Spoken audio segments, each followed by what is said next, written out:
She found a way into my heart. Oh, oh, she don't make up, no, she make art. And I need a way to treat it, 'cause I keep getting high off of her. Off of her. I know that you'd be bad from the minute I saw you. But somehow I keep running back to you. Back to you. Back to you.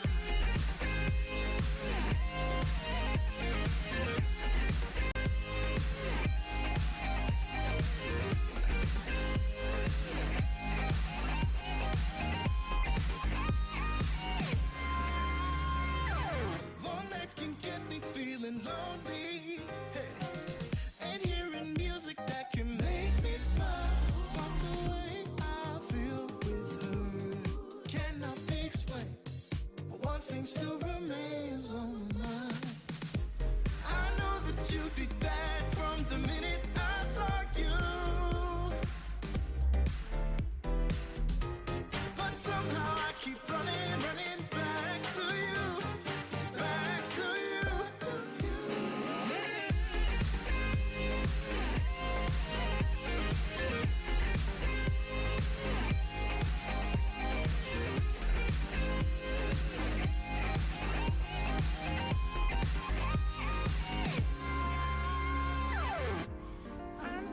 You'd be bad, bad, bad. I know that you'd be bad, bad, bad.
Hello and welcome everybody to the AAA Challenger Series event number 5. I am Danger Taco, joined with me by Squid and Bass from the past, and we are back yet again with the best bubble scene tournament out there. Of course, we want to thank the people who make this possible. We got Juked as a partner for today, so you can follow us all on Juked. Got our tags below all of our cameras for today, as well as ProMedica and AAA, because after all, there are over 1 million roads out there, but no matter which road you take, AAA actually does know the way. Learn how AAA can help you on your journey through advice, discounts, roadside assistance, and much more at AAA.com. But AAA is helping us guide our way through life and on the roads, but these two fine gentlemen on my sides are going to be helping out the front half of the broadcast for dictating how this tournament is going to go. We're going to start off, actually, by discussing Akrew and Stromboli, former Charlotte Phoenix, as our first match. Beth, how you feeling about this? Akrew trying to go for joining Torrent, rather, as the second team to take 2 Challenger Series events.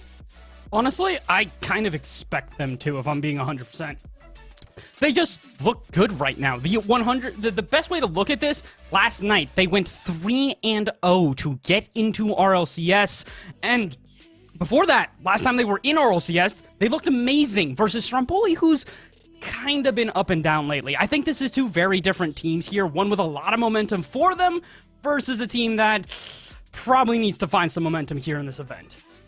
Absolutely, and it's good when we're looking at Stromboli on the other side. I mean, they're facing what Bass says, and honestly, I'd have to back them with Akrew being the favorite for the bracket, but Stromboli is a team that sounds delicious, but it's also the former Charlotte Phoenix squad, and that is a team that has had some success. How do they stack coming up against Akrew? Well, of course, I mean, you talked about the merits of the team, and when you look at this roster, Bisabonium, Delta, Alvarez, that's one that incites confidence in me, and obviously I feel like Akrew recent performances have been indicative of the fact that they have been fairly dominant. Honestly, a top-level RLCS contender, I would say. Not necessarily, touching on that top 6, maybe not the top 8, but definitely riding a little bit outside of that. And, of course, that 3-0 yesterday in the Swiss stage for the closed qualifier. I mean, 3-0 over Shopify, 3-1 over Ghost, the new revamped Ghost roster with Hoxer, who feels like they're still a little bit in their honeymoon phase. And then 3-1 over PK as well, who have also been on the upswing of late. McLandon was getting a little bit satisfied with that on Twitter. I gotta say, I'm happy for him. But, I mean, Stromboli coming into this one, too, no slouches. I mean, they had a 5-game series against the Randoms, who have looked phenomenal in the past year. They also made it into the main event here yesterday. Accelerate, Shopify, and All Mid all under their belt for their 3 wins in the closed qualifier to make it into RLCS. So, I mean, Stromboli, you look at it, and I do agree, they need some momentum here. It's going to be a big occasion for them, and honestly, for that reason, I feel get a little bit of a rigged round 1 matchup, but I definitely don't feel like they're going to be pushovers here. Absolutely not. And of course, with this tournament, when we were talking about the 2 first teams, we do have our bracket to be able to look through and kind of take you through the evening to see what we're actually going to be up against. Because when we look at this bracket, just like all the Challenger Series, we're going to be able to see these 8 teams face off. We have Nefarious, Manzana, Akrew, Stromboli, Lil Step Bros, Scuzz Esports, White Randoms, and 26 Rising. And there is a lot of talent there. And you got to say that Akrew has been indicated as potentially a favorite by Bass, myself, and I would say even Squid would maybe get on that board, but I have to say Randoms are a team that has been looking so incredibly talented. I mean, Bass, I know you feel about this team, that you feel like this team, you're afraid they might get picked apart. A lot of talent that top orgs might want. I mean, the thing about it is, we're talking about momentum in their favor. Guess who else went 3-0 last night to make it into RLC? Oh, crazy! It's Randoms, the same team in this bracket here. So it's going to be difficult. It does feel like Randoms are going to kind of have to inevitably face Akrew at some point here in this upper bracket, and then most likely, I would say the finals again, but I don't really know at this point here. It kind of feels like the Randoms have been up and down. On their best days, they're incredible. They can take out anybody in this bracket. On their worst days, they're losing to teams that are like B+. So it's very confusing. I don't really know where to put them here. I think right now they've got momentum in their favor, but 26 Rising are no slouches. They may kind of come out the gate swinging and really take that team by surprise. Yeah, and I think another team that is fairly interesting in that, of course, I want to get your thoughts on Randoms as well, Squid, but if you could weigh in on Nefarious. That has been an org, I guess. It's not really, an org as we think about it. It's more just what they have called themselves for a while, but they have T-Var coming in as the 3rd, replacing a long member Hockey, who went over to Prestige, and they've actually came within pixels of qualifying for main event, but they've looked better and better throughout. I mean, do you think they also factor in, continue to increase the strength of this bracket? I mean, here's the thing, is like, these are all kind of loaded questions, because the answer is always going to be yes. I think, though, you did mention the big X factor here, which is T-Var coming in place of Hockey, and it hurts my heart just a little bit to see them kind of break up in that way. But, of course, hopefully everybody is the happier for it, and obviously Nefarious in this bracket. I definitely feel like they're going to be able to do some damage. I don't think it would be too far of a stretch to say that people are going to be looking out for them. You know, they may or may not have a more or less significant impact on this one. And, of course, as you mentioned, the story is definitely the randoms. I think, Bass, you hit the nail on the head, right? Is that on their on days, they are competing with top-level RLCS teams easy. On bad days, though, Chronic just kind of looks lost on the general for Night and 2-piece. I mean, their mechanics can pop off, but they have the potential to really go down into the gutters there. And I really hope that we see the randoms that I would hope to. Obviously, with the potential to see two teams that went 3-0 in yesterday's Swiss through the closed qualifier to make it into the main event, the potential for them to go up in round 2 is, well, you know, that's a bracket. There you go. That's just the way it goes sometimes. I think we've seen a decent amount of lower bracket runs in this competition. However, we typically also have a team that's just a force in the upper bracket. And I think this is actually really what we could see in our first match. So bringing it all the way back to our matchup at hand, the Akrew and Stromboli. I kind of want to get your thoughts on who's going to come out on top. I think I already know, but do you see some back and forth with it? Do you feel like there's going to be maybe a one-sided nature to it, Squid? How do you weigh in on that? Man, you know, based on what I have seen out of Akrew, I am hard-pressed to bet against them.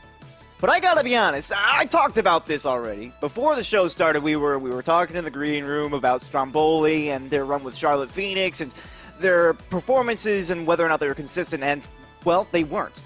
But at the same time, Beastabonium, Delta, and Alrez, there's three names I have faith in, definitely. Particularly Alrez. I feel like we're going to see something special, so I want to give it to Stromboli here. I want to see something upset early on in the bracket and already put Akrew's hopes of making it into that two-time champion in these events down onto the lower bracket side. I'm going to go Stromboli 3-1 for this one. Bass, how you feeling there? You took a little exhale at the end of that. I mean, I knew where it was going. It's just kind of like a roller coaster. Eventually, the drop's going to come, and you're prepared, but you're just kind of sitting there like, really? Really? I mean, Stromboli's great. Listen, I am a fan of every player on that team. They're a fantastic squad. They are not Akrew. There is no one else like Akrew right now in this bubble scene. I think the big thing for them is that we had questions at the beginning of the year. Are they going to start to get consistency? Are they going to start to do better? Yes. They've been on an upward trajectory. I don't see them slowing down. I do not see them losing Stromboli here. I'm going to flip the script. I'm going to say 3-1 in favor of Akrew. All right. Fair enough, and I have to side with Bass. I think this could even be a 3-0, but I have seen Charlotte Phoenix play, and they're very good. So I'll give them at least a game. Let's say 3-1, but I still got to give it to Akrew. But it's somewhat of a split desk, but that's how we like it in our first round. It's Akrew, it's Stromboli, it's Bass, it's Squid. Please take it away for game number 1. All right, well, here we go. Squid, we have found ourselves here in a best of 5 to determine who's going to make it out of only the first round. I don't really know what to feel about this one here. The fact that we have this matchup this early on in the bracket feels like we're being robbed of a semifinal or a final. No, I completely agree with you. And that's why I was calling out round 2, potentially being that matchup between the randoms and Akrew. You wouldn't believe it if you saw it, but of course, that's just the way things are going to go. That's just content for you. And Bess, I gotta say, I couldn't be a little bit more satisfied, and already off the bat, Astro misses the backboard. No. What in the world? Is this the Akrew you were looking for? Because it certainly isn't what I was expecting. I mean, I'm looking for Akrew right now. I don't know where they are on the pitch here. Fifi misses it off the backboard. Oath should be there. He jumps like a half a second late. Gentlemen, it is 3 p.m. here on the West Coast. I know you guys are probably still getting up, but it's time to wake up. You don't have the time anymore. Well, you know, I mean, talk about time. They got loads of it to make up for that mistake. Obviously, it was just a simple one off the backboard, so what's yet to be seen. Fifi almost with that first shot on target, blocked up by Beastabonium. Baz, what exactly is it that you're going to be looking for? I already said how Alraz is my player to watch out for, decidedly on the blue side here. But of course, you know, there are a lot of star strikers potentially on the Akrew side, depending on the day, realistically. Yeah, that's the big thing about Akrew that I think has really separated them from a lot of other teams in the bubble scene is when you look at the teams in the bubble scene, you look for pop-off players, that insane mechanics that are going to start to rise them further and further in their notoriety. On Akrew, it's just 3 really solid players. There's a reason why this team has not switched up this, oh my word, lineup in quite some time. They may start thinking about picking up Delta after this one. This man is running through them. I mean, you talk about that, though, but you can see Beastabonium in the back forcing Astro up into the air with that 3 jump. I mean, he still almost made the play. So props to Astro for trying to be there, but of course, as second player in the back, I believe it was Oath at the time, falling victim to an extra little bit of physical play there on Beastabonium's part. So nice little heads up, but they will get one back. Oath off the sideline, nobody home. I'm looking down at my notes, expecting that, okay, it's a kickoff. I got a second to, tally on who just got a goal. Look back up, and Oath has found himself an open net. A little bit confusing. It's a kickoff goal, though. We're not going to read too much into it. And for Stromboli, hopefully they don't think too much about it there. A lot of momentum going in favor of them right now, and we're still within the first minute. That's a bit surprising. Don't tell me this is another one. Oh, my word! Probably would have been Oath going to make a miraculous save, and hopefully we can see a little bit of calmness here in the storm that has erupted on this pitch. You can see that Beastabonium almost with a shot angle here, too. I like the idea, plenty of respect on the goal line, and what a dunk here from Astro to clear the line. But still, the ideas are there. On the side of Stromboli, nice little clearance on this. Does get a little slightly complicated, but the physical play definitely has already reared its head. The Stromboli offense in more than a couple of occasions. An interesting double, even triple tap there from Fifi. We'll see them still stay in the zone. Talk about Akrew trying to play a consistent game. It looks like that is exactly the route they're trying to take here, although those kinds of cheesy rotations in the mid might be their entrance into some nice offensive rotations if they can make them work. They're trying their best right now, but unfortunately, a little bit of patient play in the corner is not really going to do them any favors. Oh, that's a bit clever. It's not on target, though, and it's not going to be enough. Now, Raz will turn that one out to the side, but wait a minute, what? All right, Fifi gets a freebie. I'm not really sure what went wrong there. That was definitely not the touch that Delta was intending. Well, okay, all right, I was just going to say, maybe it was, though, Astro, all right, with the bump. I can see what Delta wanted. I would have believed if Delta had made that touch with the expectation that Alraz was back at the front post with more boost, and then it was just a big miscommunication. But no, the bump from Astro. All right, now we know for sure. Clever. Hey, and Akrew's right back in it. This is what we said, obviously, we saw the first goal for Stromboli, the first 2 at that. But they have since lacked their offensive ways, it seems, despite how limited those may have been. They're trying. It feels like right now they're just kind of battering ramming this one. They're just throwing everything at Stromboli, hoping that something gets past what is a pretty Loctite defense. That's more what I'm looking for there. Oh, can't quite get it on target, but it's clever. This is open. He's got no boost, but I like the offensive chances that we're starting to see out of Akrew. Maybe Stromboli are really regretting that kickoff goal now. It feels like it finally gave Akrew some of the confidence they were looking for, and now that they have found said confidence, they don't look like they're going to stop anytime soon. I do agree. I'm noting that in particular. I've noticed a couple of spots where Delta may be trying to pick up the ball, maybe it's Alvarez trying to pick up the ball. But either way, whoever has the ball on the Stromboli side is easily challenged by somebody from Akrew. This is a notable exception. They won't be able to turn that one into a goal or even a shot on target at that. They're quickly turned away by Akrew. An excellent conversion there, the 1-2-1 from Fifi. Sends that one all the way downfield as well. I mean, you can just see how much confidence they had on the back line. There was never a moment of doubt on that defensive drive the entire time. And that's what I'm saying for Stromboli. Again, the redirect here from Fifi on that 50-50. So much confidence getting that one out straight to the corner. They are continually throwing everything at each other here. Both of these teams don't seem to have any regard for the defense that they need to play. Although there's not much defense needed there if you're not going to put the shot on target. What about on the follow-up here? Beastabonium, another one to the backboard. Delta up quickly, so the offensive onslaught's going to continue on here for Stromboli. Minute 20 left. We're still all tied at 2 apiece, but it does feel like something's going to break. I don't see us going into an overtime with the way that these two offenses are continually colliding. Oh, Delta was a bit close there in the corner. They don't find anything out of it, but I mentioned Stromboli. I almost said Charlotte Phoenix there, but Stromboli, they were having some difficulties getting back onto the offense after a little bit. We saw that response from Akrew. Obviously, you mentioned how they were getting a little bit more, I guess, optimal with their play. Of course, I mentioned that possession being a notable part. You could see instant response to the demolition, taking out the player on the sideline. Alvarez was already prepared as a backup player.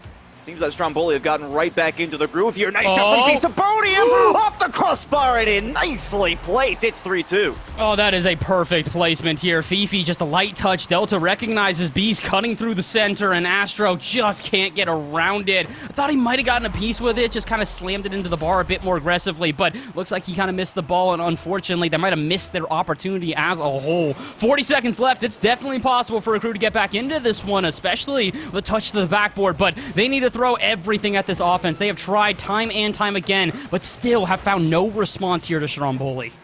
Almost a bump there against Delta as well. You got to be careful about that. The physical play has been a staple of this match so far for either team, to be honest. See how it plays out, though.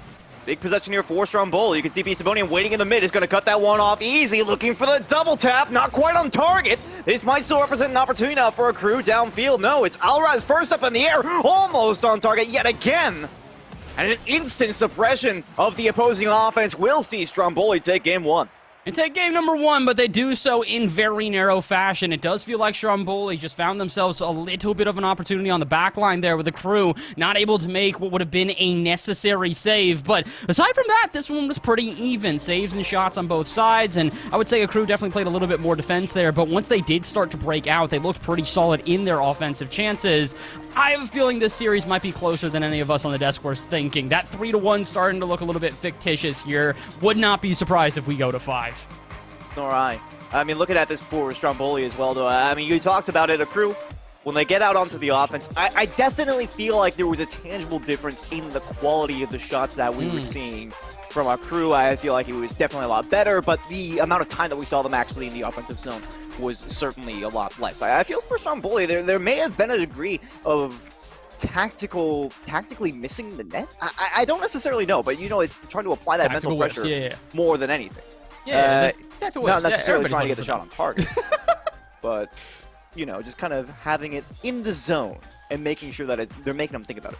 Yeah, it's that pressure in the final third, you know? You're just trying to continually put shots into the backboard, shots into the woodwork, and eventually a shot into the net if you can disorient that defense enough. Hopefully they're going to find themselves a little bit more of a surefire way through here in game number 2, because like we said, it's looking like Akrew are getting lethal on their offense, and if they start to get more and more opportunities, that's going to make this one a little bit more one-sided. But for now, we go into game number 2 here. Stromboli do have their 1-0 lead, and I think they might have the first offense here, because Fifi's got no boost out of midfield, and looks like they're kind of just flailing to get an interruption. It does seem like Akrew is going to get pushed into their own half.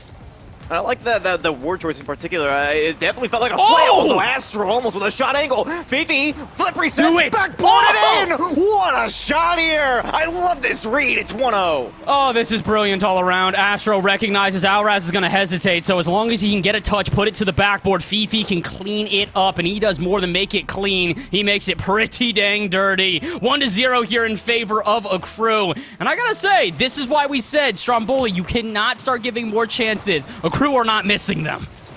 I mean, in fairness, well, I want to say that anybody on their team would be able to make that play, but yeah, I'm kind of questioning that. I guess that remains to be seen. That was by far best mechanical play I've seen in a while. Off the backboard here, no immediate defense, but Oath could not find the mustard or the placement on that one. Now a bit of a 1v1 here, over towards Alraz for the double tap. No, Fifi is there with the reads on the back line this time. Akrew standing tall this first minute, all theirs. They're doing a great job on both ends of the pitch here. It does feel like their defense has started to calm down, and rather than panic and send a player at the ball, they're just kind of waiting to see what Stromboli are going to do, playing it patiently enough to where they know eventually they will gain a possession back if they can use the rotations wisely. That's, again, the big thing about Akrew that I've always been so positive on this team in comparison to pretty much everyone else in bubble scene in North America, is they just feel patient. They feel like they have been here before. It's another day at the office whenever Akrew is taking on their players. Whenever anyone else in the bubble scene comes around, they start to panic. They make some weird touches, some weird plays here and there versus Akrew, who are lining up yet another offense here. Good flip reset off the backboard for Astro, and surely this is in. Fifi finds an opening, and Akrew continue on with their team playing ways. And honestly, it's no surprise here. I mean, despite the fact that Stromboli looked relatively well set for this defense, Bass. I mean, this was the story that we talked about in the post-game of Game 1. It's just that when you see Akrew on the offense, it just felt like a matter of time. Like, again, despite the fact that Stromboli had all of their players in the defensive end and they were trying to make these rotations on the back wall, respecting everything, it never felt like they had things under control in any meaningful aspect of that defense. So I'm going to credit Akrew with having a very quality rotation, identifying the weak points, and being able to capitalize on the opportunity that was presented to them. Already a massive clearance here. That one just outside of the iron bars. And oh boy, a little bit of luck there for Stromboli. They need to make up for a lost time here. Delta trying to do it alone, cannot quite get it past Astro. They need more than just luck at this point. They need a goal, something to just sort of reignite them. It feels like their offense has definitely come to a bit of a dwindle here, as it just doesn't seem like they've got the same sort of punch. Before, we were complimentary because of the fact that they were just putting shot on shot on shot on shot on shot. Although they weren't all quality, at least they were getting them. This time, they're still looking for their first. We're halfway through this game. Stromboli does not have a shot registered this game. Meanwhile, Akrew, they're 2-0 up with 6 shots, and it feels like they might just find another here. Oath into the corner, putting on some pressure. Beastabonium will clear that one out, but only into the hands of Fifi, who's going to try and get a dunk on Alraz. Once again, Akrew, once they put on this grip, they get their goals. I guess not. Fifi a little bit thrown off by the oncoming defender, but still, again, they've had so much offense this game. I don't think there's any getting around that. Obviously, when we talked about the quality of their offense, you give it the quantity as well, and things are going to change. I think a little bit of extra contact there may have sent that one a far field. We shall see, though. I mean, Stromboli, I have seen a couple of decent ideas on the offense that simply weren't executed on. This is another one. Delta trying to find Beastabonium, but it's, again, just a little bit farther away than they could manage. Alraz this time off the ceiling. Again, no dice, and they don't have any backup immediately set for that. It seems like they're trying to get Akrew to commit resources on the defense before they decide to go in for their attack, but it almost feels like they just need to start giving less respect to their opponents when it comes to playing on offense. I mean, they just had a little bit of a gap there on their back end out of nowhere. I mean, if you're going to have this kind of lackluster defense, you have to make up for it with some sort of glass cannon play downfield. It feels like right now, Akrew they just can't lose a 2v1. They are not throwing any resources at their offense aside from the single player, and that single player is doing enough to disrupt that they get a goal. Gentlemen, as much as your offense has been on point, you do need to play some defense as well here. Big whiff on the back line, going to make a huge, huge mistake for Akrew. Yeah, that was just difficult to play. You could see Fifi. I was going to say how this is just a big double commit misplay, the whole 9 yards, but Fifi had a lot of momentum going the other way, and Astro, it is difficult to get up for that one rather quickly, so I think that may have been a victim of circumstance. Find a spot there, but of course, that is something we actually commended Stromboli for, was trying to play a possessive play when they get on to the opposing side of the field, trying to bait out defenders. That was the first time this game it has realistically succeeded. They might succeed again here, but that pass from Delta, nowhere near anybody else. You can see how easy it goes to Fifi looking for the double flip reset. Delta just tackles that one immediately. Not even an optimal touch. It does go back to Alraz, but you can see how desperate they were just to get that one out of the hands of the opponent. They're trying everything at this point. It does feel like Stromboli are getting rather creative with the ways that they're approaching this offense, but they need a goal. They don't need creativity, and they need to get past Astro there as he just deflects that one out to the corner. And with 15 seconds left, there's barely enough time for a single offense on either side, and considering Akrew, oh no, we're going to put in their third. I think that is lights out here for Stromboli. Very strong response out of Akrew here in game number 2. Absolutely. I mean, still though, a 3-1 scoreline here, and you know that Beastabonium, they probably could have made an easy clear. They could have made that one stuck out to the corner. They could have jumped off the wall early, but they wanted that long one. They wanted the half volley. They knew that they had to make that massive clearance, so I could partially tack that one up to a little bit of desperation on the side of Stromboli. They'll look for something a little bit shaky here at the end, but of course it's a moot point. I mean, even looking at the scoreline though, again, 3-1 here. And if we tack up that third goal, being just a little bit of a desperation play on the side of Stromboli and allowing a little bit of weakness on the back end, which is, you know, understandable at that late in the game, then you're looking at another 1-goal margin. And I don't necessarily feel like Akrew is dominating this affair. I feel like they definitely had a strong opening. Of course, that double tap with a flip reset from Fifi right at the beginning was, I think, going to be one of the hallmarks of tonight. But again, you know, if their offense was quality on the Akrew side, sure, you know, Stromboli might be able to fix up their defense. But simultaneously, we have seen a lot of teams succeed with a offensive-focused mindset. And I don't necessarily feel like that wouldn't be the case if we saw Stromboli getting more consistently downfield. But it's all about trying to force Akrew to use those resources. And I think that's the unfortunate part of their game plan, is if they can't do that, it's going to be so much more challenging to get Akrew out of their rotation. And that's the issue with Akrew that many teams have run into with this team, is that they are so incredibly comfortable. They just play without any sort of panic. The team doesn't ever seem to succumb to the pressure that's against them, doesn't matter what squad they are facing. So if you want to do that, like you said, boost starve them, start demoing them, get that physicality up that we saw in game number 1, something that, in my opinion, was missing in game number 2. Stromboli did not look all that in the face of their opponents, and they're also giving a lot of extra time here. Beastabonium eventually will catch this one on the backboard, but Fifi had basically free airspace to try and do so. And similarly here, Beast gets a free flick, Delta will find the interruption, and all of a sudden we get into game number 3. Feels like the pace of play has dropped a little bit. You say that, but I think that it's all part of playing this mind game, of course. I mean, when you're on the Stromboli side, I think we saw a little bit of an echo in the sentiment. Obviously, we were talking about how Akrew, they're never burning resources, and you could see how Stromboli, on their previous passing play, I mean, Delta didn't really do anything particularly amazing with the ball, again here, but they are forcing this ball to be in a playable spot for their team, and of course that is going to be a very valuable start to their game plan. It's not going to necessarily execute on itself, but they might find a gap here or there. Of course, that one will be unsuccessful, with a little bit of a double tap as well. Alright, a little bit of a dangerous slow play, but we'll see that one out to the side. I do agree, it does feel like the pace of play has come down, but like I said, it's all part about playing that mental chess. I think a lot of it's also the fact that the teams are recognizing that defense hasn't really been a big factor, so if they can be the first team to really lock down that back site, all of a sudden they're going to be able to really run with it. Although at the same time, don't let Oath get into a 1v1 with you. That's not a great thing. You're lucky he doesn't have any boost in the tank, and Beastabonium will find a pretty easy clear out, but only into the hands of Fifi, who's going to try and send that one back into offense for Akrew. But there's that open space that we were talking about before. Fifi doesn't want to try and challenge. He's got low boost, but at this point, he's giving a ton of space to everybody on Stromboli. Wait a minute, this is a 2v1. Ooh. Chasing Beastabonium once again, showing his 1v1 prowess. And I'm going to be honest, I'm a bit surprised Akrew have not found an opening. They have had multiple numbers advantage going into that final third, yet still have not been able to strike. I mean, I gotta admit, on that previous offensive, I was utterly surprised to see Beastabonium all the way in the back, and then I was surprised again when he drove forward and faked out the demolition player. What a save here on the 1-2-1. I don't know how in the world they found that one. A one-timer coming across. They still make this save. Ice in the veins, clearly. You can see how Stromboli have certainly gotten their heads right back in it here on DFH Stadium. We're at halftime, still with no goals scored, but some quality shots on either side of the ball. I'm really surprised. I just don't understand. Beastabonium has won 2-on-1s as if he does this every single day. Eats them for breakfast. Or what are you eating for breakfast, my guy? Because I need to start doing the exact same thing. You're looking ridiculous out there right now. The unfortunate thing, though, it's not incredible enough to get you guys a goal here. 2 minutes remain. We are still all at 0 apiece, and maybe Alraz can switch that up. That's a decent pass down. And Delta going to be interrupted by Oath, but this is something we haven't seen. Oh no. I was going to say out of Charlotte Phoenix since game 1. This is something we saw recently, Akrew find an opening. Oh dear. Oh no. Yikes. I mean, it was a miss from Beastabonium, and they were looking so good. I was so ready to start complimenting them, just showering them with praise. And then that happens. It feels like it's been a non-zero number of times every game so far in this series that we've had some sort of wacky mistake leading to a goal for or against one side or the other.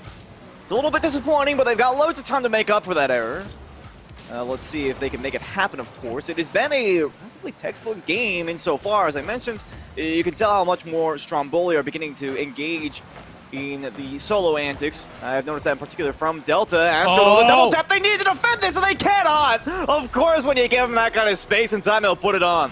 I saw the space in the air here. I was like, what's Alraz doing? He drove around in a circle, and that's when I knew it was lights out. You do not give Astro the opportunity, and he does not miss. 100 seconds left here. It's still technically possible for Stromboli to turn this around, but it's been a while since they got themselves a goal. The last time in the last game was kind of just a lucky breakaway. Now here in this one, they're going on 3.5 minutes scoreless.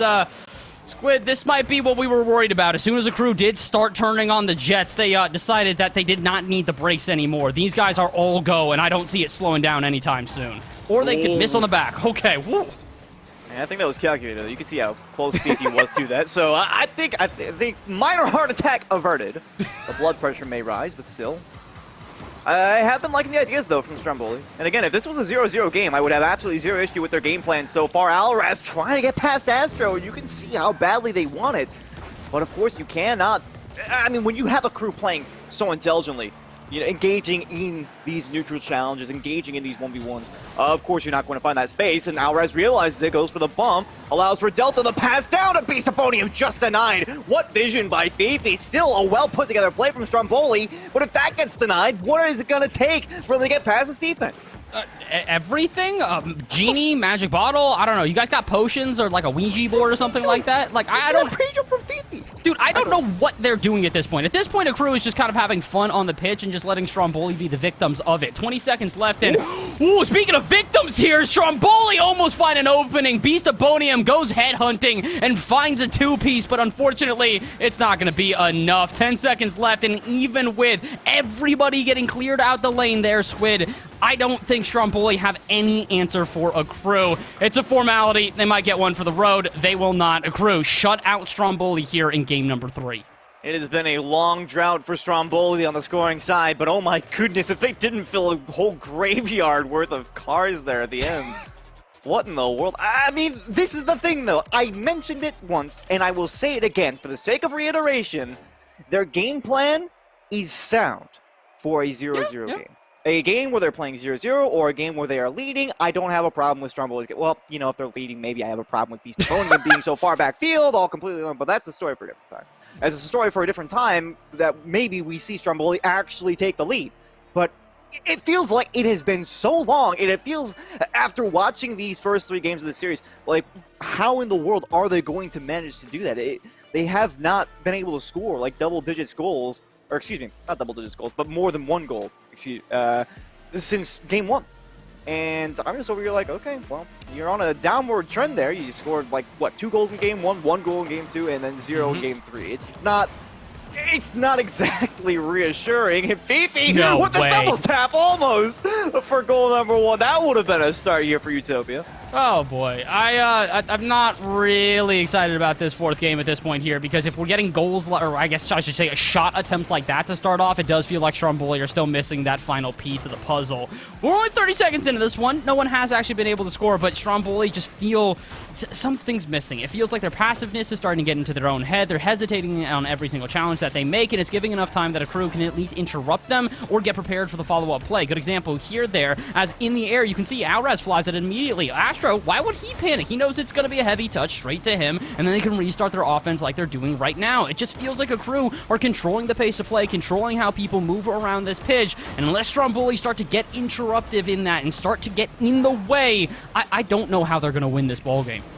Well, you see, this is the thing, is I've already noticed that they are trying to get interrupted with this, but it's not good enough. Astro, the double's not there. Alrez with the ice to get it down. Beastoponium with a follow-up save here. Nicely played for Stromboli. And this is where I have to contradict you, Bass. You said that Stromboli needs to stop hesitating on their plays, and I would say au contraire.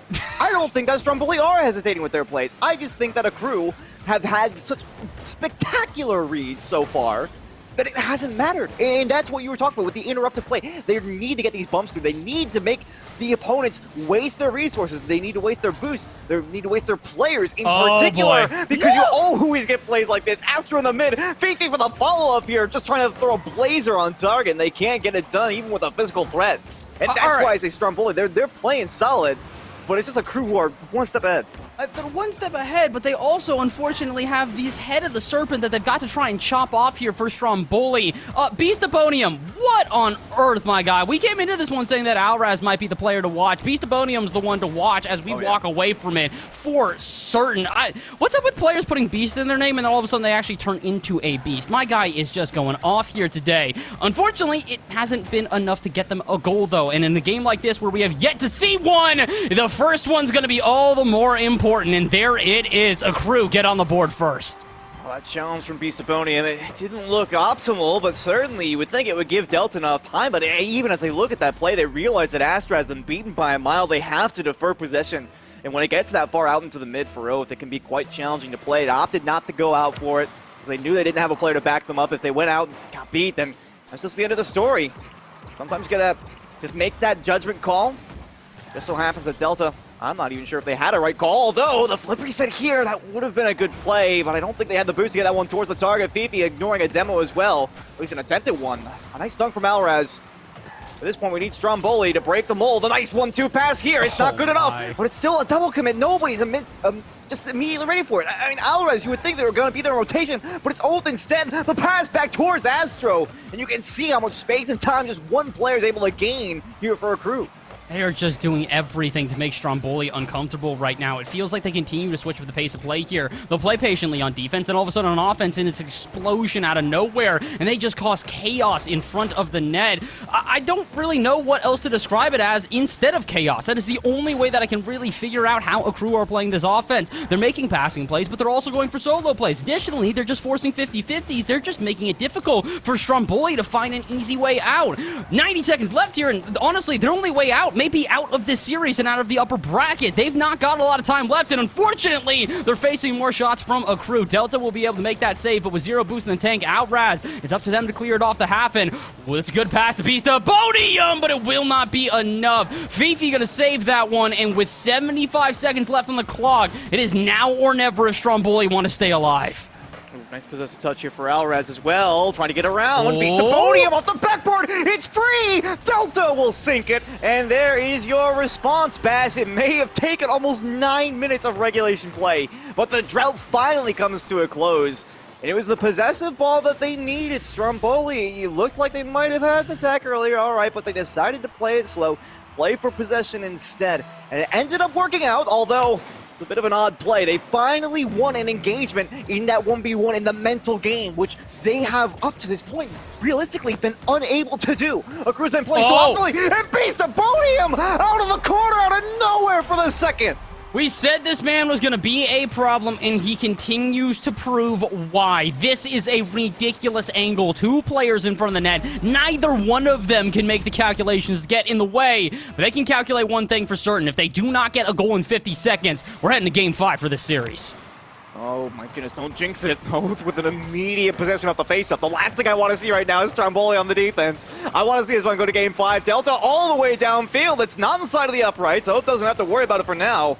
Maybe a slightly aggressive pre-jump there from Alraz, but you can see even Oath getting a little bit desperate on that one, which I am a little bit shocked to say.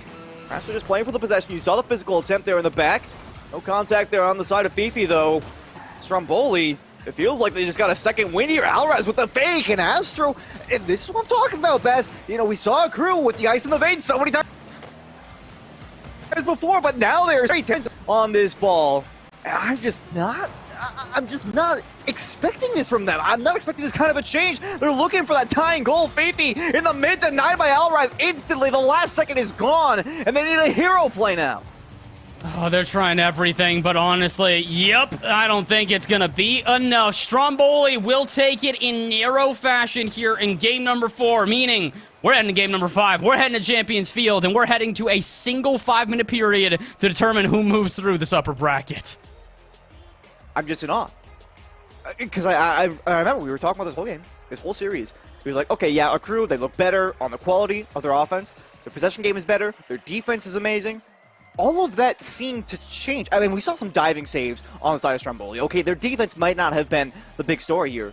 But as soon as that first goal fell, they beat Akrew. Again, it was the mental chess that is being played on the field. Akrew has been playing it fairly flawlessly up to this point. But as soon as that first goal was scored, you could almost see their back break. It instantaneously, you saw a couple of like cheesy little fake plays from Stromboli that ended up actually working out and gaining them additional possession. And I think that's a very key turning point for this series. Because if Akrew starts to lose their confidence in their challenges against Stromboli, they've been looking very confident in their play, but Akrew has just always been one step ahead. If Akrew loses their confidence down their play, they better have a trump card up their sleeve, because this might snowball downhill for them. We're on Champions Field here. 5 minutes to go. Who moves on?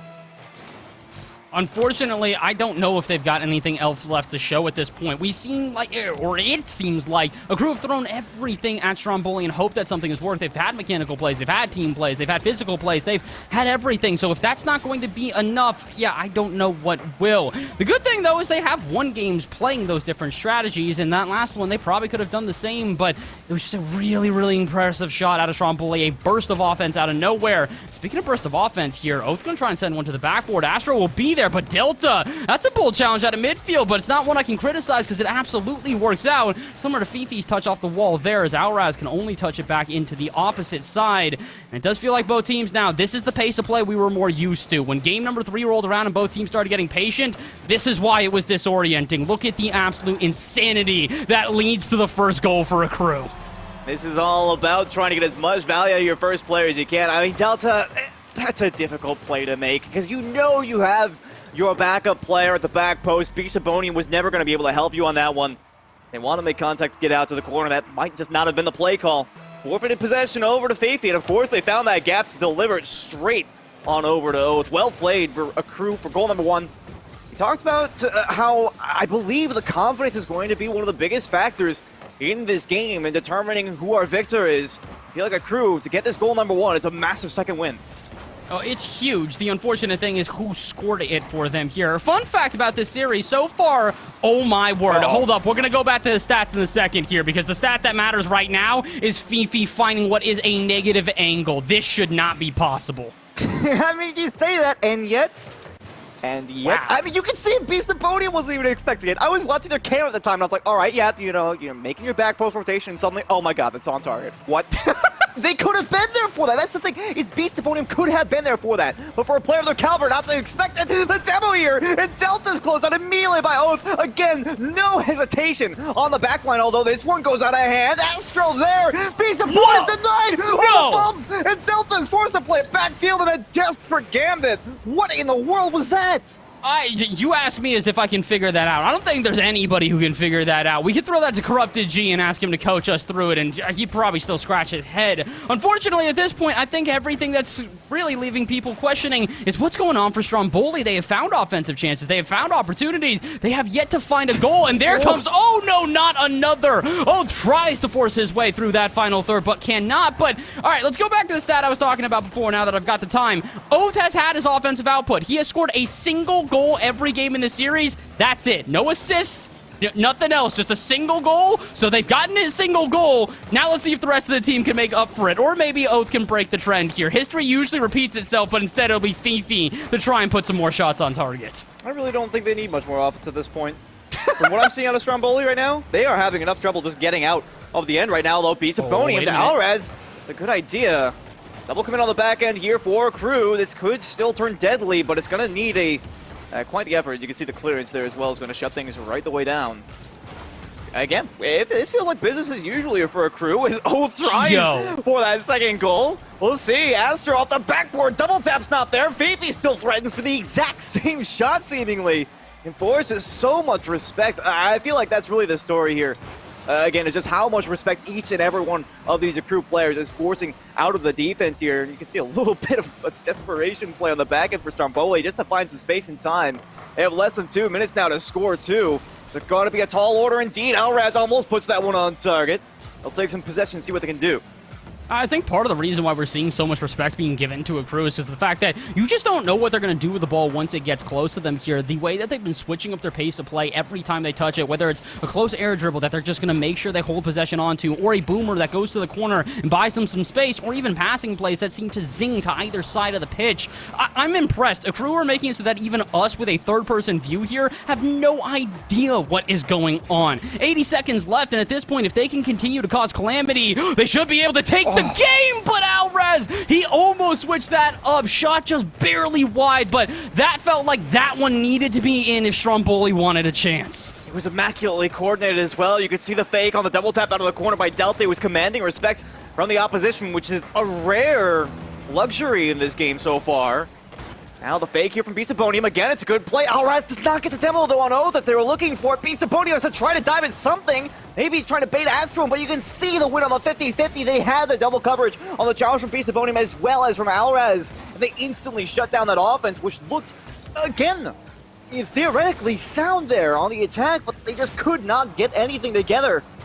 They have to make a real desperation play now. I mean, we've seen a couple of individual examples of what they've had to do just to get out of their half, but now they need to do it twice in succession if they want to have a chance at this Game 5. This is going to be so difficult. With 20 seconds left, they really don't have the time. And honestly, they don't have the momentum. They're locked into their half right now. And oh, he almost had a chance to plant the dagger. But honestly, I think it's already been planted here. 10 seconds left. They do not have the time anymore. And maybe even Akrew can find another one just to continue on their merry way. Stromboli, try as they might, they will unfortunately have to try again in the lower bracket. Well done to Akrew. They last the battle and they move through to the next round. And realistically, it's no surprise, but I mean, still looking at the scoreline, Stromboli did not make it an easy contest. I look forward to seeing what they can do here in the lower bracket. I mean, we talk about the standings overall here for the AAACS, and of course, we should talk about the fact that, you know, Stromboli, they are not exactly so shy up on the list exactly. So for Akrew to move forward, obviously that's great for them. They continue to stay in the #1 spot. In the meantime, Stromboli sitting down there at 23rd at present. So let's just say that would have been a vital win for them, but they still have a chance. Taco, I'll bring you back into the mix here in just a second to get your thoughts on that one, because that was a very back and forth series, one that twisted my heart so many ways. Nah, called it. I mean, at the end of the day, I'm so incredibly prescient. And I said it was going to be 3-0, but actually I probably just misspoke. I said 0, but really it was 2. You didn't listen carefully. So, Squid, that's a careful thing. You got to share that chemistry with me. That's my bad. I thought we'd worked on enough productions. But regardless, I mean, Bass and I are correct. And I will say, Squid, I'll give you participation credit for that one, because that was almost don't patronize me. No. That almost went to Stromboli in the end. And honestly, it was went pretty well. You guys were talking a lot about, like, really the offensive output of some of these teams, but it felt like it was just whoever's hot that game is going to take it away, because at least game #1, I mean, there's feeler games, and then there's just whatever that first minute was. I feel like that should have been the warning for what was about to happen. Bess, do you feel like that kind of just continued, that the whole series is just trying to control the chaos? I mean, the issue was that it wasn't even controlling the chaos. It's which chaos did they want to do? Was it going to be an offensive game where teams were just kind of living in a third for about a minute and then they would go and live in the other third for about a minute? Or was it a game where everybody was just kind of making a graveyard everywhere and carnage just erupted on the pit? It was so weird. That was one of those games where you kind of feel like, okay, now I've got an idea of how this one's going to go.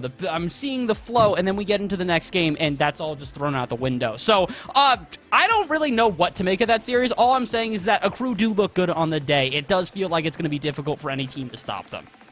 I mean, how are you feeling about that prediction as well, Squid? I mean, Stromboli gave him an effort, but then, as we said, I feel like Charlotte Phoenix, or I guess former Charlotte Phoenix and Stromboli, have always been a team where I don't give them a lot of attention, and really the scene hasn't either, but they continuously got pretty decent results. So, do you feel like this is just a par for the course for them, or is that a warning sign for Akrew? It's interesting you should ask that. I feel like the answer is yes. You know, I don't really feel like that's an or kind of thing, because obviously Stromboli, their previous results, it feels like this is kind of what you would expect when they're having a decent day at the office. And like I said, you know, a lot of that series, it felt like they were actually playing with relative confidence on a lot of their plays. It did feel like they kind of had to press out of their comfort zone in order to battle Akrew, but I think that was because they were battling Akrew, who again looked like they never questioned the state of the game. They were always on top of things, particularly on the defensive side. I mean, there was almost nothing as Stromboli could seemingly do to break through. Every single time they went up for something, it was immediately challenged. So I think for Stromboli, it was a good outing. You know, obviously he sustained a loss. That's just the nature of competition sometimes, though. And Akrew is a very challenging team, probably one of the better ones in the bracket, of course. If they go off to play against the randoms, that would be a little bit spicy. But yeah, that's a story for another time. Absolutely, and that's something that, of course, we'll have to follow, because, of course, Akrew has a special relationship with this tournament. Obviously, they've won it before. That was actually their first ever victory under the Akrew banner, so that was actually to kick off, really, that new org signing. So congrats to them for that first round win. They're going to be moving on to the second round within that upper bracket, but at least moving on to our next match seamlessly into really the rest of it. It is going to be Nefarious. It is going to be Manzana, the winners of the very first Challenger Series event way back when. So they're still around. They're still in the points gambit to be able to compete in these events, and they're still looking pretty strong in this one. So as we look at the rosters between this, there has been a change in there, and notably, it is T-Var, one of the young phenoms in the scene, as if we don't already have enough in NA. Coming in. When you look at these rosters, Squid, what do you see? I see disappointment. No, I'm just kidding. Oh.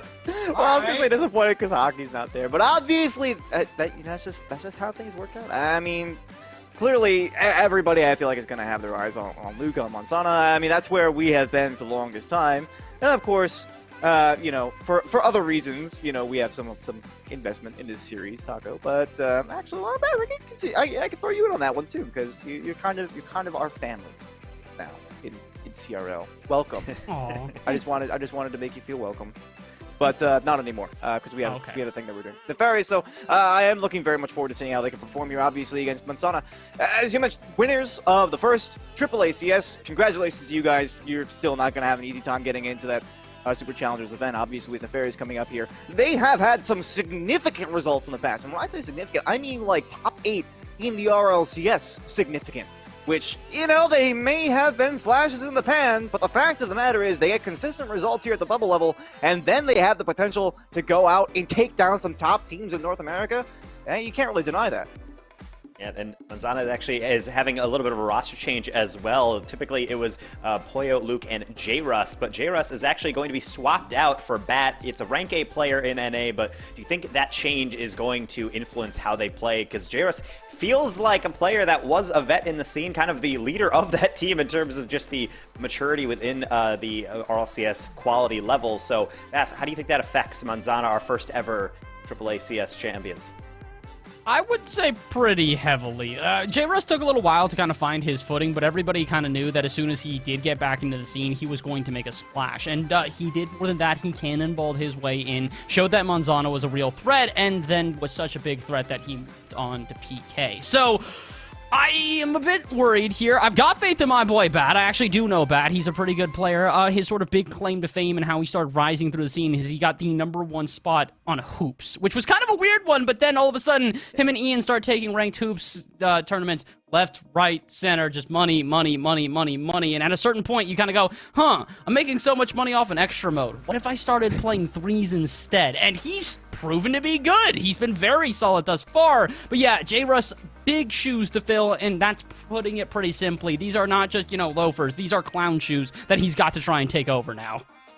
Absolutely. I mean, extra modes are huge. Squid, you need to weigh in on this?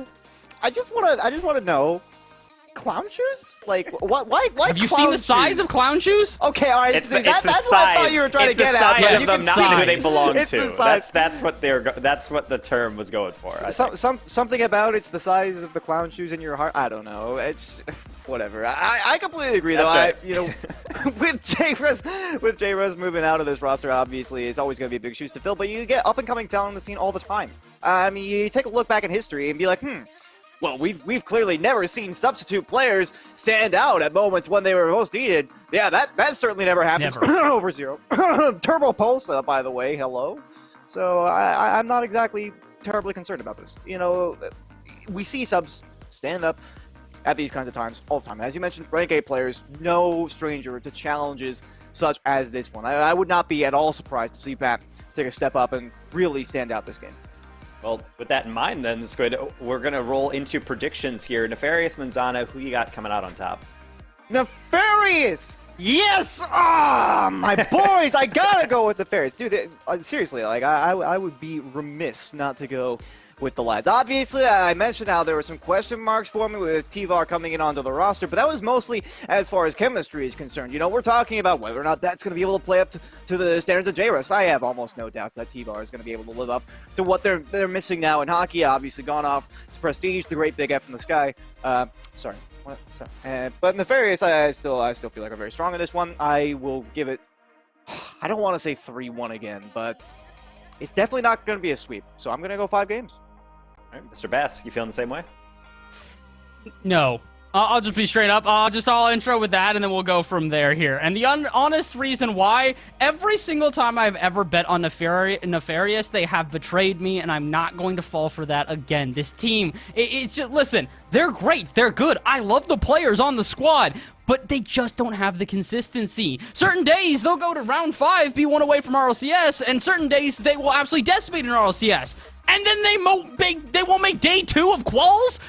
Huh? That doesn't make any sense. I can't necessarily back them here. I think they're going to be a good team. I think they're going to be a real threat. The big issue for me is that it's Poyo. Poyo's been big for a long time. He's been on the rise, and now that he's got 2 solid players around him who I think are going to sort of, reel him in a little bit, I don't see Manzana failing this one. It's been a while since we've heard from the squad, but that's because they were making some changes, and now that they have, they're going to come out on top.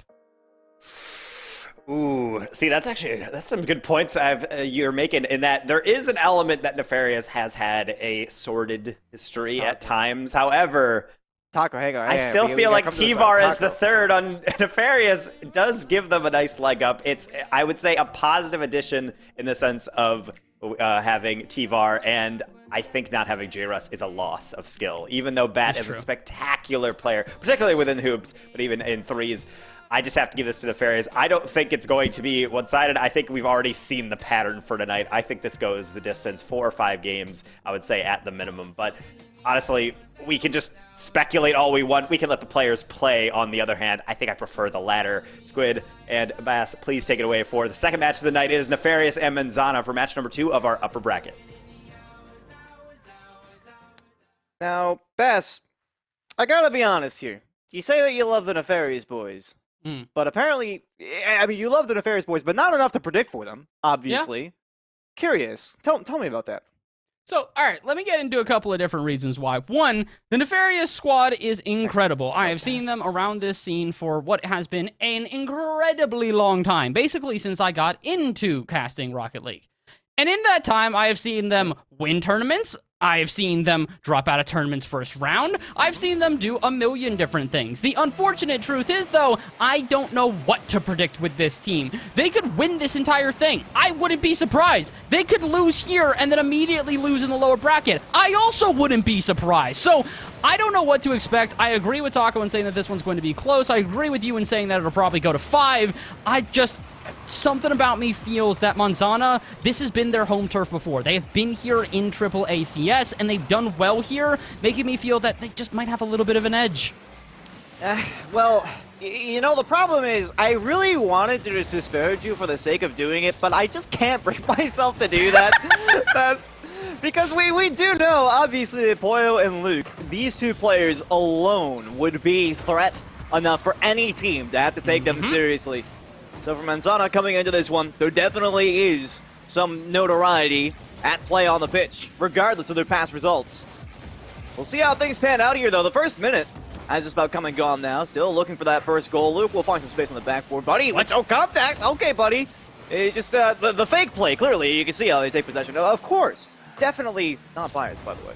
No, not at all. We remain unbiased here. It definitely has nothing to do which of these players follow us on various social media platforms, including Juke, which you should check out, by the way. Huge plug for those guys. Absolutely thank you for all the support that they've given to the AAACS. However, at this point, it is... we need to see something a little bit more than just, players that have done well, that we know of, that we have talked to before. We need to see that X factor, something that I think Akrew kind of came in with here today. Whichever one of these 2 teams really does sort of throw everything at the wall and it starts to stick is probably who's coming out on top. I mean, Taco described it best. It's basically whoever's hot in the individual game. How much is true? I mean, you talked about throwing stuff at the wall. We saw Nefarious actually trying to get on the ceiling a couple of times there in succession. Realistically, the first attack that we saw them have, but you could see how much... Again, respect it commanded out of the defense. That's something that I'll probably be touching on relatively frequently here, as it does seem like we're in a contest of these neutral engagements yet again, which I'm not terribly surprised by. You can see Buddy actually trying to be a lead blocker here for T-Var. Doesn't exactly work out, but Adam quickly up into the air for it. Gained some control, but not much more than that. I mean, looking forward here to what we can expect to see as far as changes in the forecheck. Obviously, players trying to continue downfield here in the solo effort. We haven't seen much in the way of passes up until now. Poyo credited with the assist, and Luke a slam onto the left side.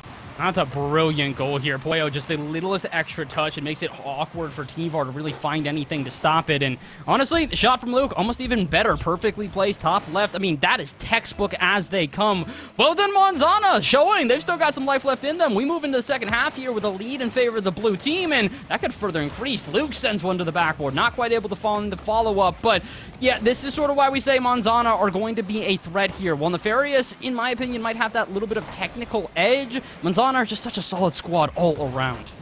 Ooh, nice force there. It's not bad, and Luke both getting up for that ball. Maybe a slight double commit, but still, you gotta respect that double tap. A demo here from Buddy. Nothing terribly surprising here on the offense from the Fairies. I feel like that might be a contributing factor as to why they have been able to score so far. Obviously, the first surprise that we really saw from them, again, I mentioned it earlier, but it's that double tap off the ceiling. We almost saw a double tap there for Luke, but the angle was just not favorable. Looking at the demolition, that would have been an easy goal if they could have found that shot on target, though. I'm looking at something. Can't quite put that one underneath the crossbar. I don't know if they wanted to, but having some troubles. This honestly gives me vibes of the last game we were playing. TVAR, though, off the backboard. What a double tap angle. The nice slow play. And there is the edge for Nefarious. His name is TVAR, and TVAR does this often. He's one of those players that I feel like we really do need to highlight as sort of benefited from the increase in bubble scene activity. This guy went from a person who people were like, okay, he's kind of good. We might see him on a couple of different teams here and there, too. Oh, my word, why has this guy not been signed yet? And here is why. He has found a squad that he's comfortable with. He has continued to progress himself, and honestly, props to him, man. It's a lot to grind like that, and this shows the grind. It does pay off. I feel like he's almost part of the holy trinity of the players whose names start with T. First you had Turinturo, then you had Taroko, and now you got TVAR, who's on the up-and-coming. Perhaps we'll see them stand strong. Of course, I mean, Taroko and Turin both on First Killer as their third player, and, well, you can say what you want about First Killer, but still, the team proved perfect for them. We'll see if Nefarious is going to be the same deal here for TVAR. Of course, they still have yet to take the lead in this contest. Although Adam looking for TVAR, finds the double tap again! TVAR with the handoff reception. Nice 2-1 goal. All right, TVAR, we get it. You're good at this video game. How many times are you going to prove it off a double tap? Apparently twice in a single 4-minute period. My man is popping off, and unfortunately, they're going to need to try and slow him down if Manzana want a chance at this one. We've got 54 seconds left. There's absolutely a chance they could turn this one around, but it does feel like their offense is definitely starting to get a little bit quiet since the beginning of this game. Pollo trying to switch that up with a 50-50 there, but that is not going to be enough. You need to force it through this defense. TVAR and the rest of Nefarious looking oh so prepared for these last 40 seconds. TVAR backflipped on that passing play as well. I can almost guarantee you if they got up to that, that would have been a goal. Oh, Buddy almost an angle there too on that short one-timer. Less than 30 now to go. Nefarious looks like they had a couple of reasonably good attacking chances there only moments ago. They weren't able to capitalize on either opportunity, so we will remain at 1 goal deficit here.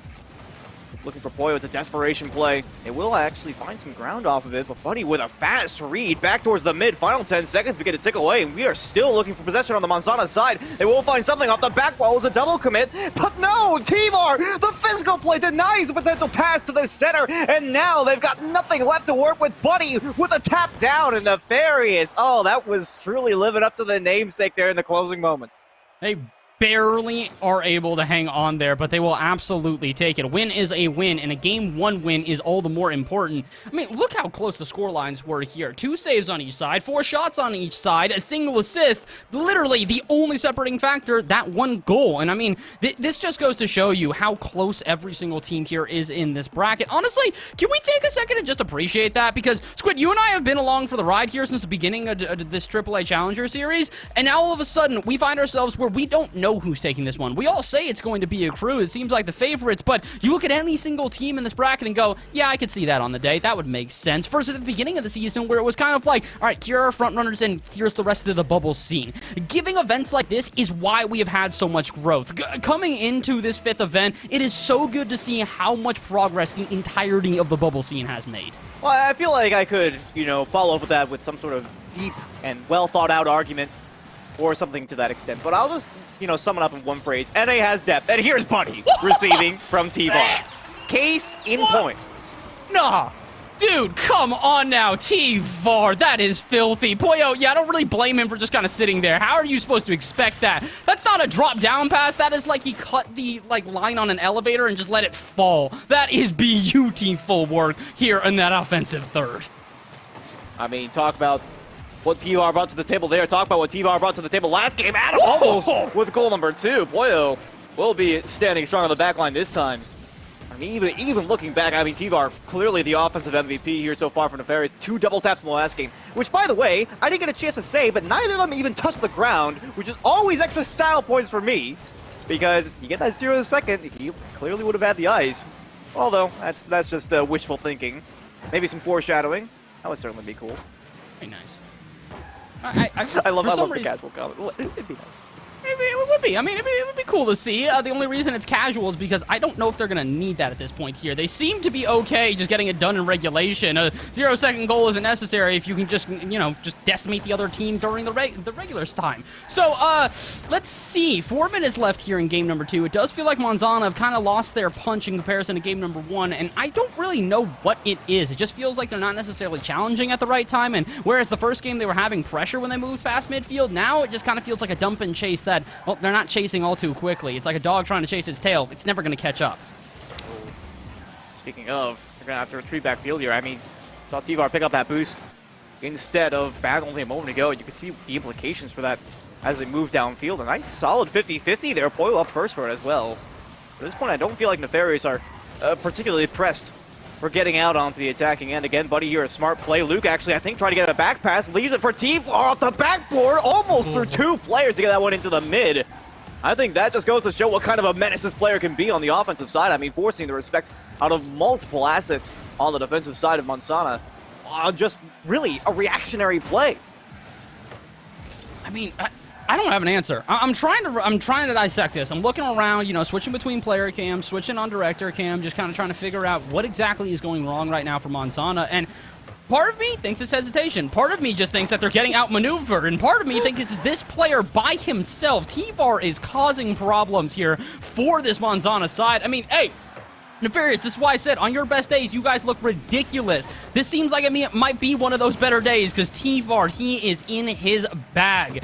And unfortunately, with only 2.5 minutes remaining, if Manzana cannot find their bag anytime soon, they'll need to reverse sweep against Nefarious. And again, when Nefarious look good, they beat RLCS teams. So if you're going to try and reverse sweep what is basically the equivalent of an RLCS team, good luck? I already said it, NA has depth. I mean, that's all. Oh my god, what a what? That one just gets launched all the way downfield. Luke's got me fast to that one. Adam is screaming downfield, trying to make contact first. But again, it just feels like Nefarious are perfectly content to play a slow game. And so far, Manzana has been entirely unable to make anything happen on the offensive end. This looks like the best opportunity they've had in a while. That was just a speculative shot by Bat. This pass down towards Luke, far afield, much too much so.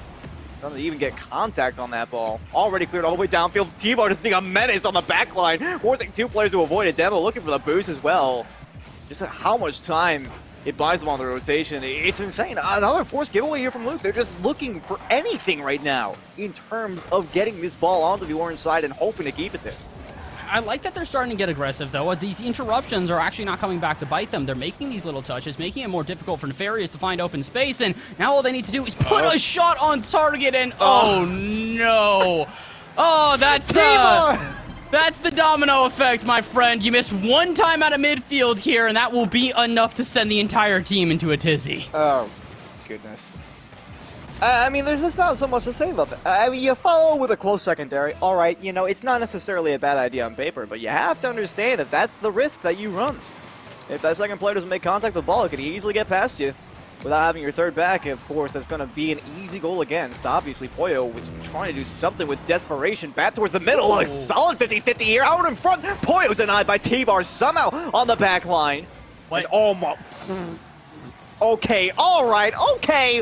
Someone take a shot? The cojones on Adam to fake that save and a TVR with a bump. Oh my goodness. How is that not a go? If Manzana can't score off of that, I don't know what they can score on at this point here. 30 seconds left, and honestly, that's, I think, all they need to look for. Not the comeback here, just get a goal and reinstill some confidence, because you guys are going to need that going into triple match point against your opponents here. Nefarious, I'm going to call it now. 20 seconds left, getting pressed into their own half. I just don't see this happening. I think that it's reverse sweep time for Manzana. Oh, okay. I thought you were calling that Manzana was going to reverse sweep and first. No, I was no, like, no, all no. right, Bass. Okay, I mean, that's aggressive, but no, I completely agree. There's absolutely no way. And here's my deal. All right, Nefarious, sure, they look good. I've been impressed with the gameplay, particularly from T-Var, who I think up to this point has had 100% goal participation. As I'm seeing the scoreboard here, that is absolutely true. So T-Var coming in more so than clutch. I think this is just a resounding pop-off so far for T-Var. But, I mean, for Manzana, though, here's the deal. I don't necessarily feel like Nefarious is playing out of their minds well. Obviously, their defense is holding strong. The rotations are decent. Problem being, Manzana, they're more often than not, I've been seeing them just kind of throw possession away. And I don't think I really need to explain why that can be such a huge problem when you're playing against a team whose defense is so solid. Like, if you're just going to throw the ball downfield, of course you're going to get punished for it in the end. It's just not going to happen.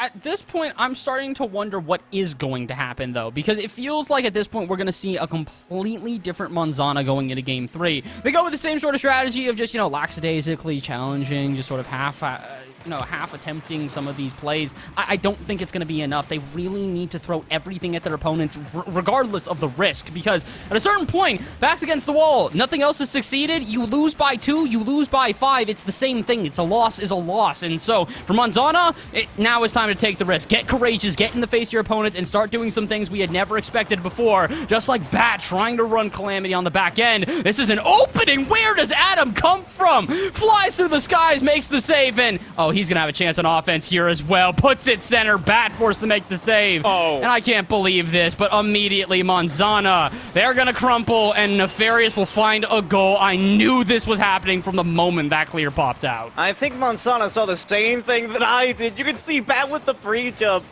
looking for that double tap dunk up from T-Var, and T-Var knew. T-Var knew. I mean, one way or the other, they're going to put that double tap on target, and Buddy's going to be available backfield to play on the follow-up on the dunk, or they're going to miss, and Buddy's going to get a free shot to the upper 90. Oh my God. Well, Bat is trying to put their name in the hat for the better of the two pickups here, but I don't think there's a better way to just shut that down than right at the source.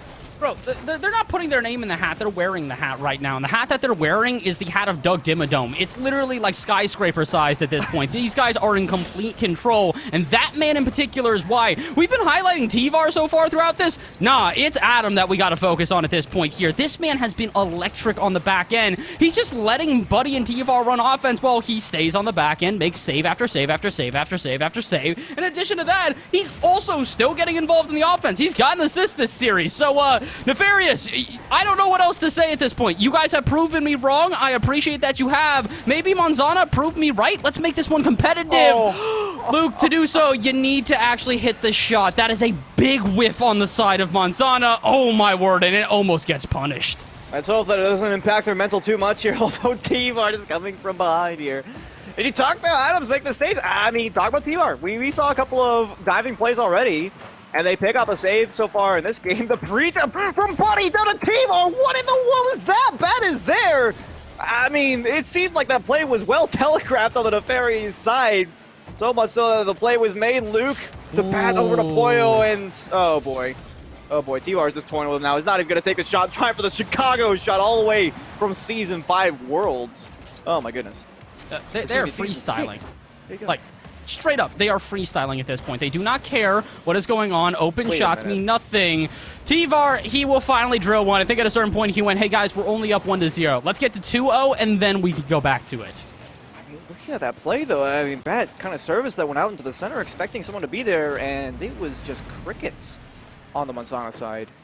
And I know I talked about it earlier in the post-game of Game 2, in particular, that Manzana were kind of, giving away the ball a couple of times.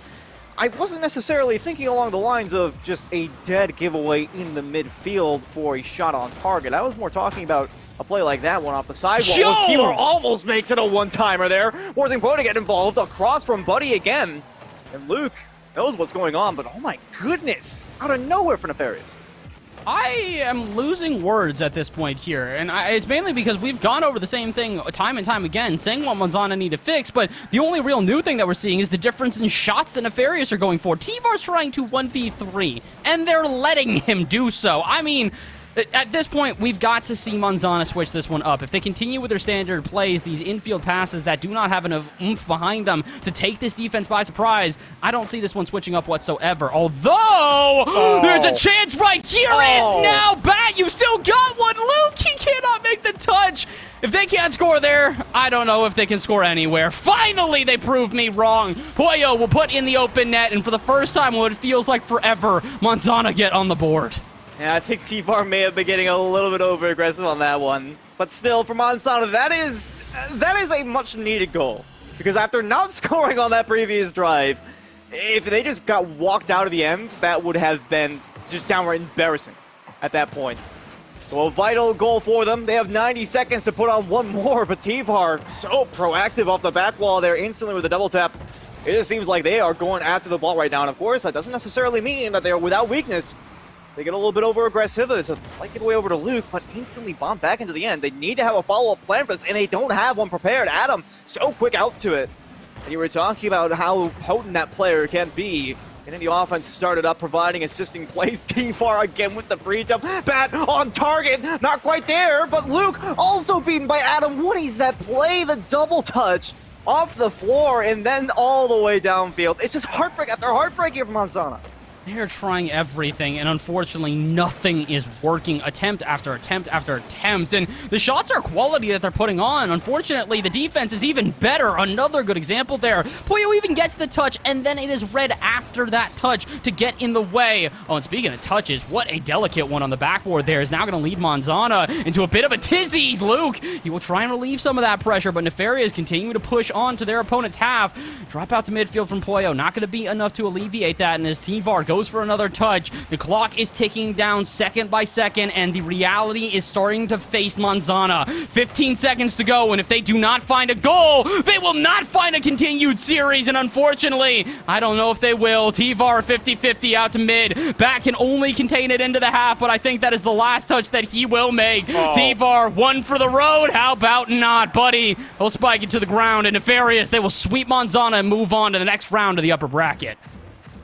Say what you will about who you think that the MVP was in this one, but I think I've got to go with the facts. T-Var, 100% goal participation this series for Nefarious. So, the question, is T-Var a good roster change for Nefarious? Answer, yeah, I think so. I think we can say with some relative confidence. Although, I still feel like I'm left wanting from this series from Manzana. I mean, we talked about it so many times, and there were some obvious giveaways there. You talk about that second goal against, it was just, Bat threw it to the midfield, and nobody was there. And it was clearly some sort of key miscommunication, but it still doesn't change the fact that they're giving up goals against for seemingly no reason. And as much as it does suck, Nefarious, you gotta have presence of mind in order to capitalize, but at the top level, that pretty much just comes as second nature. And despite the fact that they definitely put up some quality goals in the opening couple of games, it still felt like, on a different day, Manzana would have brought a much more significant challenge here. Yeah, unfortunately, I feel like that's what we've talked about many times before, though, is that the bubble scene, while it has gotten better, there is still that inconsistency factor that does linger amongst every single team. It could also be, a little bit of feeling out period here. I think the best way to put it is, again, Bat is going to be a bit of a different change-up, so we're going to have to see what happens. I think that we have talked enough about this, though. Let's get some other ears in on this one and have a couple more discussions besides just the two of us. If we can bring back in Taco and have his opinions on the series as a whole, because Taco, I mean, it was kind of close, but not exactly what we were expecting. I mean, I think the main issue for me that I was noticing is I'm coming in thinking, okay, well, this is going to be a fairly close series. I mean, they're very good teams. I think this one will go the distance. I said 4 games minimum, and Nefarious, I mean, some teams come in and they say, oh, let's adapt on the fly. Nefarious were a bunch of nerds. They're staying in on weekends. They're doing study sessions. They're going through flashcards like, oh, how do we play against Manzana? Because they just downloaded them. It was ridiculous. There were times where there was a goal going in, and both of you were just kind of saying, what happened there? nothing Manzana could do at a time. I felt like the not like this emoji the entire series at times watching along in the background. It was just a brutal thing. So thankfully Manzana will have a chance to regain in the lower bracket, but I mean, we said Nefarious, T-VAR would be a very good addition, and Squid, you had pointed out with that nice statistic, it seems like T-VAR was stepping up when needed. T-VAR, the VAR to watch, more like, punny. Anyhow, no. But again, I feel that to an extent, Game 1 was like the, wow, look at this guy, he's insane! And then Games 2 and 3 were like, okay, well, I feel like from that point, I mean, any player who plays that well in Game 1 could have that kind of momentum and take those games. Because again, you know, Manzana, it just was not the performance that we were expecting. And regardless of the potential of Manzana, regardless of the potential of T-VAR, I think that it was an excellent performance from the Nefarious overall. And that's the kind of consistency that we want to see. And in fairness, you know, my personal experience, you know, I did a little bit of coaching way back in the day. And I noticed that, you know, despite the fact that the players that I had at the time had amazing pedigree and they could take down some top-level teams, they would sometimes falter in the face of lesser challenges. And I feel like for Nefarious, this may have been one of those instances where they came up against what I would say is a comparatively lesser challenge because Manzana did not show up on the series, and they were able to say, like, okay, now this may be something that we weren't expecting out of them, but we are still going to play our game. We're still going to take significant possession whenever we have the chance to, and you could see the passing plays. I mean, their chemistry was through the roof, and I think that was also a big question, right? You know, a new player coming in as a third for them, and you always ask the question of like, okay, but are they going to have good chemistry right off the bat, or is it going to take some time? I think we now have the answer to that question. T-VAR looked like they fit in seamlessly into that rotation, at least on the offensive side, more often than not. I saw a couple of weird spots on the defense, but, you know, I can allow for those mistakes when you take the series 3-0. Yeah, and at least for Bass, just to touch on the other side, with Manzana, they take the L, they're going to have to regain the lower bracket. Are these simple fixes to get them back on the right track, or are they really going to have to reconsider a lot? So here's the thing. Any other bracket, I'd probably say, yeah, it's just going to take them a second. They're going to figure this one out. Yeah, guess who they have as their reward for playing a decent series against their opponents in Nefarious? Oh, that would be Stromboli, former Charlotte Phoenix. So, different day, maybe they'd be able to figure this one out. Stromboli basically just had a cage match against Akrew, and they're walking out of that one, not necessarily bruised and battered, more just ready to go again. Like, these guys are shaking, they're anticipating, and, unfortunately, I think Manzana, that poor little apple is about to be crushed into juice yet again here. So, good luck on the day. Maybe another one. I hope that this roster still does stick around because the trio did actually look pretty solid as the said trio. Yeah, well, that's a lot of results to take in, so we're going to need a little bit time to catch up. So too does the B-Stream. A little bit of detail, a fun fact for you guys. B-Stream has to catch up because Randoms of 26 Rising in first round had a game go 10 minutes and 6 seconds of OT, and that's just to get to game 4. So that series didn't even finish after that. So they might be a little bit behind, so we're going to throw to a break. Give us some time to catch up before we go to that break and come back with Nefarious versus Akrew for our next round in the winner's semifinal. We're going to hear a little bit from a pre-recorded interview with Manzana's own Luke.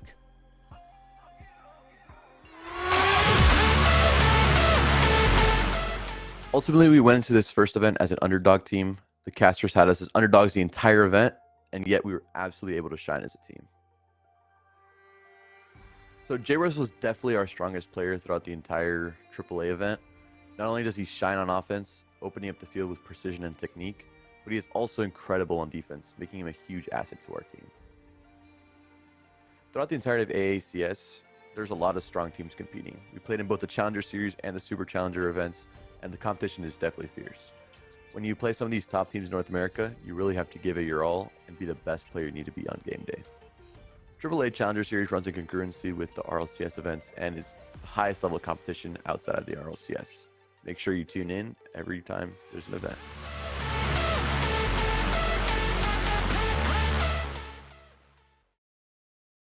There are over 1 million roads out there, stretching over 4 million miles. So, where to go? Where to go? Where to stop?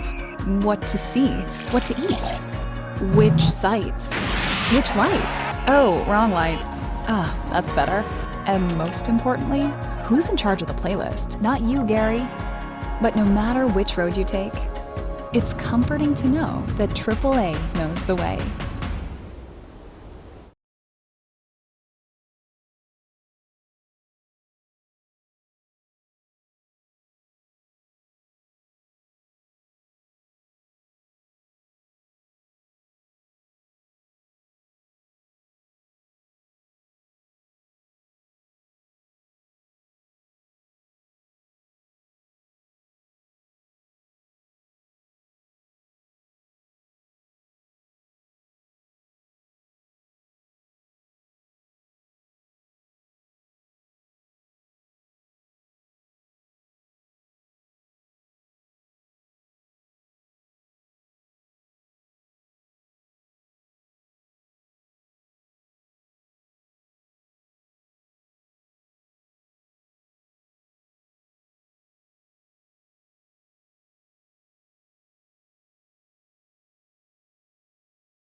Oh, didn't see you there. Oh, hi, and welcome back to the AAA Challenger Series event number 5. It's still Bass, Squid, and your boy, Danger Taco. Actually, you know what? I don't want to claim that I'm your boy. I'm just a boy.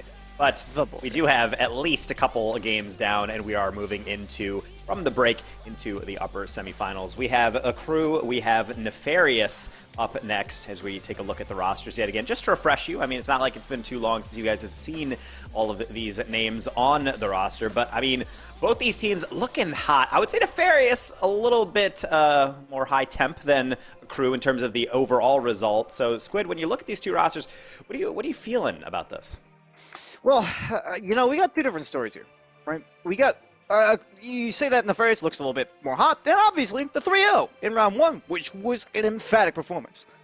However, you think about, again, who they were matched up against, and I just did not feel the resistance from Manzana that Akrew undoubtedly felt from Stromboli. And we saw what Akrew was bringing to the table, and he looked grade A phenomenal. And while Tivar was truly a standout performance for Nefarious in that previous match as a star striker, massive goal participation, I just don't necessarily know if their passing plays, if their solo efforts are going to stand up in the face of a stalwart Akrew defense. Yeah, Bass, looking at this one, where are you falling on this? Because I really like how Nefarious is playing, but it's hard to like disentangle and do like that logic of, well, this team beat this team and this team beat this other team, but which one is more convincing? Were they being outplayed, or was the other team just not up to snuff? So what are your thoughts on that? So I think the big thing is I'm a big, person who talks about momentum. I really do believe that motivation and momentum play a huge factor in the way the teams play. I will argue to anybody who says that the underdog doesn't come in with more to lose and more motivation. I will forever say that. The issue is here, there is no difference in motivation. There is no difference in underdog, quote-unquote, story here. These are two teams that match up pretty evenly. The only difference, one of them, their warm-up was against a team that could possibly win this all. The other one is a warm-up against a team that's still trying to find its footing. I see Akrew coming into this one a little bit hotter, and in a best of 5 where you only have 5 games to really make the most of it, I feel like that little bit of extra oomph is going to be what pushes them over the edge. Well, all the teams need that oomph, and we'll have to see what levels of oomph have been brought so far. We take a look at the bracket, peel on over, of course, which is 8 teams in the bracket. It's not too extensive of a double elim, but we are still seeing the results roll on in Nefarious, as we saw 3-0 over Manzana, Akrew, and Stromboli, taking that 5-game series. Little Step Bro and Scuzz Esports still trying to duke it out, but Random's taking a 3-1 over 26 Rising, so they'll be awaiting their victor. And in the lower bracket, Manzana and Stromboli, as we mentioned earlier, that is such a tough one for Manzana, getting the 3-0 and then just going to have to face it off against that former Charlotte Phoenix roster. So still a long way to go, and still a lot of lower bracket to be played out. Plenty of regain on the table, but I would say Nefarious and Akrew and Randoms on the other side. These 3 teams, honestly, are my favorites to be able to make it all the way through the bracket. Anyone have particular thoughts on that? Squid, I see you have a pensive, actually both of you have a very pensive face on while I say that. Squid, do you have any additions on that?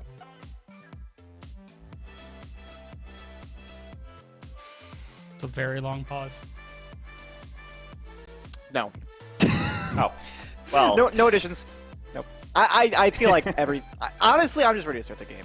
I want to go with Nefarious. Look, I picked them as my heart pick. All right, my soul pick last series was Nefarious, and it ended up being the right one. I don't know if I can do it again, though. I mean, the crew just looks so solid here. And of course, as you mentioned, I definitely have Akrew is my personal favorites to make it all the way here. I mean, of course, though, against randoms, and then... goodness. I feel like if Nefarious can take this series, they have a very good shot to make it all the way to the finals and potentially even take the event, but I just don't know. Akrew's defense looks so freaking good, man. It's tough for me to make a call on it. Well, I'll eventually have to really talk to you about that, and I'm going to say that time is very much now, according to the watch that is not on my wrist. But you have to pick between Nefarious and Akrew. You had mentioned it's your soul pick. Within your soul, you have to pick Nefarious, but Rocket League is basically a religion, and like most religions, there are times in which your faith has to be tested. Are you still a disciple of Nefarious in this matchup against Akrew? Okay, well, as much as it may be a matter of faith, I also do have my brain pick. So my soul pick would definitely be Nefarious, but my brain pick is Akrew. I just feel like their defense, despite the fact that T-Var had an outstanding showing against Manzana, I feel like they are in for a rude awakening when the backboard becomes pretty much unavailable for them. I'm going to give this one to Akrew 3-0. Oh, Bass had to literally move away from the desk. He was so appalled by that. Bass, what's on your mind? I can't decide. It's so difficult. Sweep. What?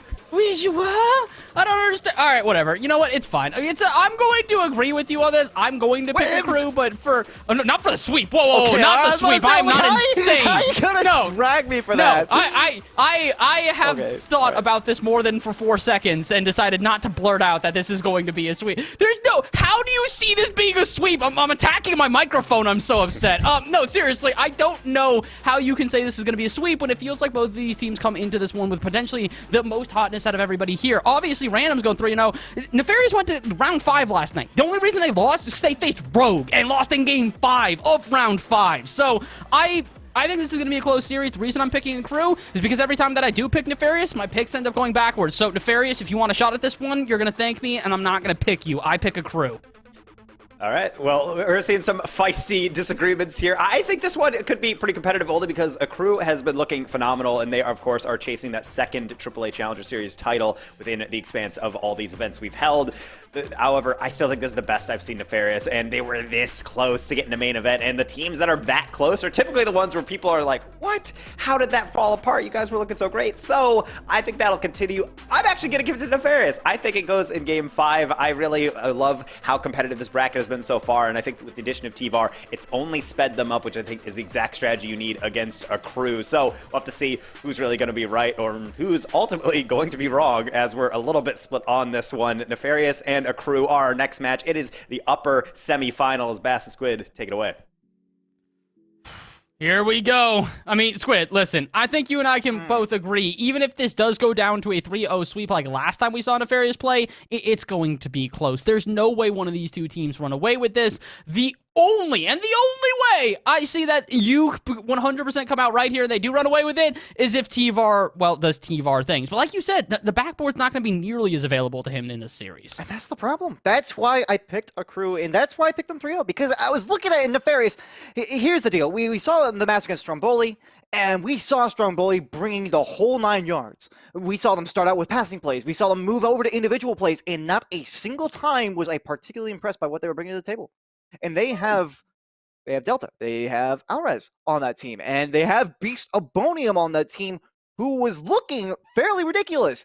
And guess what? T-Var looks somewhat ridiculous too, but at the same time, if Beast Abonium looking ridiculous can't beat Akrew, how am I supposed to be convinced that Nefarious can?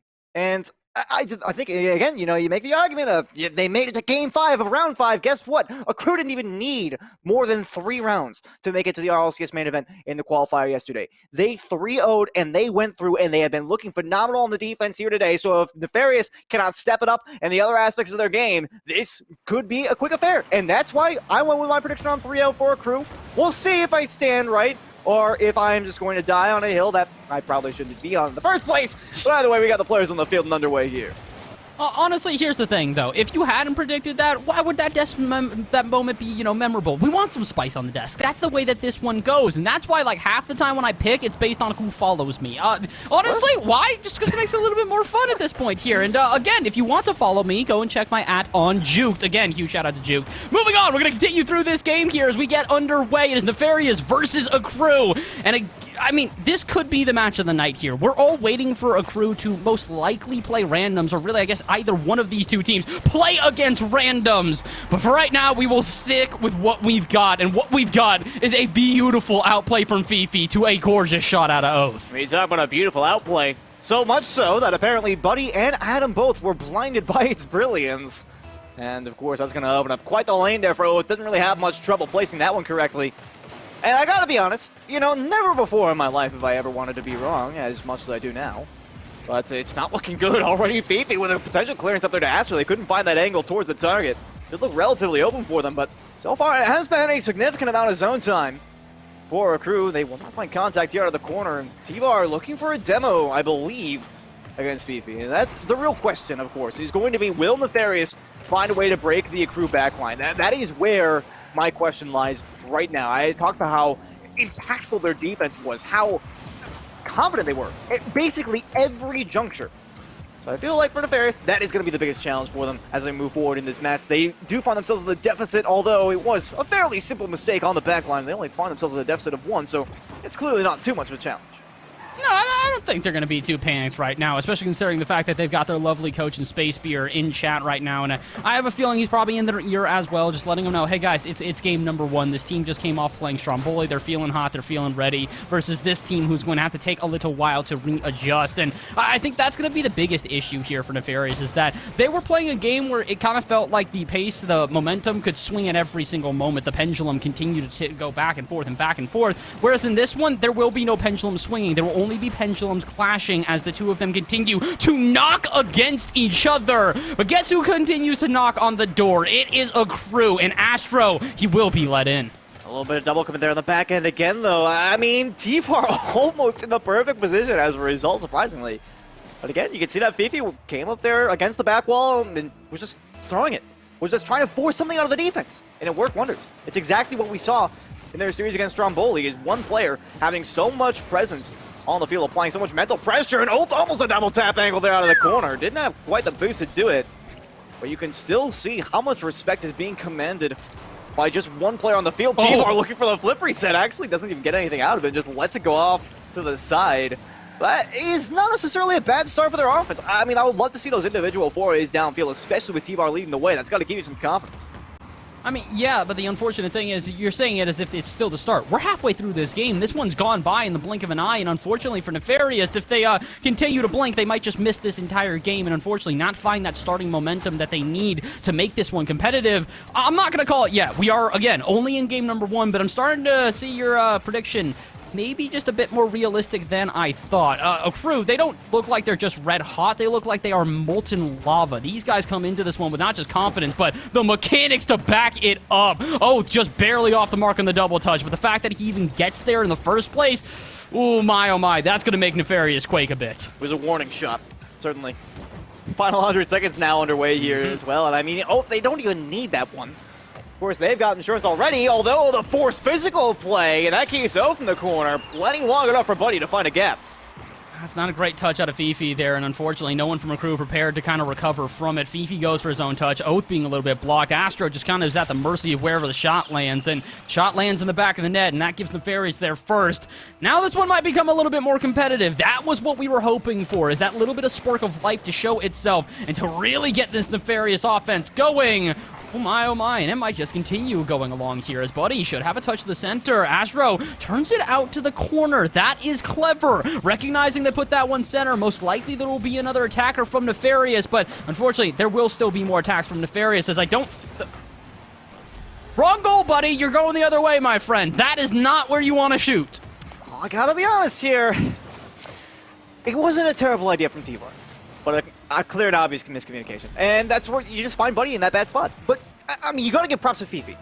And this is exactly what I was talking about. This was the problem for Stromboli. This is the same problem that Nefarious now finds themselves with.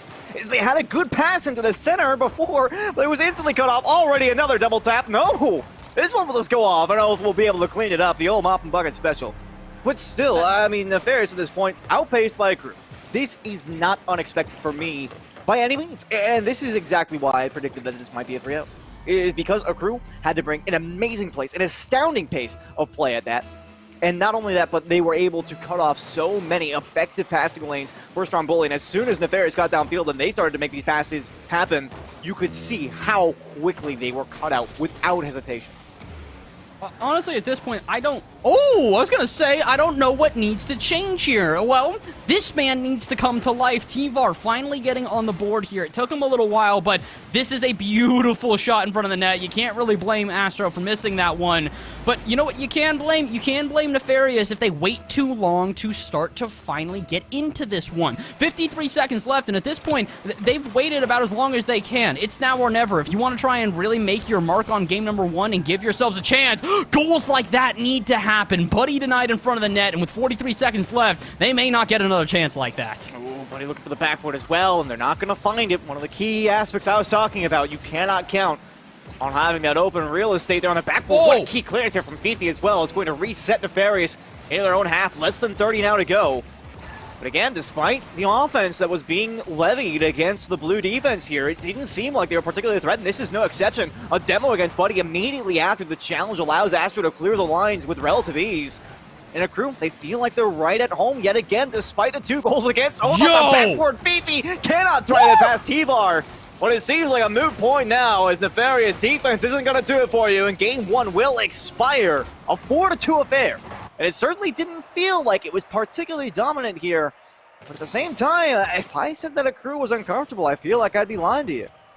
It did feel like Akrew throughout that entire game just kind of played however they wanted to. Again, this is the difference between Akrew and a lot of the other teams in the bubble scene is they walk into matchups like this as if it's, just another day at the office. They've been here before. They're putting their pen down. They're starting to take their notes, and they're just making sure that it's a bit standard. So I don't know what it's going to take. Something has to change here, though, if Nefarious wants a chance. It feels like their offense has become muted, and unfortunately, you can't be even a little bit quiet here. You have to have that volume knob up to 11, or it's not going to be enough.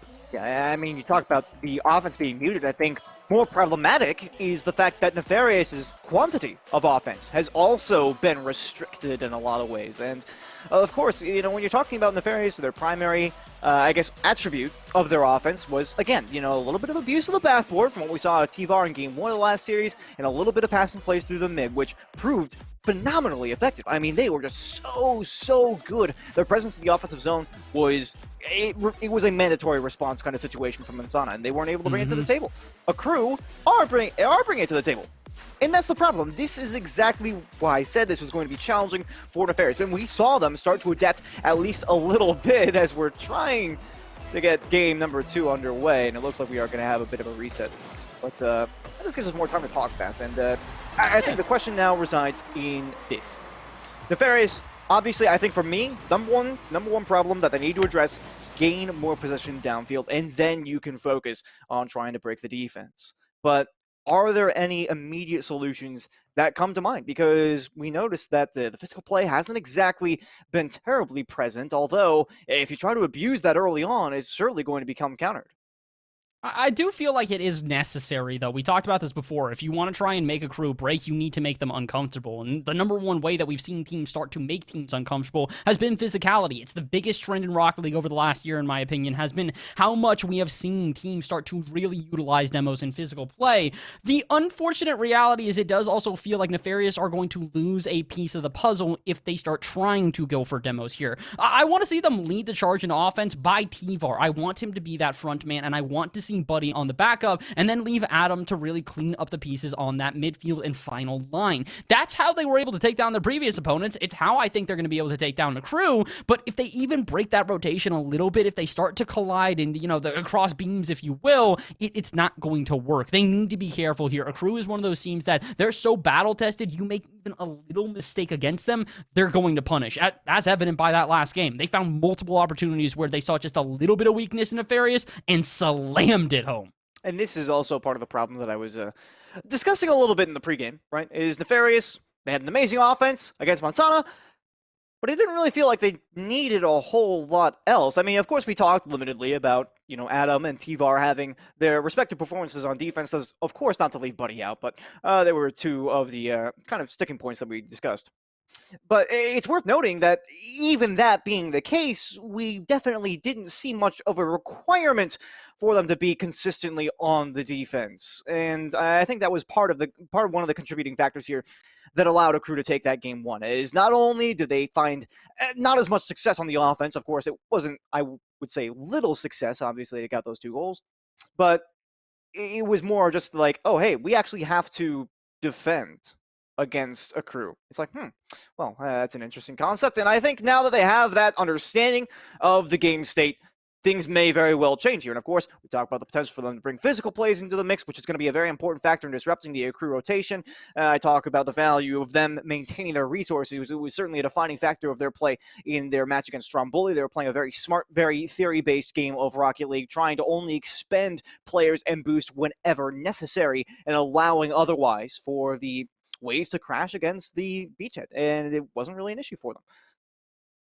At this point, I feel like the unfortunate thing is that we're not really seeing those big weaknesses on either side, if I'm being 100%. Again, Akrew are not really finding weaknesses in Nefarious. They're just kind of overpowering them. And Nefarious, obviously, is not finding weakness in Akrew. So they're not able to overpower them here. This feels like a series, we talk about this a lot. There's 2 ways that this one goes down. Either someone hits the nuttiest goal you've ever seen, flip resets like we've seen from Akrew already, or you see a defensive error that opens up the gaps. What we are going to see, and I can guarantee that, is game number 2. We have finally figured out the technical difficulties behind the scenes, and we are ready to get this one going. A chance for Nefarious to redeem themselves. Otherwise, they're going to have to reverse sweep against Akrew, and I do not wish that on my worst enemy. That is a difficult task, and that is putting it very simply. And the time for talk is over. I suppose what the players decide for themselves, and again, the big question marks for me. Will Nefarious be able to step up their defense this game? Will they be able to step up their possession this game? Of course,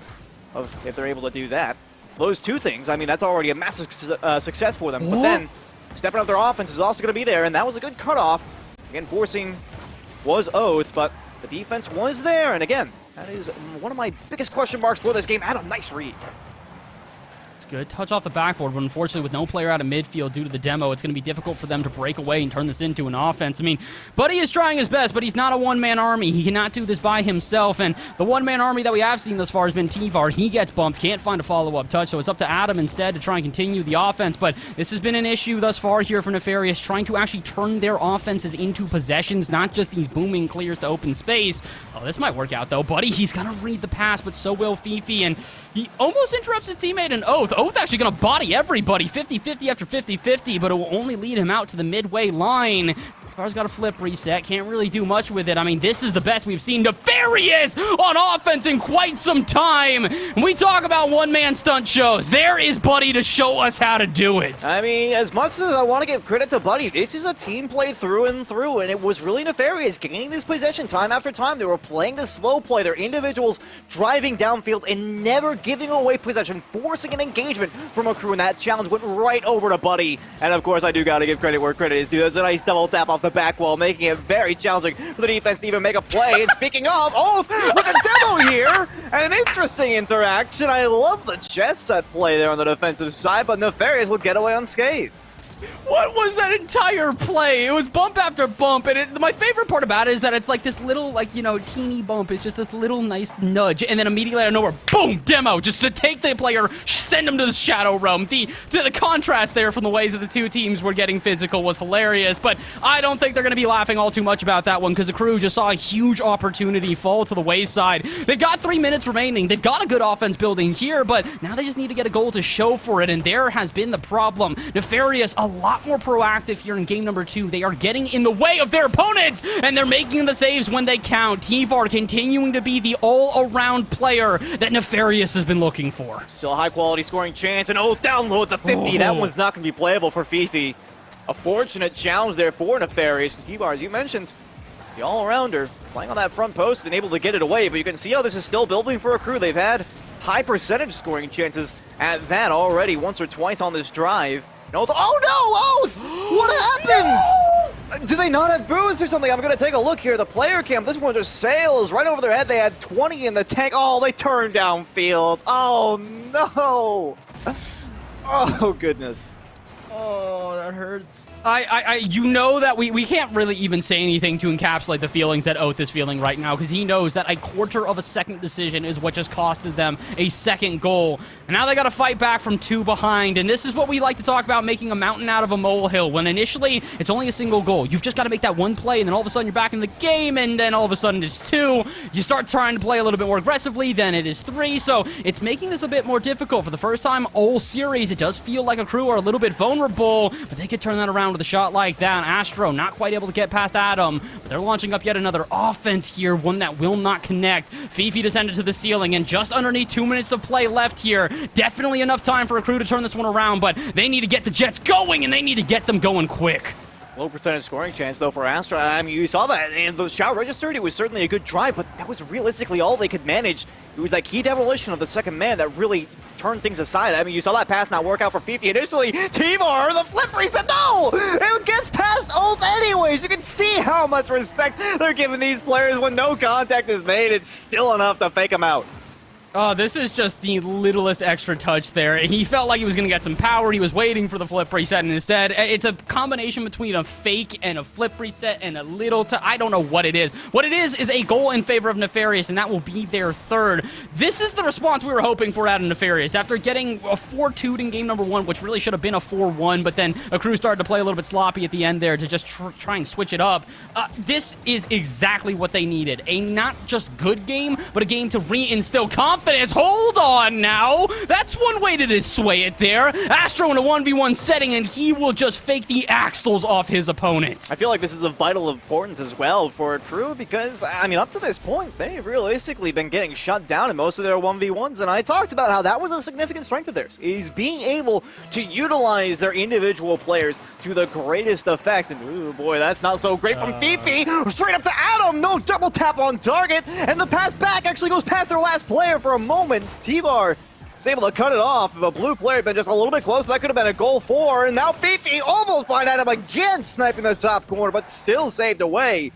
And Nefarious suddenly placed on the back foot twice in rapid succession off the back foot again, and Fifi is denied. They're still looking for something, but Astro, oh, the demo, but Astro already goes far field, and they can't make the play. What is happening? Oh, I mean, listen, this is why I've always been such a big fan of Akrew. Before they were even Akrew, when they were Vibrance, their never say die attitude was one of those things that made them feel so unique in this bubble scene. Unfortunately, they look like just another bubble team right now, though, as they are struggling to find a goal against another one of the more prominent faces here in this scene. 13 seconds to go. At this point, they're not going to turn this game around, but maybe they can get a goal for the road and keep this one competitive. One last attempt here. Fifi will put this one center. Oath will be there, and he will be denied. Buddy will take this one away, and as Adam slams it off the backboard, the results will set in stone here. Nefarious will take game number 2, tie up the series, and now we've got the ball game we were hoping for. I've never been more glad to be incorrect. You know, I feel like I say that frequently, but either way, I mean, you look at this scoreboard, and I think you understand the reasons why. Because Akrew, they lose this one 1-3, but the shot counter does not reflect that. 12 in total. They're shooting, what, 1 for 12 in this game is not exactly a great conversion rate, but I mean, I feel you look at this one, and there were a lot of high percentage scoring opportunities that simply were not converted upon for one reason or the other. Nefarious, I commend their defense because it certainly stepped up, and that's exactly where I said I wanted to see the initial improvement. You know, getting possession downfield, it didn't exactly work out the way that I would have wanted it to, but the number one principle is you gotta start at home. You gotta start on your back line. You gotta make sure you're not conceding silly goals, and they didn't concede silly goals. They didn't concede goals that looked like they should have been goals pass. I mean, the thing is you go and look at the save total in comparison. 0 saves on the side of Akrew was very clear. They came in with 2 very different ideas here. Talked about it before. Nefarious all around, playing defense and offense both. Akrew playing the midfield line. It's a very different strategy. It's a viable one, but that strategy by far relies on them being able to well, score. They need to be able to convert on at least a couple more of those chances. If they cannot, unfortunately, I don't see them winning this ball game. And I would say right now, they kind of need to. After having such a lackluster result in game number 2, turning it around in game number 3 is not just going to reinstill confidence, it's going to give them a chance to keep this series competitive. I feel like there may have been a little bit of a shock factor for Nefarious as well, because I talked about how significant Akrew's ability to play the one-man game has been. And then it felt like Nefarious decided, okay, yeah, we see what you're doing in game 1, so we will engage directly in that, and we will beat you at your own game. And they did. And speaking of, buddy, dropping on that one for a secondary contact. But I feel that now that Akrew has seen what the cards have been played for Nefarious are, they're going to be able to respond in kind. Hello, buddy, to T-Var. I like this idea, the pop-up for Adam. But I don't think there's going to be a shot at this one. Buddy going to try for the follow-up, but beaten well by Fifi. Very volatile play there to open things up. A nice dunk here by Fifi, but Adam, the first to it by a mile. We were very respectful on the field so far. Well, that's a decent touch out of Oath, though. This might be able to give the pressure that all of Akrew have been looking for. That's not going to be enough. Maybe they can get past the defense in a different day here, but considering how prepared and, like we said, end-to-end Nefarious have been playing, I don't think the standard shot like that is going to get past them. Similarly, Oath, you're going to need a little bit better of a clear if you want to not have some interruptions. That is brilliant. Oath knowing that a heat-seeking missile is going at his car, so he just lets it pass. It's beautiful. I mean, when you are Nefarious here, you're buddy in that situation, and you see Oath up for that ball, and you know 10 times out of 10, Oath will hit this redirect to the opposite side. And Oath knows this. And that's the mental checkers that are being played there. I mean, I don't even say chess, because that's really just a 50-50 for Buddy to read whether or not Oath is going to fake that, because he knows it's opposite corner if he does. No! Oh, what is this? Fifi just takes it right off of T-Var for goal number 2. He pre-jumped this when I was in kindergarten. Are you kidding me? What on earth is that? Fifi, he's psychic. He's not a Rocket League player. He's playing tarot cards. What on earth? That's a 2-0. That wait, I don't know how to even describe that play. I don't know. Some sort of divination, clearly communing with the gods on that one. Oh, all right, if that one had pinched all the way downfield into the net, now that would have been a story. Adam, back towards the mid. It's a beautiful delivery to T-Var. They know they can't score. Back into the mid. Buddy, not close enough to shoot that one. And Nefarious already driven backfield. Oh, for the redirect. What an angle here from Oath. Oh, baby, it's beautiful. Oh, baby, a triple. That is the third one, and what a way to do it. All right, hey, Nefarious, you might have needed more than just a shutout in that last game. You didn't even get the shutout. You probably needed like 18 goals because these guys have not just awoken, they have arisen, and they are controlling the dead. This is disgusting play out of Akrew so far. We saw Nefarious a limited opportunity to move forward, and they're like, yeah, we can do it, and suddenly the ball's in the back of their net. Oh, boy. Definitely not a good look for them. And the way that Akrew has been looking is do it again, do it again, do it again. Very confident Fifi with the pre-jump, and Buddy's not going to get fooled by the fake this time. If it was even a fake, I feel like Fifi just narrowly missed that one. But either way, you can see what is going on in the Nefarious defense. And Adam, don't think that was the play. What is going on? It's just falling apart here at the top of the box, and they'll get driven downfield. Oh gosh, carnage is absolutely unfolding here, and this is the problem, is that Nefarious, we've talked about this, they are hot and cold. On their best days, they look incredible. On their worst ones, they're missing shots like that, and I wouldn't say this is their worst day. I think this is just probably one of their worst games here. They need to take a second, calm down, and start playing this one a little bit more communicatively, because it does feel like they're just kind of throwing everything at this ball, hoping to get an interruption, and rather than interrupting the other team, they're interrupting each other. The double commits and collisions that we have seen are not going to be enough to get past Akrew. Oh, boy. I mean, at this point, though, you got to ask yourself, what is enough to get past Akrew? They've been playing a relatively phenomenal game so far. I feel like more proactivity is merited, but at the same time, you get cut off by Astro like that, and you end up with a player downfield now.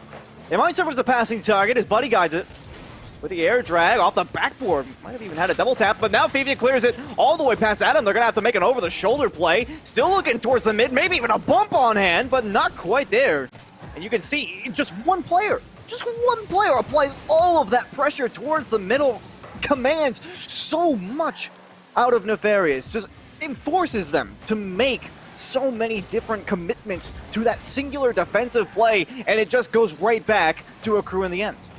It feels like Akrew right now have started to find that little bit of creativity that we were so complimentary of them before. It was the fact that they could do a solo play, or they could do a passing play, or they could do a little bit of both and leave you guessing. And I think that's the issue, is that Nefarious before this, it looked calm and controlled. They seemed to understand what Akrew was throwing at them. This game, it looks like they lost their textbooks and are going into the finals completely unprepared. I mean, hey, listen, I feel that. That was my freshman year of college as well. But this isn't your freshman year of college. This is the AAA Challenger Series. And if you lose this one, you're getting sent to the lower bracket where you will need to brawl your way through many other teams who want it just as badly. 40 seconds left here, and I don't want to call the game, but you might as well. Nefarious, you need a miracle if you want to turn this one around. And that's not a miracle. That's a bump at Astro, and that's a 4th goal out of Fifi. Man, here's all I gotta say about this game. 12 shots to 3. I want you to guess, without looking at the scoreboard, I want you to guess who's got 12 and who's got 3. Manzana has 12, and Stromboli is 3. I mean, that may very well be the case down in the lower bracket. I don't know, but either way, you get what I'm playing at. Oh yeah! Oh my gosh! It has been a ridiculous possession game for Akrew. And I talked about how, Nefarious, they did a great job. I want to see them start at home on the defense in the last game and then push it forward into some possession play. I want to say that I stand by that, but simultaneously, the couple of times they moved downfield, it felt like they were risking everything, and not necessarily because they actually were, but just because Akrew was that impactful on the counterattack. Every time they got the ball downfield, it turned into a favorable possession one way or the other. I mean, they were either able to get shots out of it, or they were able to boost off their opponent at least a little bit, force them to have a bad chance at transitioning downfield. It never felt like Nefarious really had any sort of significant control of the ball, and I think that's reflected quite nicely and concisely with the scoreboard. Honestly, you can really check this scoreboard and understand exactly what Akrew's plan was when going into that final third. Dish the ball to Fifi, see if he can get a shot on target, cause calamity, and then usually someone is either there to re-assist the player, or it'll at least be enough to get a shot. And this is the problem, is it does feel like Nefarious are starting to try and figure out how to, do the same with their offense, and they're not. They're just looking for these shots on target. The shot doesn't really deflect anything. Rather than finding a follow-up, Akrew just carry it out of their half and make it difficult for Nefarious to find extended pressure. It just feels like we're back to that pendulum swing that we talked about before, where momentum goes in one favor, then it goes to the next, and then it goes to them, and just da-da-da-da-da-da. It's a dance we've done too many times before, but I don't want a waltz. I want a samba. I want the beat to get rough. I want to see that upbeat, that upswing from both teams. I want to see, honestly, I want to see a bloodbath here in game number 4. I want to see Nefarious leaving carnage on the pitch and sending players to the scrapyard. Because if they don't start to get physical, I don't see another way that they'll get past this Akrew defense. Well, you talk about how Nefarious trying to emulate Akrew potentially with their movements downfield, but I don't think there is any way to match that with the way that they were looking in the last game. There were so many open passing lanes for Akrew. I mean, you saw that redirect from Oath. I think that was a particular standout moment for me. That illustrates that point perfectly. Just Nefarious were never able to find it. Astro already have to block that potential shot angle. Tivar almost even on target regardless. But I mean, first things first, Nefarious, you have got to keep Akrew from making these impactful transitions downfield. You got to get it away from those blue players some way, somehow. Because if you can't, then you are quickly going to find yourself at a massive deficit. I'm glad that Taco pointed this out in chat as well, because I was just laughing at this. How, Fifi, you gotta slow this kid down as well. Fifi is feeling himself. He's pre-jumping, not to try and beat you, but to wait for your touch so that he's just in the air to interfere. He is more than just a nuisance. He is the annoyance. He is the schoolyard bully that you would run from. But unfortunately, even if you try to run, he's already pre-jumped to wherever you've moved. So this is gonna be difficult. It feels like Nefarious have got a thorn in their side, and that thorn's name is Fifi, and he is not going away. He's even faking it out and letting it go back to the rest of his team here. Oh, not quite able to connect, though. And Fifi, he'll have to clear this out to the side. A minute into this one, and honestly, I still feel like there's something missing if Nefarious want to get past this team. You say that, but they've gotten past the first 80 seconds without sustaining a goal against, so it's already something of an improvement. I mean, the way you're talking about Fifi, it almost feels like we got an anime villain on our hands. I am 4 parallel universes ahead of you kind of deal.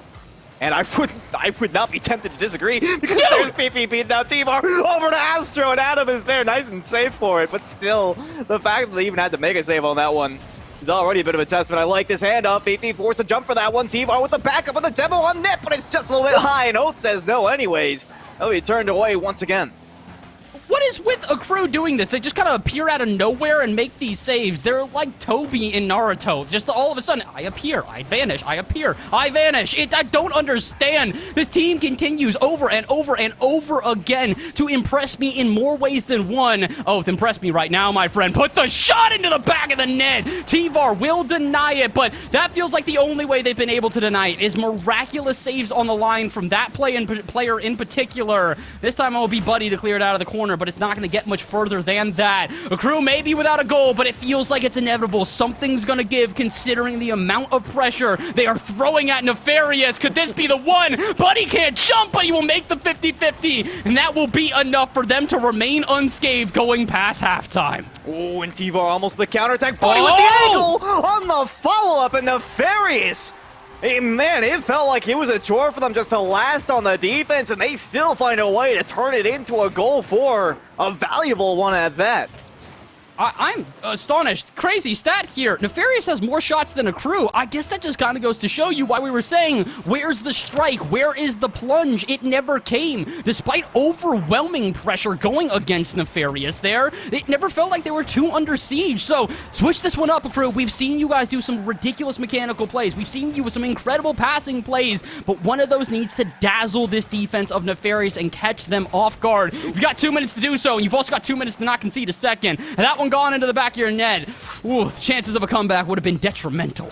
I gotta say here for Akrew, I'm a little bit less than impressed with their performance in this game on Utopia so far, and they might have had a chance to change that there, but not close enough to play for that redirect. I feel like they have started to respect the defense a little bit more, and Nefarious certainly merit it, as again, it's the passing lanes in particular that they need to close off. They're making a point of getting the ball away from the Akrew players, and this is something I touched on in particular that they needed to do, was deny possession where possible. That pass out to the mid, speaking of denying, that to get out in front of that one, it was surely going to be destined for the goal line, if not for that touch. They might still find a shot levied against them, but T-Bar with some less than quality contact there out of the corner, less than 70 seconds to go now.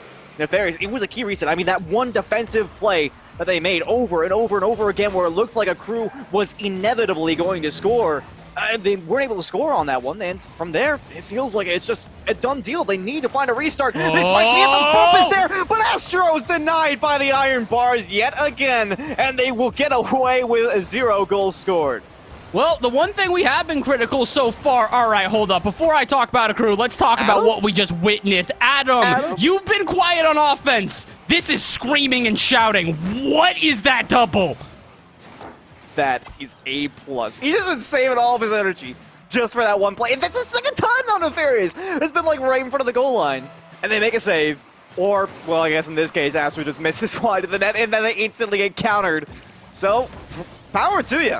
If you're going to play like that, and they still have to play some defense, and T-Bar will be leading the way. 30 seconds to go, and it looks like they are prepared to pack their bags and move over onto Champions Field. But for Akrew, I mean, how do you respond to this now? I mean, you would think the obvious answer is, well, pick up the pace, just gain more possession, LOL. But I feel like it's just not as simple as that pass. You would say that, but at the same time, it wasn't simple for Nefarious. Then now it's looking like they're going to shut out their opponents. This is, again, that pendulum swing that we talked about before. I just didn't know if they were going to have enough rhythm to turn this one around, and the answer was yes. There's the demos we were hoping for. A bit too late, and that means that Nefarious, they will indeed send us to Champions Field Game 5, a single one to determine it all. Again, this is why I called you insane for saying this would be a 3-0. This is the closest series we've had all day, and it does not even compete. No. See, Bass, this is the thing, though, is, I call it a 3-0, and the 3-0 that I predicted was in anticipation of the games that we saw Akrew win. And tell me if we saw Akrew play the same way every single game, that it wouldn't be a 3-0. I mean, they scored 4 goals in the 2 games that they've won here. I can't disagree. Like and I mean by that, but like 4 goals twice. They have 8 goals so far through those 2 games. That was the big question mark for me, right? Is can Nefarious match what Akrew's bringing to the table? I think the pretty clear and obvious answer now is yes. They have been able to adapt spectacularly to everything that Akrew has been able to throw at them so far, including the defense. I mean, their improvements on the back end have been nothing short of just straight phenom material. They're going to need a little bit here. Oh, almost had an initial shot chance there. And they will make a defensive stand, although I question how much integrity they're going to continue to have, as this one will be cleared away. I think the big thing here for Akrew is that if they're going to go back to their overwhelming offense, if they're going to go back to pressing their players and everybody into defense, they need to convert early. Doing this is great. Getting a goal, that is how you set the tone. That is how you get momentum in your favor, and that is how you show to Nefarious that there are weaknesses in their defense and make them second guess. If they don't strike early, if Nefarious do what they did last time, which is just hold on until eventually they find an opening, I'm going to call this one for Nefarious ahead of time. But I will call nothing thus far, because 50 seconds into this one, we've had nothing on either end. T-Var will dispossess Astro in the air. He did not want any of those fancy mechanics. Instead, he'd like to restart an offense here for Nefarious, and struggling to do so. 50-50 is going in favor of Akrew. Sent out to the corner where Fifi is waiting. That time he can't pre-jump his opponents, but maybe Astro, he can make up for it with a send to the sky. Instead, not. Adam, back and forth we go here, and a lot more midfield presence out of both teams than we had seen previously here in this series. But defense gonna be even more important. Adam does what I said they needed to, and they will find the first blow. That was a bit of a forced challenge there for T-Var. I mean, Fifi was trying to find that pass to the center is what it looks like, but Adam, I mean, for the first time it feels like Akrew are the ones getting cut off in their own end and resulting in a goal against. I mean, occasionally we'll see them get challenged on plays like that, but we never see them just get straight up cut out of the rotation like that. For Nefarious, it's going to be a huge goal number one, but still, I mean, it's all about playing this theory-based game. In the back end, I've seen a couple of times they are willing to expend resources in order to dispossess players, not necessarily earning anything downfield, but just ensuring the integrity of their backline. And that is very important. Oath is going to challenge that here, easily shut out, it seems, by Adam. Of course, I say easily. I feel like any 1v1 against any player on the pitch right now is going to be deadly. This one, a free ball downfield, and insurance now earned by T-Var. Uh-oh, this is the one weakness we've seen from Akrew before, is they start to get a bit too eager. If they want to play a midfield line like this, like we said, they need to convert. Otherwise, they're just going to give more time for the opponents to start studying the textbook, start understanding how this team controls that offense. And when they start to understand how you control that offense, all of a sudden, all that control, well, it goes away. 3 minutes remain here. Plenty of time for Akrew to get on the board, give themselves the momentum necessary, but it's a bit unfortunate. We're going on about 7 or 8 minutes without an Akrew goal. And if it continues on this way, Nefarious, they will move to the next round. Buddy, trying to further secure that. It seems like it has been a game of bursts, and I think this is going to be no different. An example of where Akrew, again, are simply getting outpaced. First, it was them getting cut out of the rotation. Fifi trying to find Astro and cut out by the opposition. This time, they were unable to cut off a passing lane, which is, I mean, I touted in their series against Stromboli, something that they did to perfection almost every single time that they saw something coming here at the top of the box. And here again, I mean, Astro just completely shut down by T-Var immediately. Possession right now is coming at a premium for Akrew. Nefarious will not allow them any space or time. Right now, it's just long balls over and over again that will earn them this win. Can they hold on? I really don't see a way that they cannot. The unfortunate thing is that the biggest thing we were giving as a compliment to Akrew is that their pre-jumps, their speed, were catching Nefarious off guard and interrupting their plays on repeat. Now, Akrew, they're just trying to find touches that don't immediately go to possession in favor of Nefarious. They're not cutting them off. They are not outpacing them. They're just kind of at the whim of when Nefarious decides not to interfere, and T-Var, he's not giving them an inch to breathe. At this point, what can Akrew do? They need to get out of their half. They need to not concede, and they will unfortunately not do that. 4th goal now. Buddy tacks on another. Man, oh man, this is looking bleak for Akrew. I mean, you talked about not conceding being something that they need to do, but at the same time, how are you going to make that happen?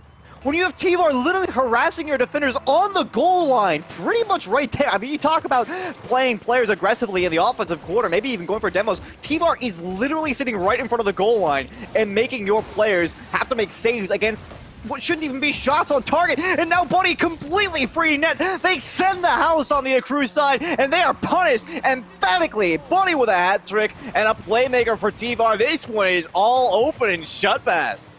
I would imagine so. 90 seconds to go. I mean, miraculous things have happened in Rocket League before, but I would more think that we're going to see a rematch in the future here. Crew gets sent to the lower bracket. What I what I would say is at an earlier point than they expected here in this bracket. So, maybe we get a rematch in the future here. Oh my word. If Adam continues to play like that, I've got no doubt they're going to the finals. But at the same time, it's not really up to them to make it back there. It is up to Akrew to hit the mark, to start getting going, and figure out how to truck their way through the loser's side of this one.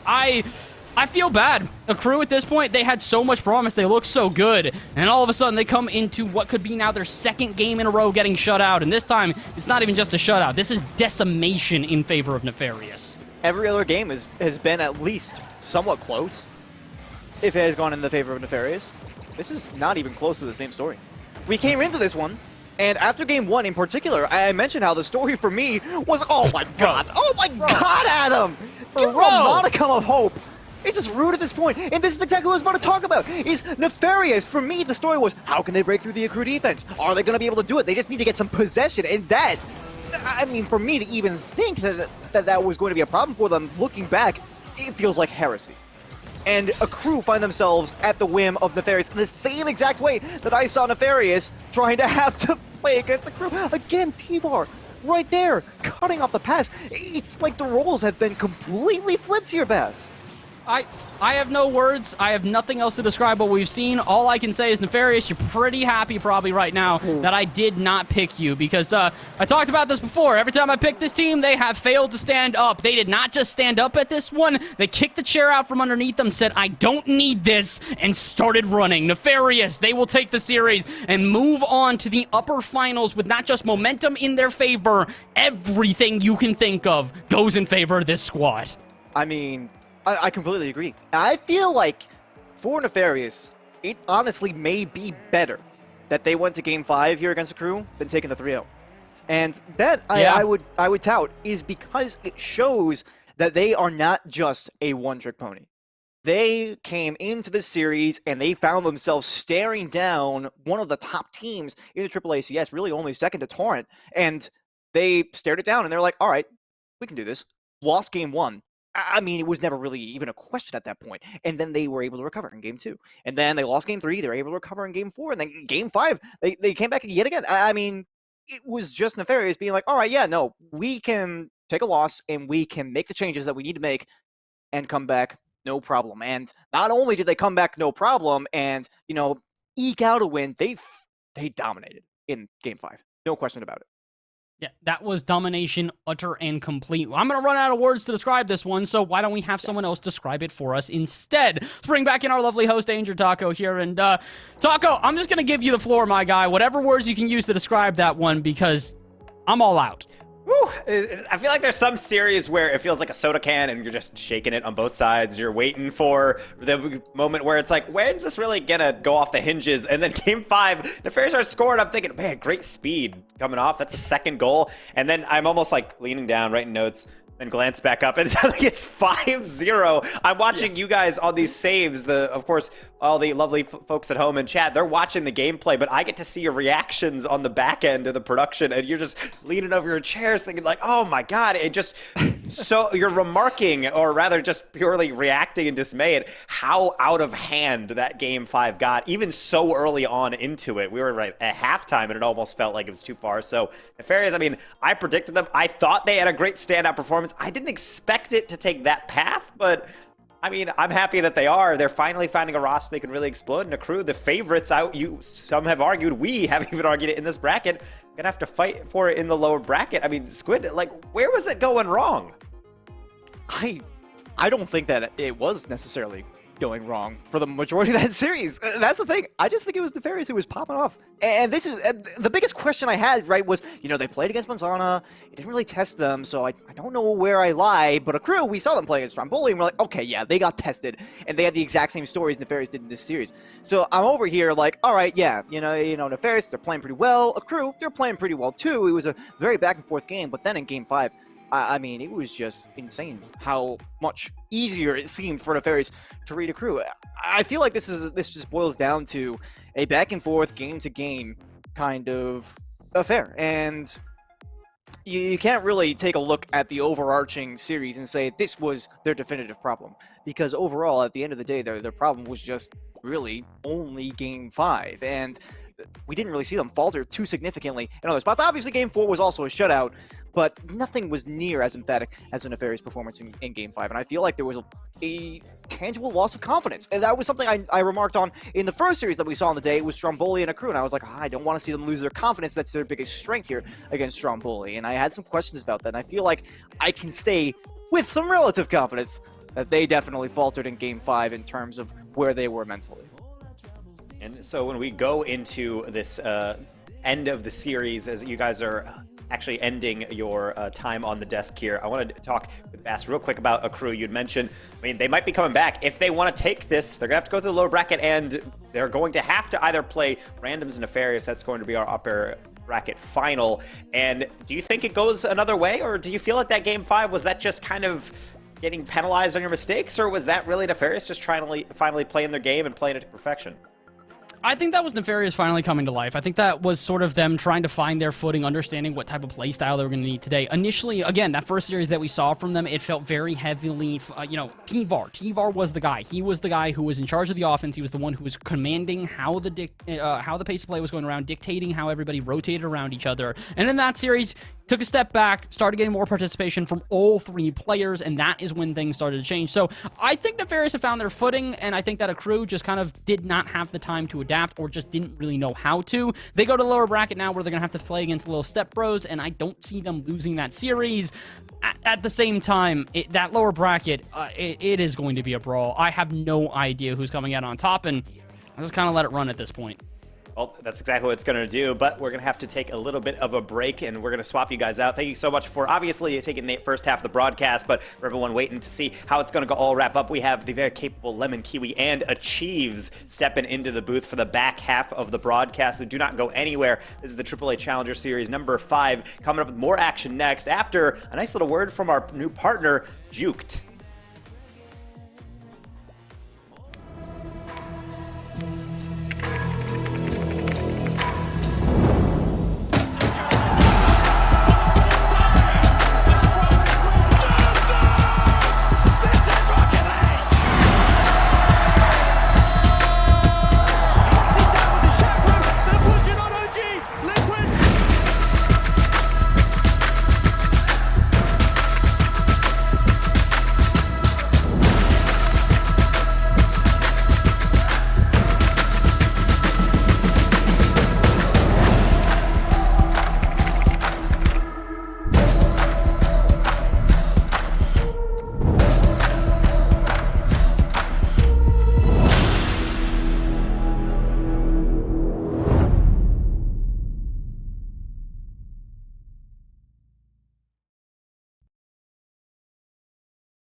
she found a way into my heart. Oh, oh, she don't make out, no, she make art. And I need a way to treat it, cause I keep getting high off of her. Off of her. I know that you'd be bad from the minute I saw you. But somehow I keep running, running back to you. Back to you. Back to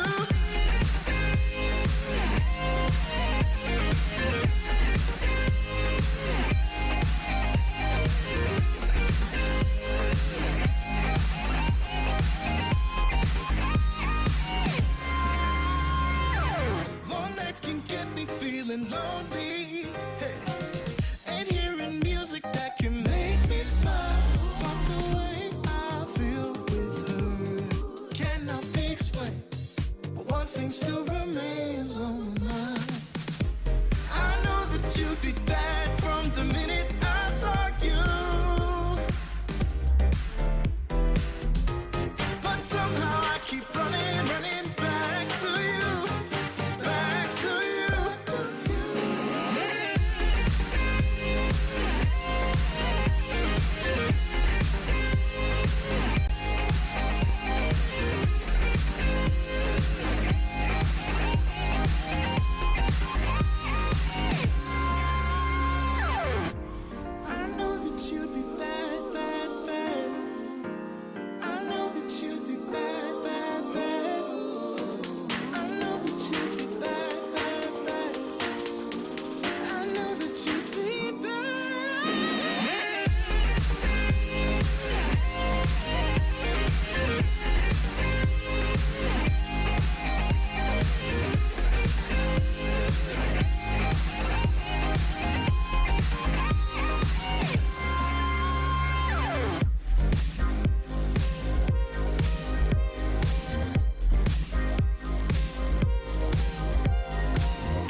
Welcome back, everybody, to more AAA Challenger Series number 5. We have two fresh faces in the booth with me. It is Lemon Kiwi, it is Achieves, and we have witnessed quite a lot so far in the AAA Challenger Series, which is why it's important to obviously welcome these new casters, but also take a look back at the bracket, because I think all of us could use a little bit of a refresher of what has transpired so far. In fact, we've obviously also probably even had an upset in some people's eyes as we actually look back at the game we had just seen. It was Nefarious 3-2 over Akrew, a 5-0 victory in Game 5 to take that one. They're going to be facing off against the Randoms in that upper final, but as we take a look at the lower bracket, Akrew and Lil Step Bros actually has already been decided. Akrew having a forfeit after dropping to the lower bracket. We've received word that apparently a Falcon, I know nothing short of that, has broken through the window of Oath's bedroom, has stolen his gaming monitor and carried away. They cannot continue, so that is a loss for Akrew. Apparently, a very common issue in esports. It's going to continue through on the Akrew side. So wish him the best luck getting that one back. That nest has to be super far up in a tree. And for at least right now, Nefarious and Randoms, very high up in that bracket. Achieves, Lemon Kiwi, how you feeling about this bracket so far? And how you feeling about Falcons? Because right now they're really throwing a wrench in this bracket. I'm panicking. I would panic. If I ever wanted a Teams comm video, it would be that, as the Falcon was coming through the window and stealing it. That's what I would want to hear. I agree. You know those little spiky like sweaters, you can get those little chihuahuas so that falcons don't pick them up. If there'd be a version of a spiky sweater you can put on a monitor or a modem, whatever that was taken, to apparently protect you from falcons, I've really seen it all. Anything happens in the Rocket League bubble scene, I guess. I mean, you got to be prepared. The coach can only mentally ready you for so many things, and I think, honestly, there's some. I wonder how hard that Akrew's going to be. Is the org manager going to come in and be like, "You didn't prep them for that. You didn't Falcon-proof your bedroom." Really? And they're like, "I'm sorry," and they're like, "Sorry, it's not good enough. We have to forfeit now." It's just a disaster on that end. But at the very least, we do have a great upper final to at least talk about as we take a look at these rosters. It is Randoms, it is Nefarious. I would say Randoms is just a name. It's kind of an ironic one because they're becoming very well known. They've gotten into the RLCS a couple times now, and they're trying to continue a run in this bracket. Achieves, looking at Randoms, I mean, they've been certainly making a name for themselves as of late. Yeah, I can't fault anybody on Randoms. Really, Chronic probably the one I'm the most familiar with. I've heard a little bit about two-piece here and there, so I'm looking forward to getting to really see some of his play for myself, but I would definitely agree that out of the two Randoms, maybe, I don't know, you could probably call him a slight favorite. I like watching Adam a lot. I think he's great, so I think Chronic will probably put up a stiff defense, and I want to see Adam put on the big mechanic show and really break him down a little bit. Lemon, I mean, we were looking at Nefarious. Bass had actually said previously when they were on the cast that Nefarious is someone that has started to play up ever since they picked up T-Var Stu into their roster. And they're really starting to play up to that RLCS level. And I think this is really the first test of a team where they've actually more consistently than Akrew been able to get into that main event. Do you feel like that pattern is going to be able to continue here in this upper final? I mean, just even looking at the bracket, I felt like the top side of the bracket was just a lot stronger. There's a lot of high-quality players on that side, and Randoms, you know, struggling against esports, only a 3-1. It's not that clean 3-0. And then Nefarious, the fact that they only sweat against a team as good as Akrew. So I'm thinking Nefarious have this easily in the bag. Now, I'm okay to be proven wrong, but I'm thinking that top side of the bracket should be moving forward to the finals. All right, then, well, throwing it into a prediction, then, if you're saying Nefarious, I mean, they're looking pretty hot. Do you believe it's going to be, maybe a cleaner series? Do you see it going 5? How you standing on that? I think it'll be a clean series. Okay, that's a very clean one-sided prediction there. Achieves. Do you echo those sentiments? I'll take randoms in 5. Okay, well, we have a... Nefarious goes and puts up a real good fight. All right, excellent. I mean, this is exactly really what I'm looking for out of this, a little bit of a split desk. I think the randoms are the team that historically I would pick, but that last series against Akrew, it has looked so incredibly good from them. It was almost like they were waiting to figure everything out, and then once they did, it all came together. So I'm going to go with randoms just because I trust my gut. I think they really have that quality of play, that extra level of mechanics to elevate them through. But to be honest, I don't really know how it's going to transpire. I don't think I've really known all throughout. I've just lucked into some good predictions so far. So let me give you a cheese. That's half of it, really. Yeah, we do have them in the lobby. So at the very least, we can figure out very quickly how these two are going to come out. It is the winners final. It is going to be the randoms. It is Nefarious. And a best of 5 to determine who's going on to the grands. Please take it away. Well, this is going to be a good match. Nothing like casting a team called Randoms to inspire some confidence into me. I think it is going to be good. I think you make a good point. I think Nefarious definitely is playing very, very well, especially with this run through the bracket. Had to win 2 straight, no easy paths. So I think there's definitely some founding to be in... There's some logic to be found in picking Nefarious. There we go. I'm trying to string together some sentences. Well, we're going to start our game 1. I'll even turn down my mic a bit. I might even go ASMR mode, but I'm sure this action will just start turning up. 2-piece with 1 for the team. Knight just steals it away off the kickoff, and with that bump on him, didn't even need to hit the touch. It just crossed over. 2-piece recognizing the defense, positioned not in a way to clear the ball, and so he's just kind of camped over there saying, if they come to me, I'm going to go over the top of everybody. Nice quick start for randoms here. Nefarious definitely going to be scratching their heads. Normally that touch across the net going to be pretty free to make in general, but of course every now and again just get picked apart on it and you have to start down 1-0. Well, I did say a team called Randoms wouldn't inspire me, but when you get a goal within the first 5 seconds, I'm a science kind of gal. I like that evidence. Now Knight will get a touch over to 2-piece, and he's not feeling it, so it'll go to Mr. TV. Now a dumb with a good, not a dumb touch this time, but you can see that Nefarious, we're trying to move down the field. Solid defense so far. Now Buddy will have Knight up in his way, crashing right down. It seems like both teams are still fighting for control. T-Var there just pumping it towards the backboard. I would have probably liked to see a little more control. I think Nefarious definitely had the opportunity to move on to offense there. 2-piece, just going to play a little interference in the corner. Adam crossing to the middle, and Knight there to clear it as well for randoms. So everybody kind of just hanging out in the midfield here. And this is a chance for randoms to really set the offense up at the midfield line. Now only 1 goal for randoms, and you see that shooketh Nefarious, the fact that they had to dial things back and getting close to a backboard play, denied. Now Adam, maybe I'll say, I like Adam. I feel like if you're going to spell it a type of way, I should pronounce it the way that you want. But let's say it's Adam, but he still wasn't able to do much, just like I can't find words, and almost a save, but no cigar. 2-piece with 2 goals. 2-piece through everyone. A little bump from his teammate as well. That little fake on the flip reset got Buddy too far in front of the ball, and everybody so close to making it back in time. But 2-piece, so rare to make it through the entirety of the midfield with an air dribble. Untouched, but nobody on random is going to complain for sure.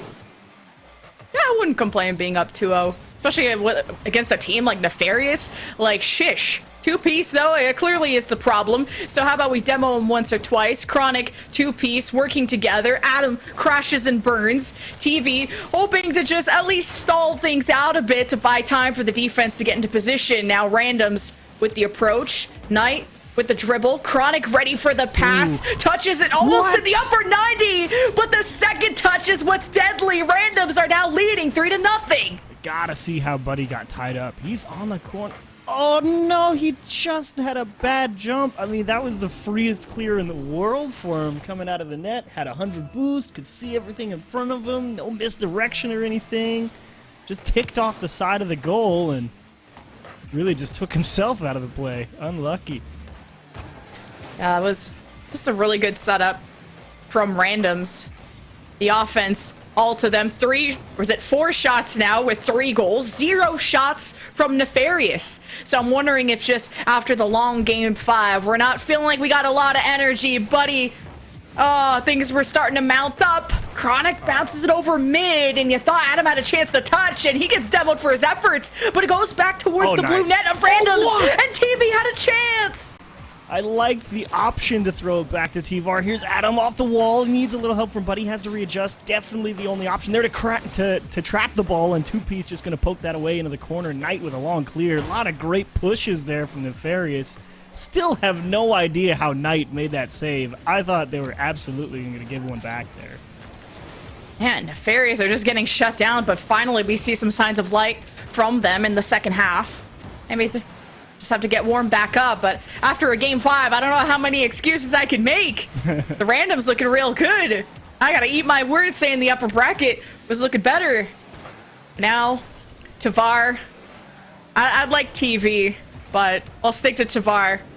He's looking for a friend to pass to up into the corner. Knight steals it away, and now you could have a 2-on-1 breakaway. Buddy has the speed forward, but there's no chance he'd get back in time. Nefarious just overextended. Yeah, definitely trying to force something, get themselves back into the game, play real aggressive. It's not a bad idea, just unfortunately, this is the reality of every now and again when that happens. You don't make the challenge in the corner. You get it punched over the guy who's playing aggressive midfield trying to make the big play. So I think they're willing to write off game 1. Definitely didn't go the way they would like it to, but you know what they have to fix, I think, going forward. So see if they can at least stop the bleeding here in the final minute, maybe get a goal, start feeling like they can at least work their way through that Randoms defense. I mean, just watching the way that Randoms play, you could tell the type of mindset they came in, going up against such a tough team like Nefarious, clearly the favorite in this matchup. And sometimes, like, going up against a team like you don't feel like you can match well against, teams can kind of get scared, and that lack of confidence kind of translates into your play sometimes, but it's really the opposite. I mean, Randoms had a goal within the first 5 seconds. They're passing, they're crashing, they're demoing. And Nefarious are the ones that are getting outpaced to the point where Nefarious are making mistakes like overextending and having 2-on-1 breakaways. And even Buddy is making mistakes that we're just not known for him to do. But maybe one goal, maybe a chance right here. It crosses the goal line. It's not a donut. I was going to say, I feel like this has to go in the net. If this one went off the bar, I would just leave the game if I was that guy. I'd just be like, man, call me back in 25 seconds. We're done here. Thankfully, they got through. You needed 1. Might get 2 here, actually. Unfortunately, couldn't catch it. For Adam, tough break. Tavar is just doing dolphin dives into the net on kickoff. Like, you can tell that even Nefarious have given up, like you said. And as they should, we're working with miracles here. And now we're just even going to tuck a 5th one in just to make Nefarious truly feel this defeat. It's the salt in the wound for sure. Cheeky pre-flip from Chronic and make it look nice. Get all the way around the ball. Not back flip, I guess. Inverted front flip. There we go. That's the right way to break that down in my brain. Yeah, I think you would have confused me. You said forward backflip. I've been like, where is he going? Well, Randoms will be surprising us all with a Game 1 victory, and a very convincing one, 5-1, where Nefarious didn't even get a single shot till, the second half? It took a little bit to get going. That is definitely true. And Nefarious, I think, really did kind of start off in the hole there with that kickoff goal. I mean, it didn't feel like it was ever, out of reach. They definitely could have got themselves back into it, that's for sure. Had a lot of really nice pushes on that Randoms net towards the middle of the game, but it did take them a little bit to get going. And there is maybe an argument to be said about having to play, not necessarily the fact that it was a best of 5 in terms of stamina, but you do have to consider you're playing a completely different team, and the approach they may have may just be completely different in terms of what Randoms brings to the table than Akrew does. So maybe Nefarious kind of just having to adjust a little bit there, and we'll see how game 2 goes. I think that first minute in the second game will be quite telling if they're feeling good or if they just needed a little bit of a reset and get a better read on their opposition. I like Adam's just aggression.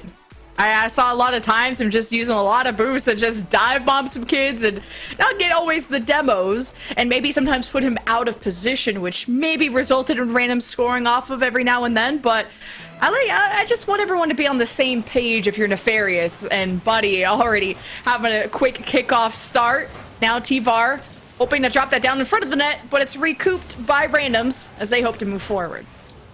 Some nice clears as well from Randoms, but this is a good midfield setup for Nefarious at the start of the game. Definitely some good looks. T-Var real aggressive there in the midfield, trying to force it, and now you got to be careful coming out of your own half.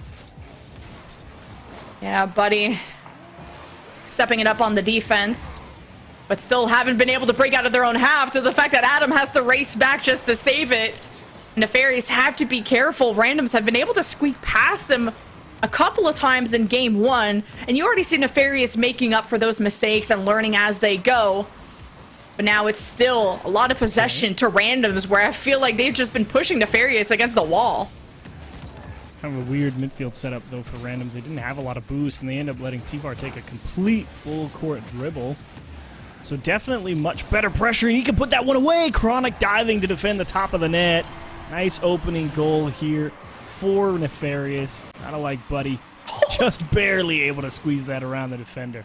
Off the ceiling, the mechanics on fire for Buddy. At least there was a sign of a challenge from Random, but once Buddy sets those up, it's hard to defend at that midfield line. So Nefarious get to start off game two pretty well. Adam already getting shoved into the net.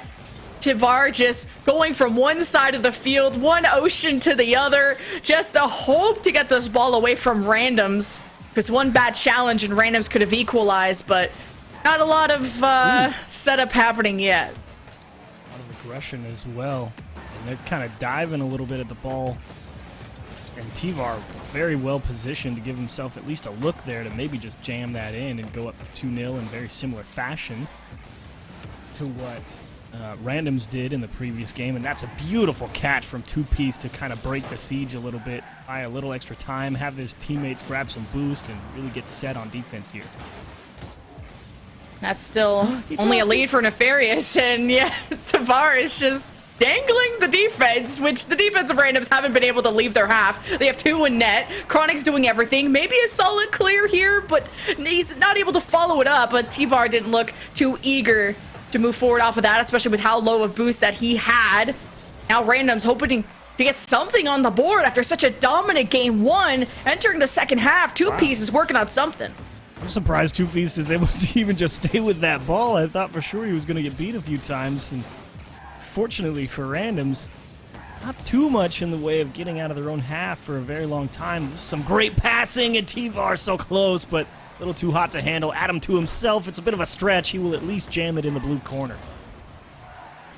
Now into the second half, Randoms hoping to break out of their own end. Buddy said, thanks, pal, I'll take this one. Just shove it into your net, but good challenge from the goaltender. Denied that possession. Now Randoms, good passes to Chronic, back to Knight. Adam with the save.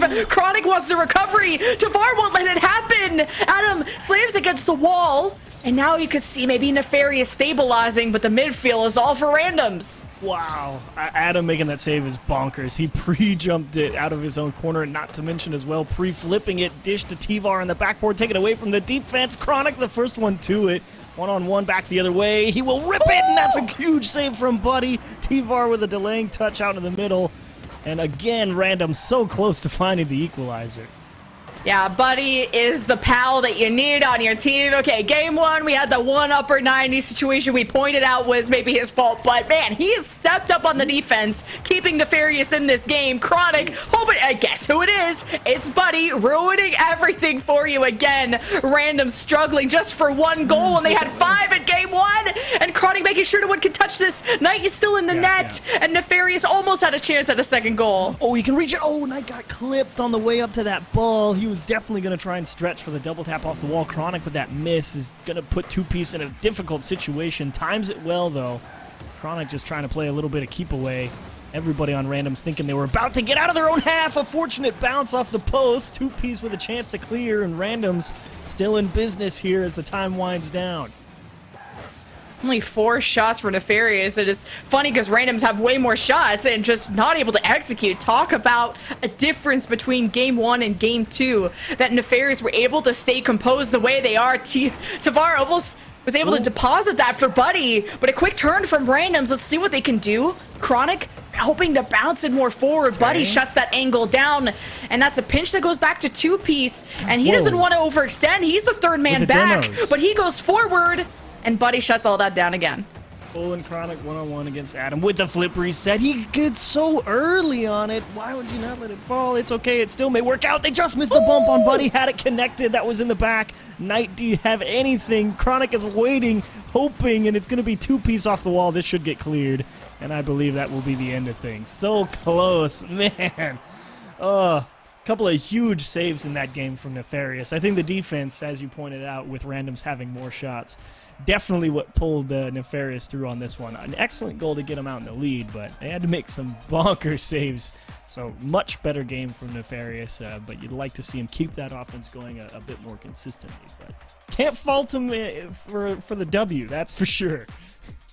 I mean, Buddy, it did so much that game. I mean, you saw the epic saves he had, but he also set up the 1 goal off the ceiling. So, big MVP shiny sticker to Buddy moment, and also just the entire team of Nefarious who bounced back from getting crushed 5-1 in game 1 to full holding or just fully shutting out randoms in game 2. So we've equalized the series 1-1. Let's see what game 3 is all about.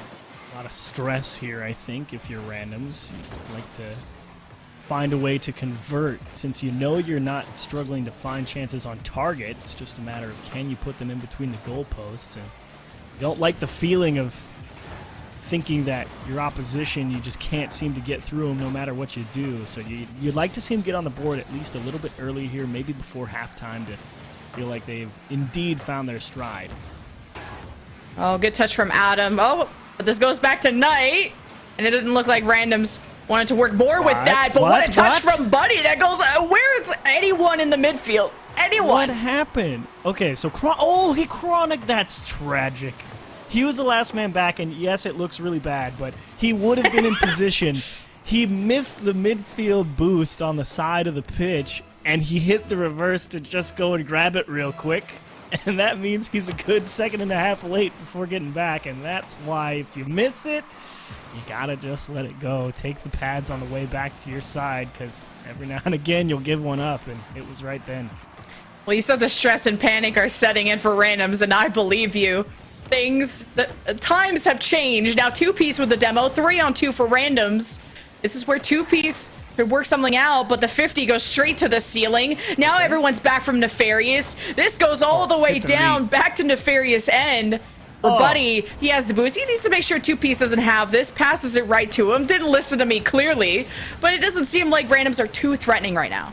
Ooh, it's T-Var to Buddy. That's a tough one to handle. It thankfully off the wall, but the shot to the back post as well offline, and Nefarious, chance to extend the lead right there. The accuracy kind of plaguing him, and it's open back the other way. 2Piece, the distance of the pitch again, this time from the sidewall.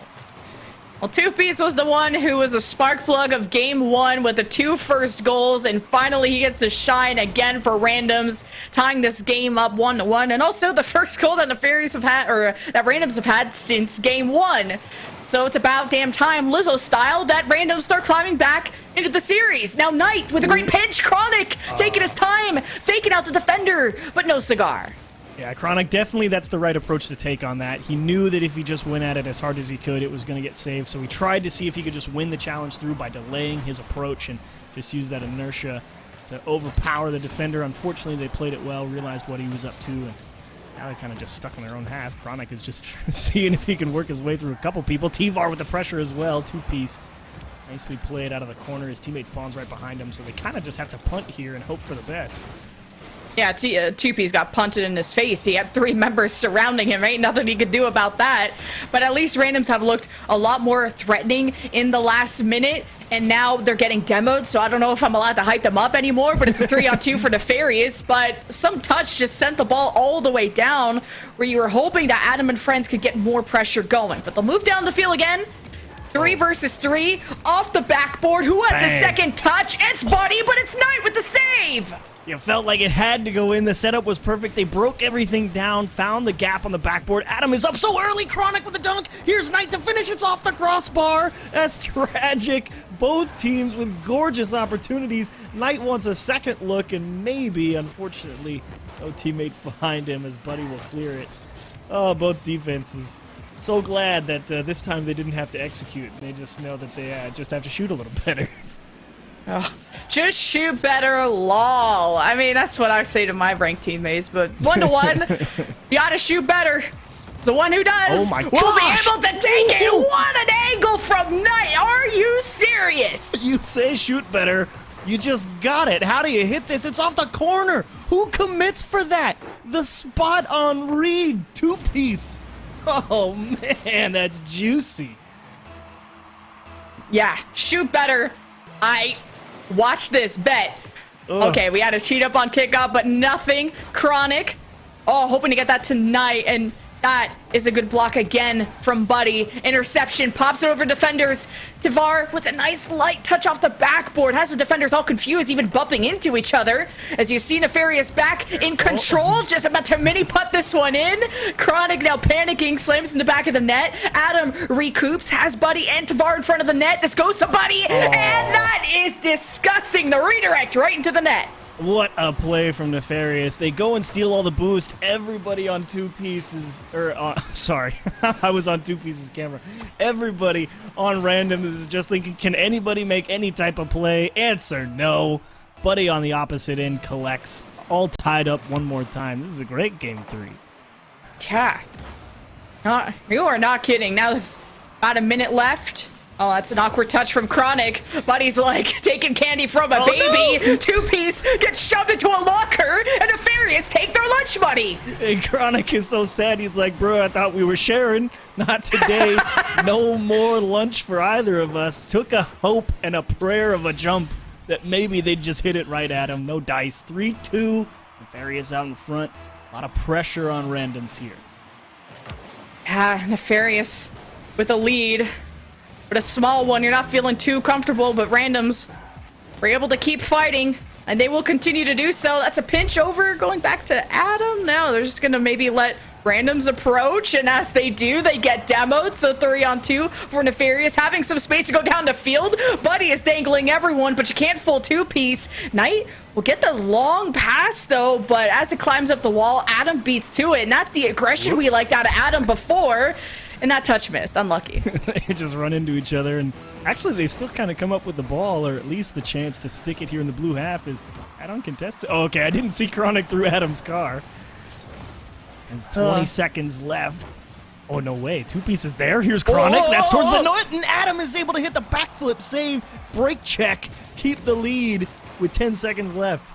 Yeah, if you're going to cause this mess, you better clean it up, Adam. I was about to get real angry, but 3-to-2, couple more seconds left. Okay. Chronic has to go all the way down the field. Knight is below him, but Adam is in front of him, and that's all that matters. Knight has to keep the ball in the air. 2-piece is right there. They got a lot of space to cover, though, and Nefarious just have to land this ball on the ground, and Knight couldn't get that one in, and Nefarious will take 2 games in a row.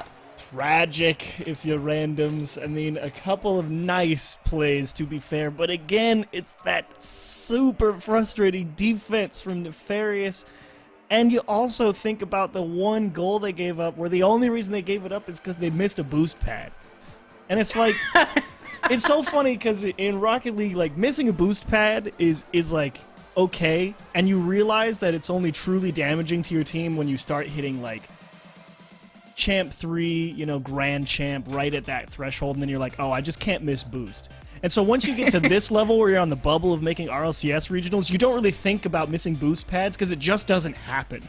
And so when it finally happens the one time, you're just like, oh, well, I guess I'll just grab up and go get that real quick because generally I've got the time. And, of course, it's like one of those stupid mistakes that just takes away the opportunity for an overtime there. And that's going to hurt Randoms a lot. Now you got to win 2 straight against the Nefarious that still making a lot of really nice saves against some tough shots on target. It's just some silly mistakes from Randoms just in game 2 and 3 that have costed them goals, costed them momentum even. And Nefarious, they're the ones who have adapted since game 1, since making their mistakes. Now there's a lot of pressure mounting for Randoms and a couple mistouches from a few of the people from Nefarious. Now 2Piece is going to take the ball away, play a catch with himself, and hoping that he can set up a play. Now Knight goes to 2Piece. Doesn't have a lot of power on the ball, so that's a good clear from Nefarious. I should have known that Randoms were going to lose that last game anyway. 2Piece hit the absolute worldie of a shot, and the old Rocket League adage is whoever hits the best shot is going to lose the game, so I should have known. That's how it always is. Expect the unexpected when it comes to the bubble scene. Just like that, the pass to Chronic in the upper 90? Like those silly mistakes, and now he just turns up on a dime. That's what I love to see. Talk about a dime as well. That pass was so good. So focused on just making sure he beat the person coming to the challenge with him. No point in going for the straight contest on the sidewall there. Just kick it out into the middle and hope someone's in position. Chronic, bullet into the top left corner. Lovely opener from Randoms. 1-0 for Randoms. Hoping to work on that second goal. Knight just pressing further forward to get some kind of play going, getting some possession. Misses that. Now is behind on rotations. Nefarious getting real dangerous. As Tavar wins that off into the corner. Now Adam has to step up to get a touch. He rams into Chronic, and now the ball has gone all the way down the field, and Randoms have lost, or Nefarious have lost their chance. A lot of good boost control for them, though, on the way back. Now, that's a mistouch from Adam. Definitely in damage control mode now. You can see all that extra time and field position it buys Randoms, but they're not able to adjust on any of it. In fact, they get caught too far forward and scrambling. Adam not able to get all the way around the ball and put it anywhere on target, but that was tough. You thought with a little mistake there from Nefarious, you were thinking Randoms might be able to start pressing the advantage or at least put the offense into gear, really, and end up almost giving up a goal back the other way. See Tavar just eyeing up Chronic.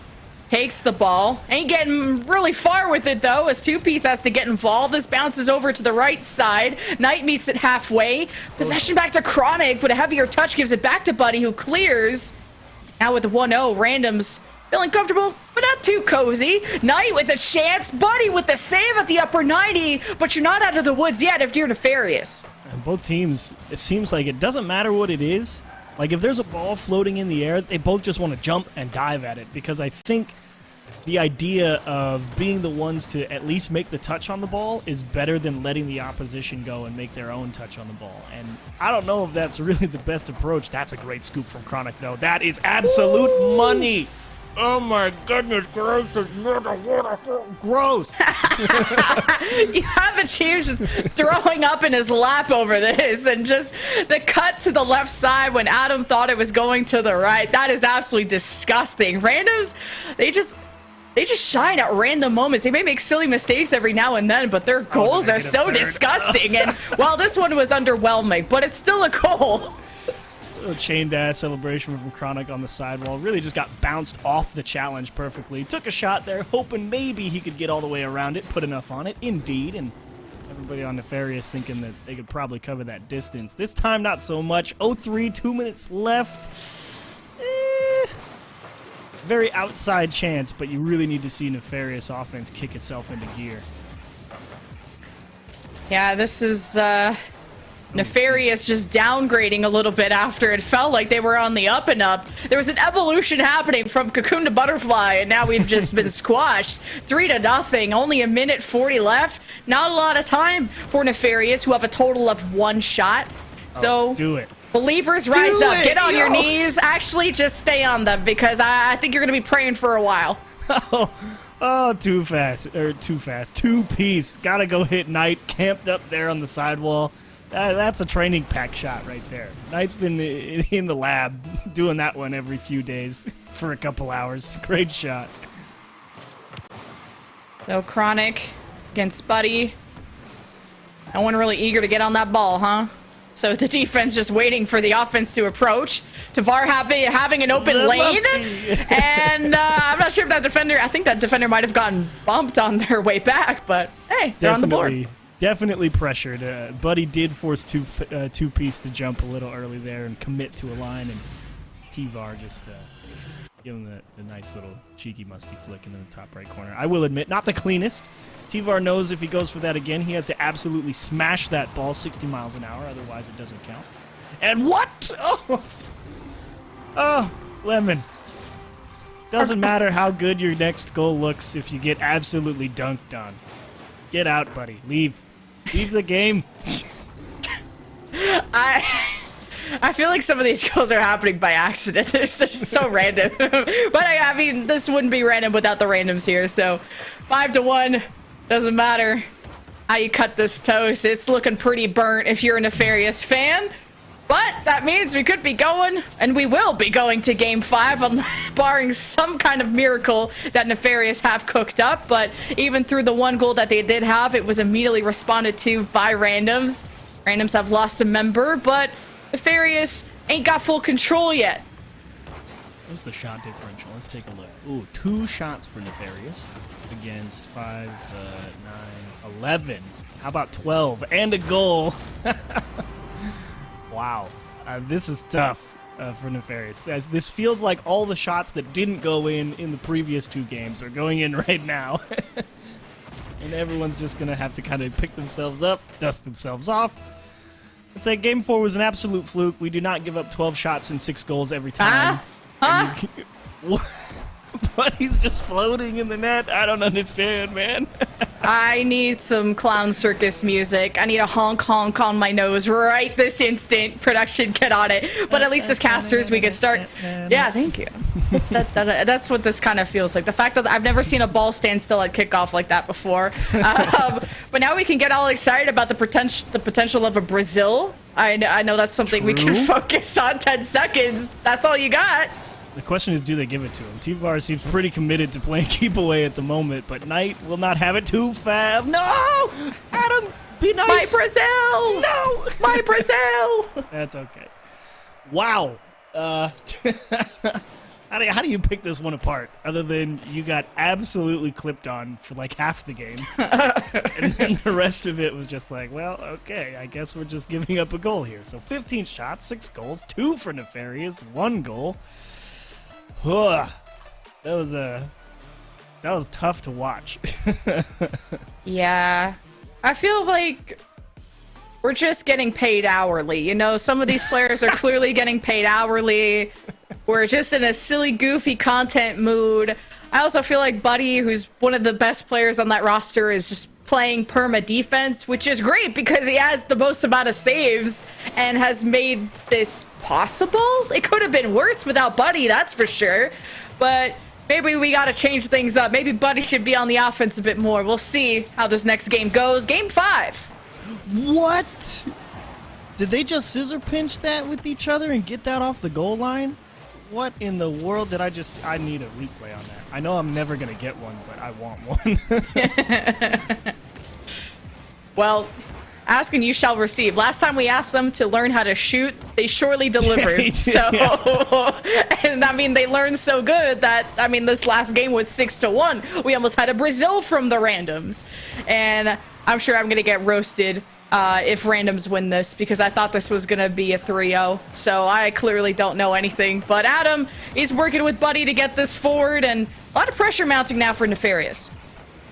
It is good press as well. They've really got a good cycle set up in the midfield. A lot of boost control, a lot of pressure on the goal line, even if it's not necessarily coming in terms of we're getting the ball into scoreable spots. You can feel comfortable knowing you're controlling the pace of the game. Finally, they cracked the shell. Tavar, thank you very much. He will open up the scoring. Chronic, not a bad clear, but Knight just unable to read it, figure out the exact line needed to make sure that he didn't concede there, and then hopped at it a little prematurely. Granted, I don't think he can really afford to wait either, because if they let him just shoot for free, they're just going to smash one into the corner of the net. So kind of the old catch-22 on defense. At least if you're Nefarious, the copium is strong after a 6-1 game 4. Already starting off game 5 with the lead is great, and now you have the ball. Tavar hoping, or actually Buddy not setting up in front of the net as he would. Buddy was just on the low ground hoping to maintain possession, but with no one to pass to. I mean, randoms are just blocking that whole right side. So Tavar is just inaccessible, and now the turn has arrived, and randoms are on the counterattack. Kind of weird to just see nobody on Nefarious deep enough back to stop that one for free. Like you see two-piece there. He was all the way back in his own side, not going to let anything through into his own corner or off his wall uncontested. But now it's Knight one-on-one. Adam off the wall, needs help from T-Var, and that will be 2-0. Nefarious collect another one. I think they catch randoms all just driving to the middle of the pitch and kind of leaving Knight out to dry. And if you're going to make the suboptimal challenge, you really do put a lot of pressure on that third man to just buy you so much time, and don't really blame Knight for giving one up there. I don't think there was any way he could have reasonably fought off that attack. Yeah, that's tough. Knight getting bumped a bit by Buddy, but two-piece takes the ball away by some space as Tavar brings it back, and doesn't look like Nefarious want to deal with that right now, and why would they? They have a 2-0 cushion going into the second half in a few seconds. Buddy to Tavar, Knight getting a good interception, and maybe even doing more, a one-on-one against Adam, but Adam gets to the ball first, and that could have turned into something good for randoms. Jeez, this is the exact inverse of the previous game. You already have 8 shots for Nefarious, 2 goals, and none on target. Yeah, I guess that's the first one registered, as that's off the wall for Adam. That will be cleared from Knight, and Chronic going to team up to get that one to safety, but randoms running into a brick wall at the midfield line right now. It's pretty tough. Yeah, randoms not able to do a whole lot. I mean, now they're the ones who only have 1 shot. That was the Nefarious syndrome that happened last game. But Knight passing it to a ghost in the middle of 3 people of Nefarious who are just baiting someone to do something. Chronic to the back wall. That's a tough touch for two-piece to get. And it's been tough for randoms to get anything going. The comms breakdown as well. Big double commit there from randoms, and that's a tough ball to handle. Chronic does so with great finesse. But either way, you look at things, you still only have a minute and a half to get down out of your own half where you've been absolutely stuck. You've spent maybe a grand total of 30 seconds over on this orange half this entire game. You just don't know if randoms quite have the push in them, or the time at the very least. That's a great dish, and Chronic was playing too close. Yeah, we just hit 10 shots for Nefarious to the 1 of randoms. A minute left. A light bulb has to turn on in the houses of randoms. Something has to happen. And two-piece has been that shining star for me. I think having the most amount of goals on randoms. And you can tell that the attention of Nefarious has gone to him. I mean, look how they're just chasing him around right now. Even though he might break through 1 or 2 players, Adam is that final body blocker that just takes away all the momentum you feel like randoms are trying to mount, to the point where Buddy is just like AFK eating a cookie in his right hand at this point, and there goes the 3rd goal. Adam's just going to collect this one for free. I mean, Chronic and two-piece trying to figure out how to get this one out, and I think Chronic really expecting his teammate to come with the touch. One of them misses, and then it's Adam on the net. Or two-piece, I think it was rotating into the net. Didn't expect Chronic to actually go for a second look there, and it's just all the communication breakdown. And it's not like you really have the time to sit there and figure out who's got it. It's kind of just you have to make a decision spur of the moment, and it just shows you need a little more time with each other to really gel here. And unfortunately for randoms, going to get bounced off here in Game 5. 3-0 Nefarious, locked tight in Game 5. It was really a stunning performance overall, not an inch given. It's randoms just feel like they're either all in or nothing. I mean, the games that they did take were 5-1 in Game 1 and 6-1 in Game 4. And Nefarious just completely shut them out like that. I was not expecting the series to end up this way. Randoms scratching their heads and not able to pull through some of the issues that they had. But a big shout out to Nefarious and how they were able to adapt on the fly. Yeah, really great showing from Nefarious. Had to make a lot of big saves early on in the series to come away with a few tight wins, and that's definitely a big credit to them in terms of giving them the advantage when they have 2 shots of it in games 4 and 5, you get blown out in game 4, you rally, then you get game 5 going, you absolutely stomp them. And Taco is considering how he's going to stomp his intro right here. This is going to be amazing. He's thinking about it.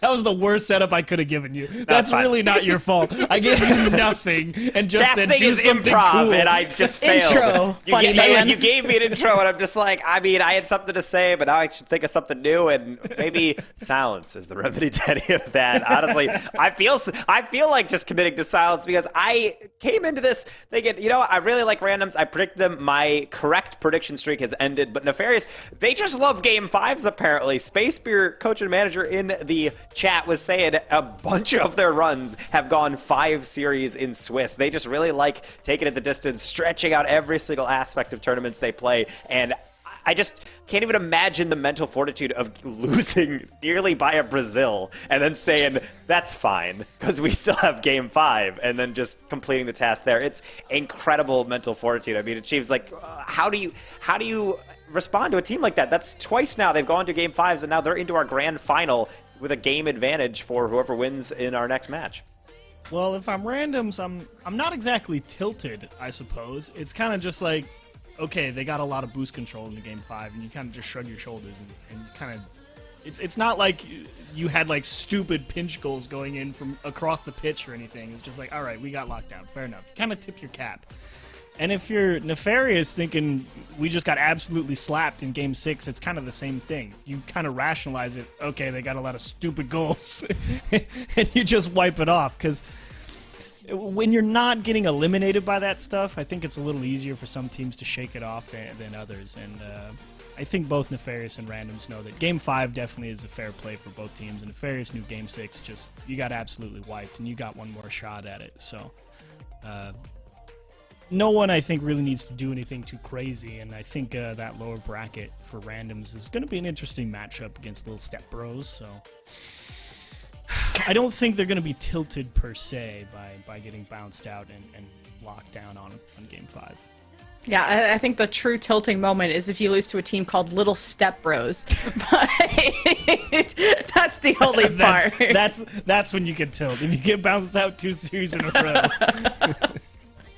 Absolutely. I mean, because it's one thing to, stepbrother, but it's specifically small. You're diminutive. So last thing you want to see, so that's very unfortunate for them. And that's exactly really what we're going to be touching on. So as we mentioned, Random's going to get sent to the lower bracket, and that's where we will go as we look at the rosters for the matchup next. Little Step Bros coming up against Randoms. Obviously still same for Randoms, but we haven't seen much of Little Step Bros. The B stream was getting the real visual feast as they were featured over on that side. That is going to be Alpha Kept, Creams, and Spider over on that side. More or less the FOB roster, shout out to the org that is putting on this event, but now they've moved to Little Step Bros, picked up Alpha Kept after moving away from the Pittsburgh Knights, and honestly, they've had a heroic run through the lower bracket, but this is such an irritating matchup to have to deal with that you go up against Randoms. Lovey, what do you feel like they need to take notes from the Nefarious series to deal with the Randoms on the side of Little Step Bros?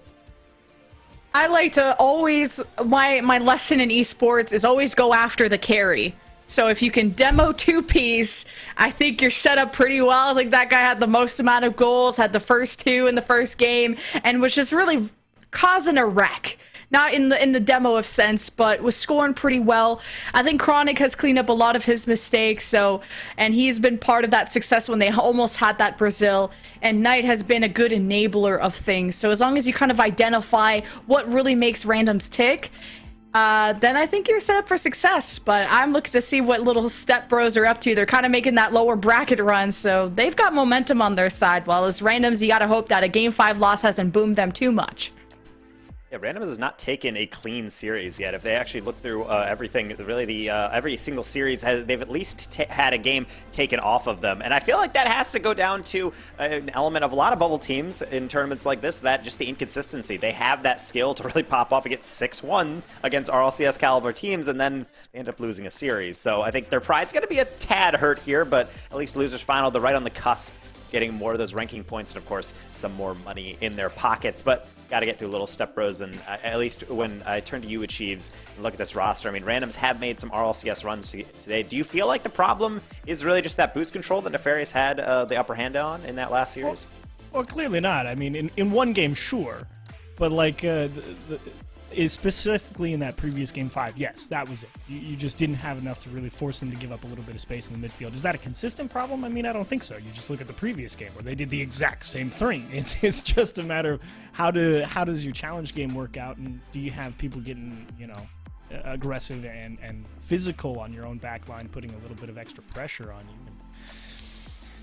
Randoms, Just don't miss the boost. Just don't miss the boost. Chronic, you missed one boost pad, and then you lost the game because of it. Now you're in the lower bracket. That's what it all goes back to. Game 2, Chronic missing one midfield boost. And no, it's tough. I don't think that's a consistent problem to expect out of him. Against little Step Bros, I mean, I don't really know what to expect. I haven't seen Alpha Kept play in a while. I know he was on XSET most recently. That's when I would have seen him last, so I'm kind of excited to see him play on a new roster with Creams and Spider. This will be interesting for me.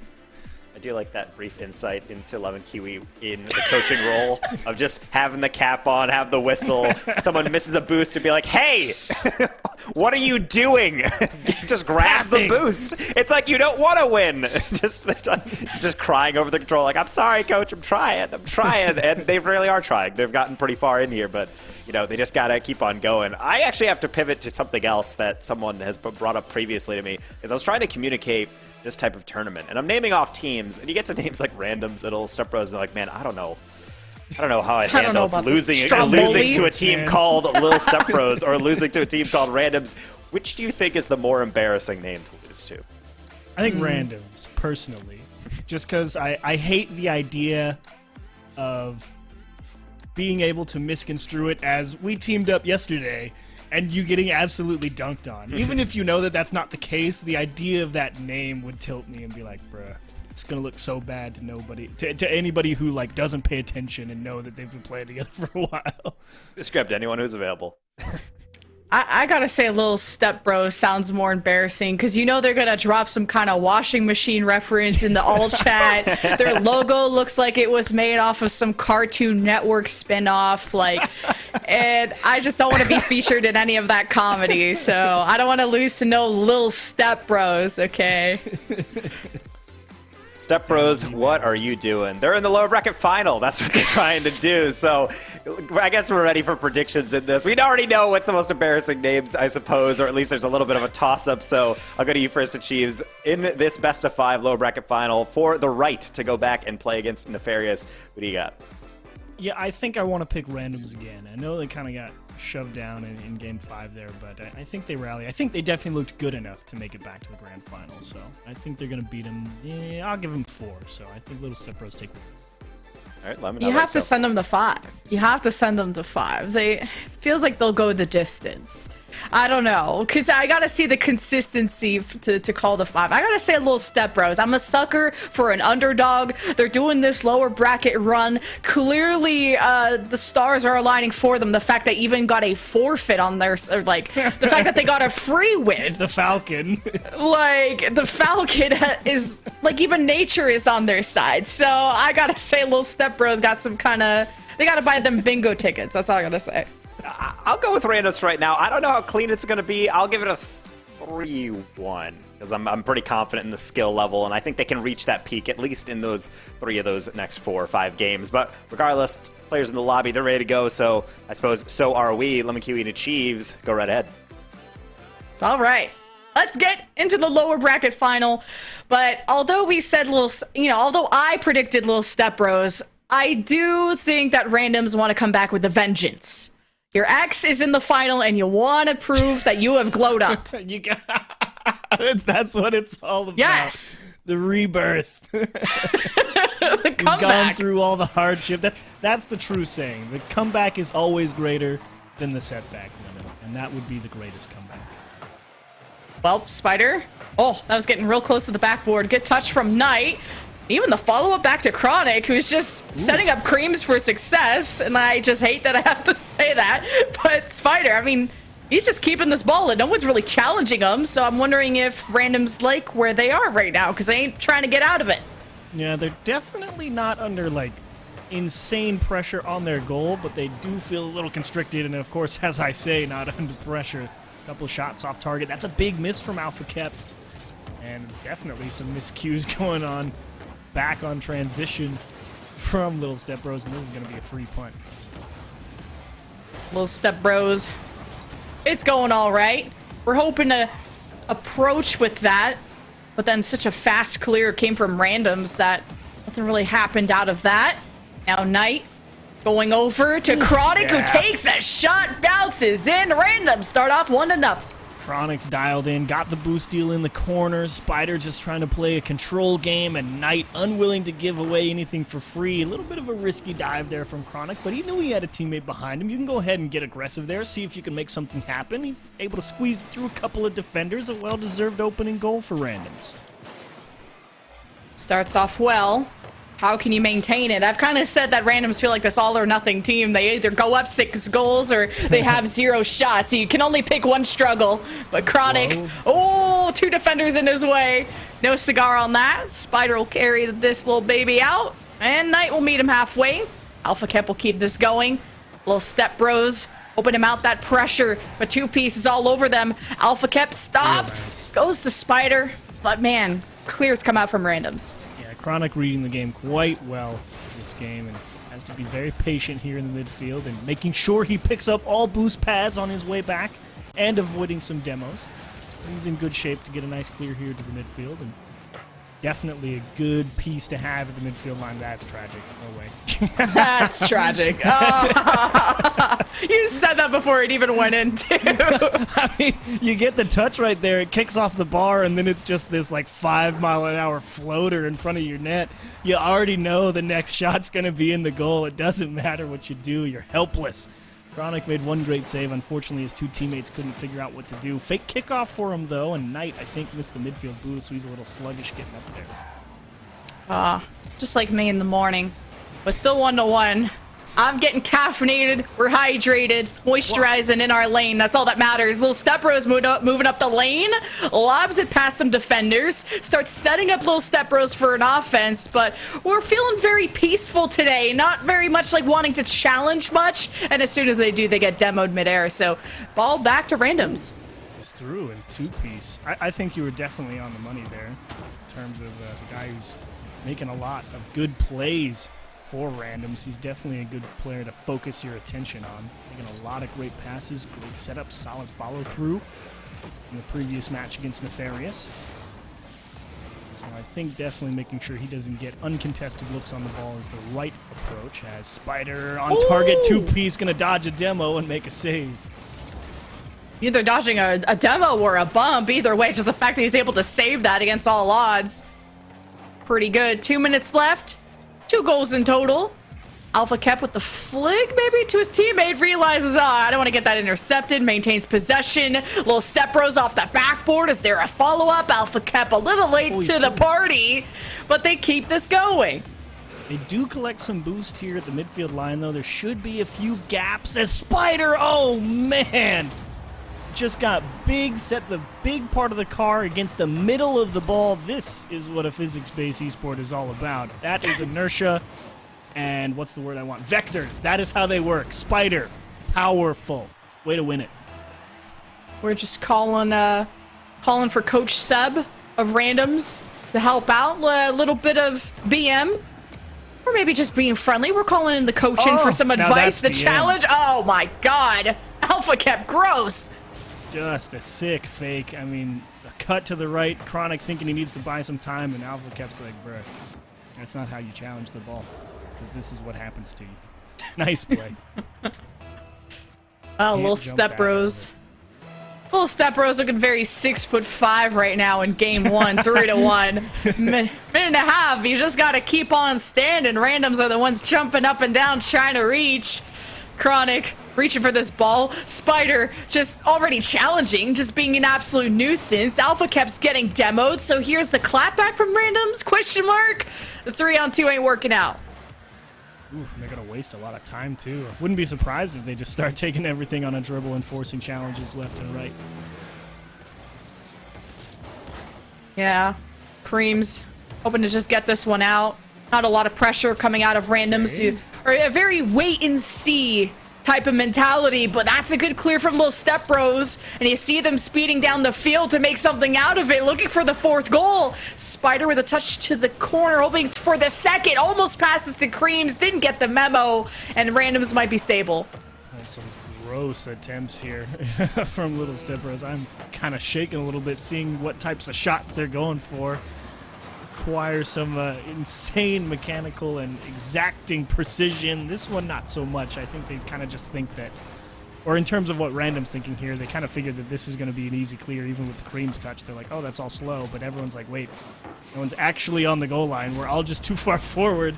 They thought for sure that as that ball was heading towards that corner, they were going to be able to start moving out of their own half, try and get 2 on the board, maybe find a 0-second equalizer, and end up conceding a 3rd goal for the deficit. So, yeah, see you in game 2. Got absolutely rocked. See ya. See ya, kiddos. Yeah, I mean, 13 shots to 3, or probably even more at this point, with 7 saves on the other side. Yeah. Jeez. This is a see you in game 2 moment. 4-1. What a showing from Little Step Bros. That lower bracket momentum is truly great. So we'll see if game 2 will be a different story. I mean, I don't even know what to to really think about that. I think Spider, Alpha Cap, and Creams, I mean, they had such great lines to challenge games. It's not a very fun one to try and match up against if you're randoms, because you just spent the the last 5 minutes against Nefarious getting boxed in. You have the exact same thing happen here in game 1. You're kind of thinking, I don't like that. That's not good. So going into game 2 here, you really need to see some form of change of randoms in how they try and move up the pitch. I mean, clearly the whole dump the ball up the field and hope somebody can chase it down is not working out for them. That's 2 games straight where it's just been shut down.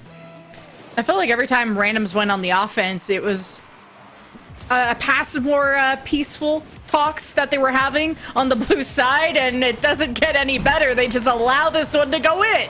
I mean, Alpha gets over the top of Knight. He's not a bad challenge from Knight, to be quite honest. He is forced to get Alpha kept to show his hand. The problem is the support never really comes through off the kickoff, and that play really only happens because a kickoff just happened. Everybody is out of position. They're off gravity boost. They're trying to execute the kickoff plan, and that's why they're not in position to handle that. Alpha Kep almost muscles one through. Creams is going to give it a lockdown into the top right corner.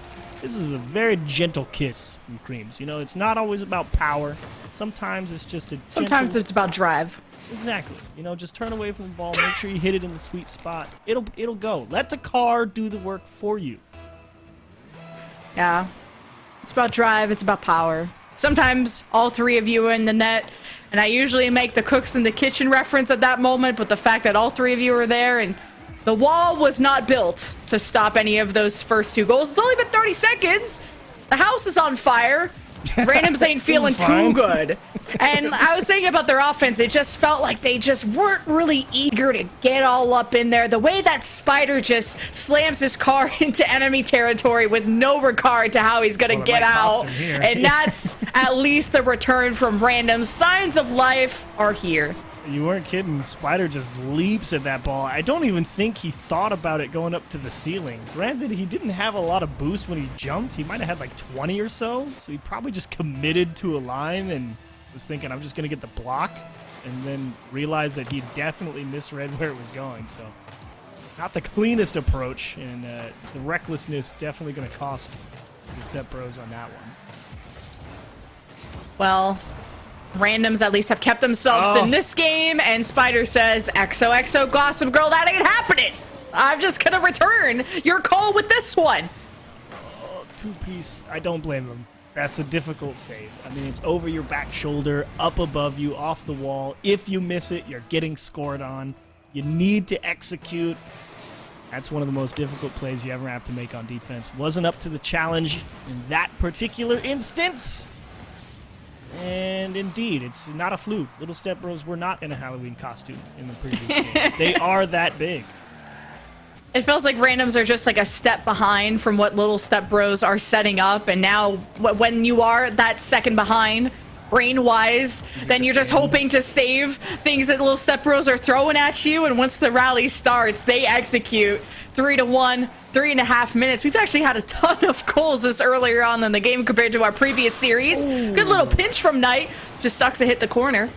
He was even lining it up. I mean, everybody in the server knew that he was going for the ground pinch there. It was just the exact angle he was trying to hit. He was looking to dot that in the top right corner. Like the idea, definitely would have got the engine going back the other way, because things like that tend to fire a team up. Unfortunately, Alpha kept going to deny him a little fake from two-piece. No bite from Cream. Spider off the wall to himself. Just mistimed it. Alpha kept offline. Oh, come on. Hoping for a little help, and two-piece has time to recover.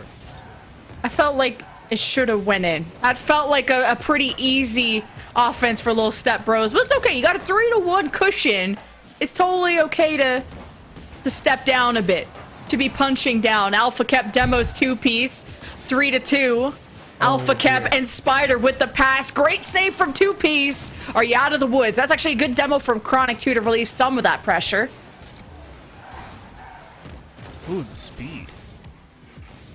And it's like, it kind of feels like Little Step Bros, you weren't kidding. Spider was the one throwing himself at the ball in the previous game. Now it's all three of them here in game 2. It's just dive, dive, dive. Make them make a play.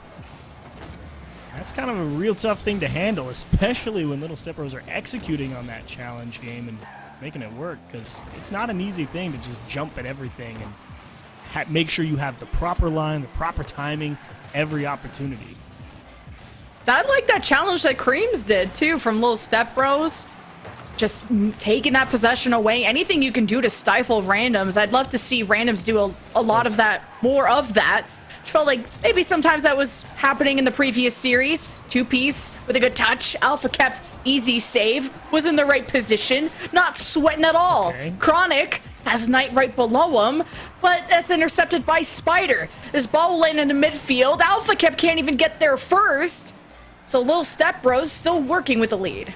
But the punt game wasting so much time back and forth. It's ping pong out there, and can't afford to have that if you're randoms. You have to be the ones controlling, connecting on the pass plays. You have to win that challenge against Spider. I know it's a lot of distance to cover, but look, it just costs you 18 seconds to make 4 touches to go around the pitch. Now you're going to have to waste 18 more to try and get on the board and hope you convert it quickly. 4 touches in 18 seconds, but achieves. The AI is learning. Where our brain is growing, it's getting more wrinkles, and maybe this is we're more of a game 3 team. I don't know, but 39 seconds, Little Step Bros continuing to just really control this game, to be in the driver's seat at all times. Two-piece, hoping to just get this touch forward, and it's not really going to anyone. I feel like we're really good at putting the ball on the other side of the field, but what after? Definitely the communication, a slight issue for random somewhere in the midfield. And, oh my gosh. Hey, Knight, that's a great read, but Chronic's not expecting it. And you can't really blame Chronic for not being ready to go up and make a play off that ball, but wow. I mean, 2 games in a row. What was that? It was, I think, 8 shots from one person on Little Step Bros in that game. Yeah, Spider. 8 shots on goal. Sheesh. 10, 11, 13 shots to what? 4, 7, 9 for random. So they started to get a little bit back there in that final minute and a half, but that's essentially garbage time, right? Like, you just don't have any presence over on the orange half of the field where it's, you know, really meaningful. That's got to give a lot of credit over to how Little Step Bros, like you said, Lemon, flinging themselves at the ball. It's reckless, but it's working. Sometimes just balls to the wall. That's the type of mentality you got to do. Little Step Bros, the aggression paying off, but randoms, it's like something is not connecting. Whether, like you said, it's the comms, because I feel like they're making the touches or transitioning downfield. They're not permanently on defense, but it's the offense that doesn't really develop into something very threatening as we go to potentially our maybe final game. As it's series point to Little Step Bros. Grand Finals ticket on the line for the lower bracket run of a lifetime. Spider is just bullying everyone in the lobby. Ball pops up to Alpha Cap off the backboard. At least Knight's in a good spot and denies that. Just really getting out-read. Like, Little Step Bros is definitely reading the game better in terms of pace of play, where the ball is headed, when to be where, how to be where. And it just doesn't even feel fair at the moment if you're randoms. kind of just getting picked apart slowly but surely. Like, what are you going to do with this two-piece? How do you get that middle? Oh, if Chronic got that touch, though, that was going to be so spicy. Because Randoms, you know, a goal scoring is not... It's still being developed in their blood. Minute gone by. But at least, you know, Little Step Bros didn't score on you 3 times like they did in the last game. True. So there's a silver lining if you squint hard enough. Now, Randoms, they're on the offense. I know it's hard to tell because Creams currently has the ball, but it's just the pressure that needs to be maintained for Randoms if they hope to get past the defense of Little Step Bros. Here's a real chance for it. I mean, that's a great air dribble from two-piece. It's almost gorgeous. Oh my goodness gracious me. Couldn't get it to go forward. Give that guy the ball some more, though. I mean, that's some beautiful attempts, and that's an awkward double commit. Spider is forced to dive at it. And that defense coming into play once again for Little Step Bros. I mean, they've definitely got put through their paces a little bit here at the start of Game 3. But still, tough to break down. And look, Two-piece ready. Oh! He was ready. He was on the wall like Spider-Man, ready to save the day, and so he did. But I wouldn't say the day, but that moment, and he fell off the building, got squashed, and the criminals win. That's tough. I mean, Chronic, he's forced to just cut into that. I don't think he was expecting his teammate to just chip it backwards. I mean, maybe he was, but either way, Creams has a lot more force and momentum going into that challenge. He goes straight through everybody. And Little Step Bros are just like, yeah, nice pass, man. Little Step Bros are so good at punishing. I don't blame Randoms for just hesitating and not wanting to be as eager and as aggressive as Spider is. Because if you whiff that touch, that challenge, or that demo, you're just so out of position. And Little Step Bros are really good at being so aware and playing off of that. Now, this is a chance for two-piece to get real eager. It's off the cross, but it didn't matter. Still Little Step Bros there's that had the touch. Like that.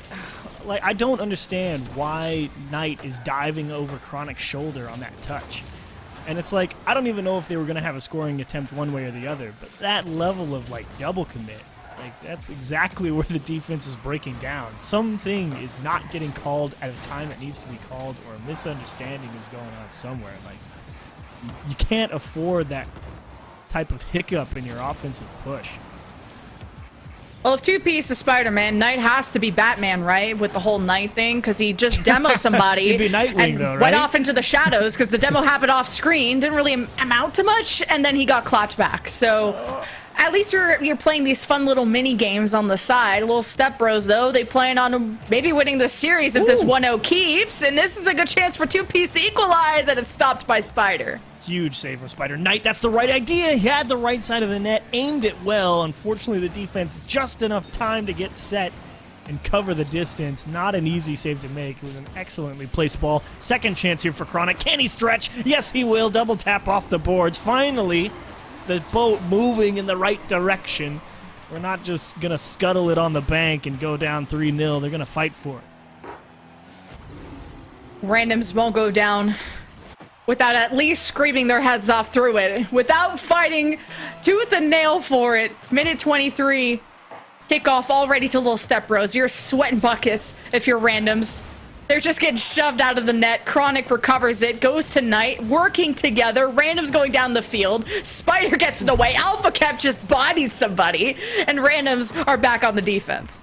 A good press, but again, that boost getting stolen out of their own half. Creams is right to try and take a little extra time there because Knight is pressing, and you knew they needed ball control more than they needed pressure on the orange side, and they'll get themselves out of an awkward jam. Creams trying to pick a spot on the backboard to find a pass, and Chronic recognizing a little bit of space to work with, and overtime looming here in Game 3.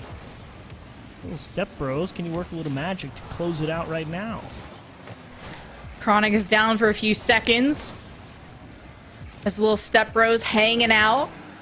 Cream's on the wall, two-piece, gifting him that one, but it opens up a shot for Chronic, and Random's gonna lead with 25 seconds left. He got tied up. Oh, Cream's on the backboard with 100. Oh, he was trying to catch it as it bounced off the wall. He wanted to take it onto a dribble.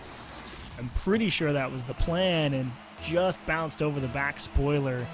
Ended up playing himself on defense and took himself out of the play and Pass back, can't quite fit it around Knight.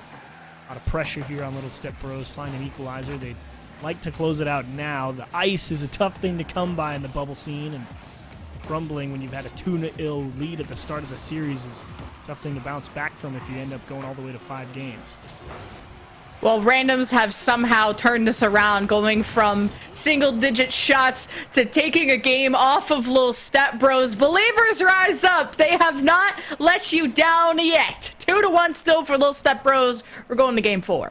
It was dicey there in the middle for randoms. Very, very touch and go. Wasn't sure if they were going to be able to bring it back. Finally capitalized on a few hiccups in Little Step Bros defense that has been so far really solid. And Chronic, 2-piece and Knight figured out, okay, we need to have this configuration, so we stopped jumping over everybody, because that's just dumb. And it's doing a little bit better. This is not leapfrog. This is, you have a job to do as the third man, and it is not jumping over the person who just got control of the ball. That is bad. I'm just trying to do my Kirby impression in Smash Bros, okay? I'm just trying to rock only type of situation, but Little Step Bros also get to start almost, I feel like they have control off of every kickoff, which I feel sets them up in a position to already get initial pressure, and any time that they have with the ball is, by the way, time that randoms don't have with the ball, and maybe a reason why they have such limited opportunities. Creams and Kep working together. Only double-digit score for Alpha Cat. Maybe needs to be more involved, but if randoms ain't shooting his way, but they might have to. Chronic gets a score off of a great demo. Real tough transition to handle. Chronic beats Spider in the midfield. That recklessness and the aggression of the challenge, not respecting the options that Chronic has on that wall dismount. I mean, with how fast and how low he came at that challenge. I mean, Spider was really just thinking Chronic was trying to ground pinch that or something. He got absolutely obliterated, put his team in a tough spot, and randoms out in front early. Could bode well here for the remainder of Game 4. All right, Little Step Bros, it ain't the time to relax. Okay, you were up 2-0 in the series. You can't choke this. You can't choke this against a team called Randoms. So I know it's only been the first goal, but also the last game seemed winnable. Alpha Cap hoping to forgive this one. The backboard there denied by Knight. Alpha Cap demoed, R-rated. We had to cut away from it as the Randoms hoping to scoop this one up out of Spider's hands, and even he can't keep up now. But they are doing a really nice job of keeping the ball away from Randoms, and that's a little poke in the midfield. Alpha Cap going to give way to Spider, and whew, scary challenge from him as, look, they just keep trying to sweep left and right, pick up that corner boost with the demo, and that's going to be a big miss, and Creams has to stretch for the double tap. Will turn it into the net. Wasn't sure if he was going to have the space to execute. You felt like that first hit needed to be on target, and Chronic, oh so close, but great follow-through from Creams despite making you sweat for it. When Alpha Cap can just kneecap somebody in the net, yeah, surely this an open net. Surely you could score off of this. So Alpha Cap making up maybe the more chillaxed previous game that we saw. And then, you know, revenge has a way of coming around. Karma always bites back. He gets demoed, but it's all okay. That was more of a mental booming demo more than anything else. This goes towards the wall. No bounce back that Little Step Bros were hoping to work with as Randoms work on the counterattack. Good touch from Creams, though, to slow that play down. And 2-piece smart as well to just let that challenge go. He knew he was going to get beat on it. 2-piece, can he reach it? Doesn't have to. Nice clear from Little Step Bros, and a lot of space here for Randoms to work with. Maybe a little too ambitious. I think everyone's just going to reset here. May see a little ping pong for a bit. But Spider in the driver's seat, literally, he's dribbling the ball. 2 people now get in his way to defend that. But that means there's more offensive members ready to recover this, keep the rally going. I like that Knight gets above them and actually gets value. This passes to Chronic, and Cream saves. Okay, I wasn't sure I was ready for that ball to go in on the transition. I was just going to roast somebody for not rotating when they should have. Thankfully, everything it works out perfectly. Spider had an opportunity. It was a tight line to get it on target, though. Little Step Bros really starting to press nicely here. In that challenge game every now and again. Oh, Little Step Bros getting real close to the sun. It's working out. Alpha Cap helping out with the pressure. Knight and 2-piece getting tossed around. Spider keeps it in. Randoms baited out of their end, but come crawling back. Little Step Bros thought they could keep this up. Randoms are starting to clear, and Chronic is getting a lot more confident. He thinks the series is winnable, and you can tell by the way he plays. Randoms still in a 1-1 situation. Not out of the woods yet. They're able to break out once in a while. Chronic challenging against Kep, who puts it back into the corner, and Little Step Bros are back on the offense. Or Nice not. Poke from 2-piece. Creams is all the way back in the net. Wasn't sure if anybody was waiting back there. Could be an incredibly tense final minute. Alpha kept uncontested. Chooses punt towards the backboard and see what happens. The answer is the return salvo. And everybody going to have to stalemate there in the midfield. Minute left. Randoms, even in the last game, clutched up at the last second. When pressure mounts, they know how to deal with it. 2-piece. Hoping to get further down. Little Step Bros didn't move down the field, so they're ready to receive this with tender love and care. Well, what will Creams do with Chronic there? Well, it pinches off to Cap. Wasn't really expecting that, so Spider has to help out. Little Step Bros working on this play. Goes to Creams. Chronic with the save. Now Chronic gets dodged or shoved out of the way. Spider takes a shot. Saved by 2-piece. The rally continues for Little Step Bros, and Randoms might have warded them away. A dicey push there for both teams. Really, Little Step Bros flirting with disaster if they lost a challenge. Randoms in a poor spot defensively, but able to equalize everything. Overtime looming unless Alpha Kep can work a little magic here with 10 seconds. Couple more seconds. Knight has the ball. Creams reads the play, turns it around, and that's where the assist from Randoms to maintain possession. As Chronic climbs up the wall, we could be going into overtime if it keeps going back and forth. A chance for Spider. What a challenge from Knight. It lands on the ground, and we go to overtime. I really think Lil Step Bros have to put this one into the back of the net here. Close it out in 4.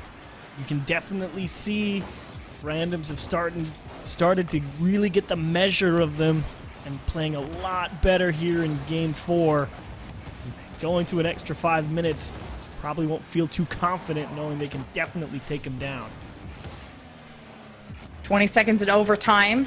Creams with the touch. And he keeps going for it.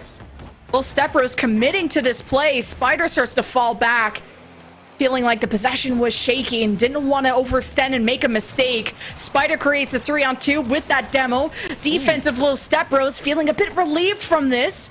So I love what Creams is doing for the team, especially in overtime when it matters the most. Sets the team up in the orange end. Can they get the shots that matter? Man, not even a pre-jump. And no one really alive in the net. Creams gets the shot. Little Step Bros are going to the grand final. Alpha Kep totally misses a touch, but that's okay. Creams is ready to catch the bounce. Everybody on Randoms there in the goal, expecting that first hit to come from Alpha Kep and the bounce to Spider. Everybody leaves it for Creams, and he just has to pick the right spot. Randoms not able to rally back after the loss to Nefarious. Tough stuff for him. But in general, I did not expect Little Step Bros to have that one as well in hand as they did. I genuinely thought that was probably going to be a lot closer. Those first 2 games had me kind of scratching my head like, what? Yeah, even your cat is confused, or whoever's I know. cat that way is. They're like, wow, that game was wild. I mean, I felt like Randoms were starting to climb back a little bit. You can tell that they didn't give up, because sometimes when teams go down 0-2 in the series, they start flubbing, they start giving up, they make sloppier and sloppier mistakes. But as we bring Taco back in, the opposite of sloppy, I gotta say my Preds are looking real good. Little Step Bros. Prediction's always good to be on the right track, and I gotta say, I was all in on Randoms. I'm an idiot, stupid for thinking that, because apparently Little Step Bros just has it all covered. They get the 3-1, moving on to the finals, and that's crazy, specifically because Little Step Bros lost in round 1. They've had to dig themselves out of quite the hole, and they've been able to in spectacular fashion. Randoms come in as arguably top 3, maybe even top 2 of the best teams in this entire bracket, and now they are out. They're going to have to settle for a little bit lesser of a finish, and Nefarious and Little Step Bros are going to face off. Nefarious getting a 1-game advantage, so curious to see how it dealt with. But is there anything that specifically went wrong, do you think, Lemon, in that series for the Randoms? How long you got?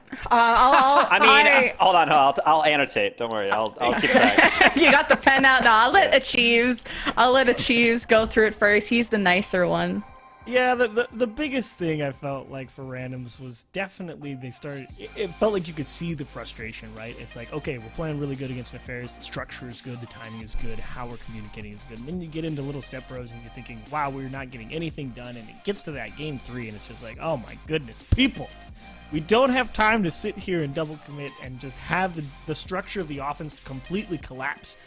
And they really had to work hard to get that back into a serviceable position and push that one to a game 4. And unfortunately for them, on the other side of things, I mean, Little Step Bros had an amazing defense. A lot of good challenges in the midfield, and that was something that Randoms was definitely struggling with against Nefarious as well. So Taco was right. He asked me if it was going to be a problem. I said no. It totally was. So You lied. what can I say? It's gonna be a problem, but I'm excited for this next series. Nefarious, though, they do be loving their game 5s. It's been back-to-back game 5s. They have any energy left in them. That's my main concern for them at this point. It's certainly going to be important. They've had a little bit of a break so they can get their granola bars. I mean, let's be honest, it's 9 o'clock. They're playing in a tournament. They definitely just pounded an energy drink because they're ready to just go all the way through. So they are going to have a 1-game advantage in our best of 7 grand final against Little Step Bros. And fortunately, we're going to give them even more of a break, especially because Little Step Bros probably need it after just completing the series. We're going to throw you to one more break. We'll be right back with the final match of the night for the AAA Challenger Series number 5 between Nefarious and Little Step Bros. I don't think you want to go anywhere. Our grandfather built it with his own 2 hands. It's been through 3 generations, going on 9 cribs. It's had a couple of facelifts over the years. The 70s weren't so kind. The scuffs and the cracks are just memories. And some have been patched up, others preserved. So when we talk about this house, we do it with love, not through some chatbot. I completely understand. You know what?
Hello, hello, and welcome back to one more match on the night. It is the AAA Challenger Series here, number 5, and we are down to our grand finals. It's Nefarious. It is Lil Step Bros, a name that many people might have heard, and some people might be hearing for the first time, but certainly you're getting quite an earful for our final match because they've had quite the lower bracket run to meet the kind of equally miraculous Nefarious upper bracket run as they pulled out a lot of dramatics. So as we pivot over to the rosters, just to remind everybody really what we're dealing with here. I mean, Lemon, you said that last series was a little up and down, a lot of problems to fix, and so therefore Little Step Bros taking advantage of those problems, getting those victories. How do you think that's going to stack up against the Nefarious squad? Well, I only got to watch the second half of this tournament where I felt like Little Step Bros were diffing a lot of the teams that they were up against. They were just clearly the better team. So I'm wondering, like, against the team more of their caliber, like Nefarious, how they're really going to stack up. Now, Nefarious keep going to game 5s, and that just tells me consistency issues.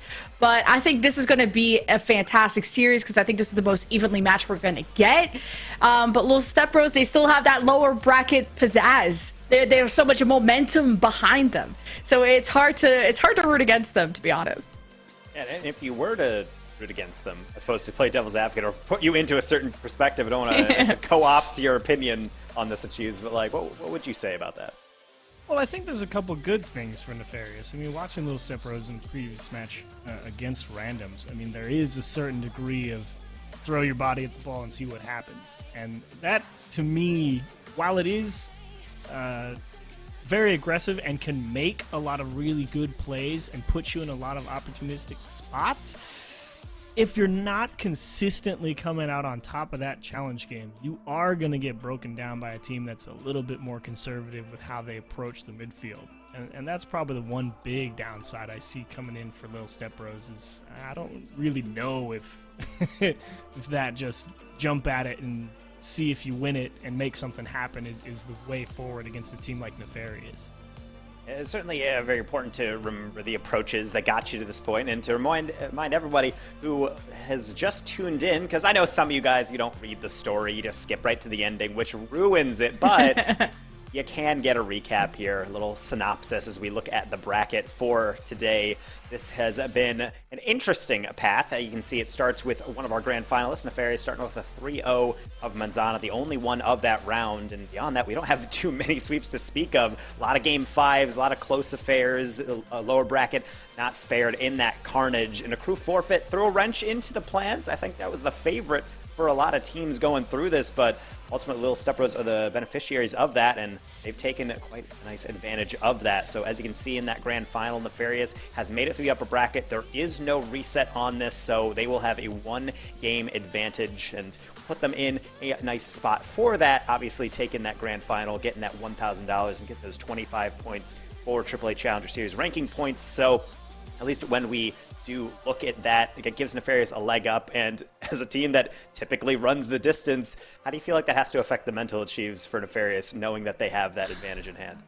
No, it's actually a really intriguing question, and if I knew exactly how the players, thought about having to play long days a little bit more, I may have a more well-informed opinion. But I think anybody coming out of the upper bracket is not too concerned about playing a lot of game 5s. So you're just like, cool, we're already at the end, and you're happy with that. And you're also considering the fact that you start with a 1-game advantage, so it's like, we have a lot of extra chances here to get the job done and go home a little early. So even if it's taking you 5 to get here consistently, I don't think you're really too worried about it if you're Nefarious. Okay, well, with that said, I've been informed that the lobby is good. Players are ready and raring to go, so we want to kick that on over. So with that in mind, after that achieves, what are you thinking about for your prediction for this series? Nefarious, obviously, getting that advantage, but best of 7, a lot of leeway to work with. I think I have to pick Nefarious. Not necessarily because of the one-game advantage, but I think the approach is a little more sound and a little more consistent, and consistency always breeds success. And I think if Little Step Bros don't come out here and just absolutely obliterate them like 2 games straight, I think Nefarious is going to get the measure of them pretty quick. Okay, Lemon, how about yourself? I gotta go with Nefarious too. I think the best defense makes for a great offense. I think Buddy has been... It's tough to get through Buddy on that defense, and I think if they know how to block, the over-aggression might end up biting Little Step Bros in the butt eventually, right? At least that's the idea, but it'll be a good series either way. Certainly will, and a best of 7 to end the night, as all grand finals should be. However, no reset will make it a little interesting, so again, $1,500 prize pool, $1,000 going to the winner, and 25 Challenger Series points to ensure future qualification to that Super Challenger right around the corner and that $35,000 championship later in the summer. Lot to play for, so let's not stall any further. It is Nefarious, it is Little Step Bros, and obviously Lemon Kiwi, and Achieves on the call. Please take it home. Well, let's go into grand finals. I was trying to think of like a cool duo name, like Lemon Cheeves. Yeah, my name is not conducive to things like that. A Kiwi. Like my brain is trying. Literally but just spin out. It's fine. Your name is quite difficult, and so is mine. I'm kind of could have picked a fruit. No, you could have. Your name is great. You have 2 distinct words. You can have lemon anything or anything kiwi. Like your name has a lot of malleability in terms of duo names. It's I just come in here and throw wrenches everywhere and say nah. Anything that sounds cool like that. Good luck. Well, it's like a mouthful, just like Little Step Bros. I mean, I gotta say that every time with a straight face. And I was trying to keep a straight face for what Spider was up to. Of course, he's slamming his car up against Nefarious, and eventually that pressure just amounts to be too much. Oh, Adam got demoed, had to respawn in the corner, make sure he's out of the way of his teammates, clips the post on the way into the net, and that sends him ever so slightly too deep into the net to actually make the save. It was a rough start here for Nefarious, but that's okay. We regain, as they say. And do they? Just off the bat? Okay. Do we regain? He literally just put it in the top of the net. I was like, oh my gosh, they just score? Well, Nefarious hoping to clap back, to have their glow up against the X, but Adam climbing up, and he's like, nah, Alpha Cap, you got Alpha in the name. I ain't messing with someone who's an Alpha, clearly. So Nefarious are left with the ball up in their end. And Cream's just going up for the challenge. Spider in front of the net. A good touch, though, from Adam. Kind of stalls it out to the ceiling. Gets pushed up to the middle of the field. Adam hoping to see who's coming up behind him. It's Alpha Cap with the demo. And really, both teams just looking for some kind of possession, some kind of gap, and Spider almost executes. Can't say I'm too surprised about a lot of this early pressure coming out from Little Step Bros. Certainly to be expected, considering how we've seen them play in the lower bracket. You knew Nefarious needed a little bit of time to perhaps figure out how to approach it. And Spider, I think, is the biggest X factor in terms of that. It's the real hit or miss from him. I think Creams and Alpha Cap can kind of get a really solid picture about how they're going to go attack, but Spider's going to make the real aggressive read, try and make a big play happen, and if that consistently is going in their favor, the Step Bros are going to be in a lot of good positions. Alpha kept trying to get physical on the goal line, open up a doorway for Creams. Unfortunately, Adam going to stand firmly in the middle of it and allow no entrance. And that was a 3-on-2 for Little Step Bros because Tavar was late on rotations, thinking if the play turned around, he'd be in the right position to make something happen. Now, Buddy with that demo, maybe the offense, if they could recoup this ball, they'd have the 3-on-2, but Spider goes down the lane. The demo, there was an open net. The crossbar got in the way. It's like watching CRL all over again. Rocket League rears its ugly head, the free opportunity, and we just overcook it a little. Buddy trying to buy some extra time here on the goal line, and Spider clean dismount, but Adam putting a lot of good pressure there in the corner. First chance here for Nefarious to really get some offense going. Dumped into the middle. Buddy, a lot to pick from, and Spider closing it down nicely. Spider's just lasering today. He's just always involved on the offense or defense. Loving what Little Step Bros are doing so far, but I'd love it even more if they had more goals, so I'm not feeling too cozy. I'm sure none of the fans of these teams or coaches are feeling very comfortable. Now Alpha kept, and he's gone. Spider's there, though. See if he can buy some time. Nefarious take that ball away just as quickly. Tavar's in front of the net, but Adam shoves this in, and it's an equalizer. That just goes in, does it? All right, can't complain. Just a quick dismount, perfect lip reset, and everybody kind of scratching their heads. Alpha Cat probably took that away from Creams. I think Creams was there and had that to clear it out to safety. Little miscomm on the defense, going to give up the equalizer. 2 minutes left. Close game already. Nefarious hoping to take this game so the advantage at least sticks from all their efforts of staying in the upper bracket. I mean, Little Step Bros would be legendary if they pulled this off. Like, mango levels of insanity. The lower bracket run. The I'm glad you got team. that reference. Thought I was being too obscure for this esport, No.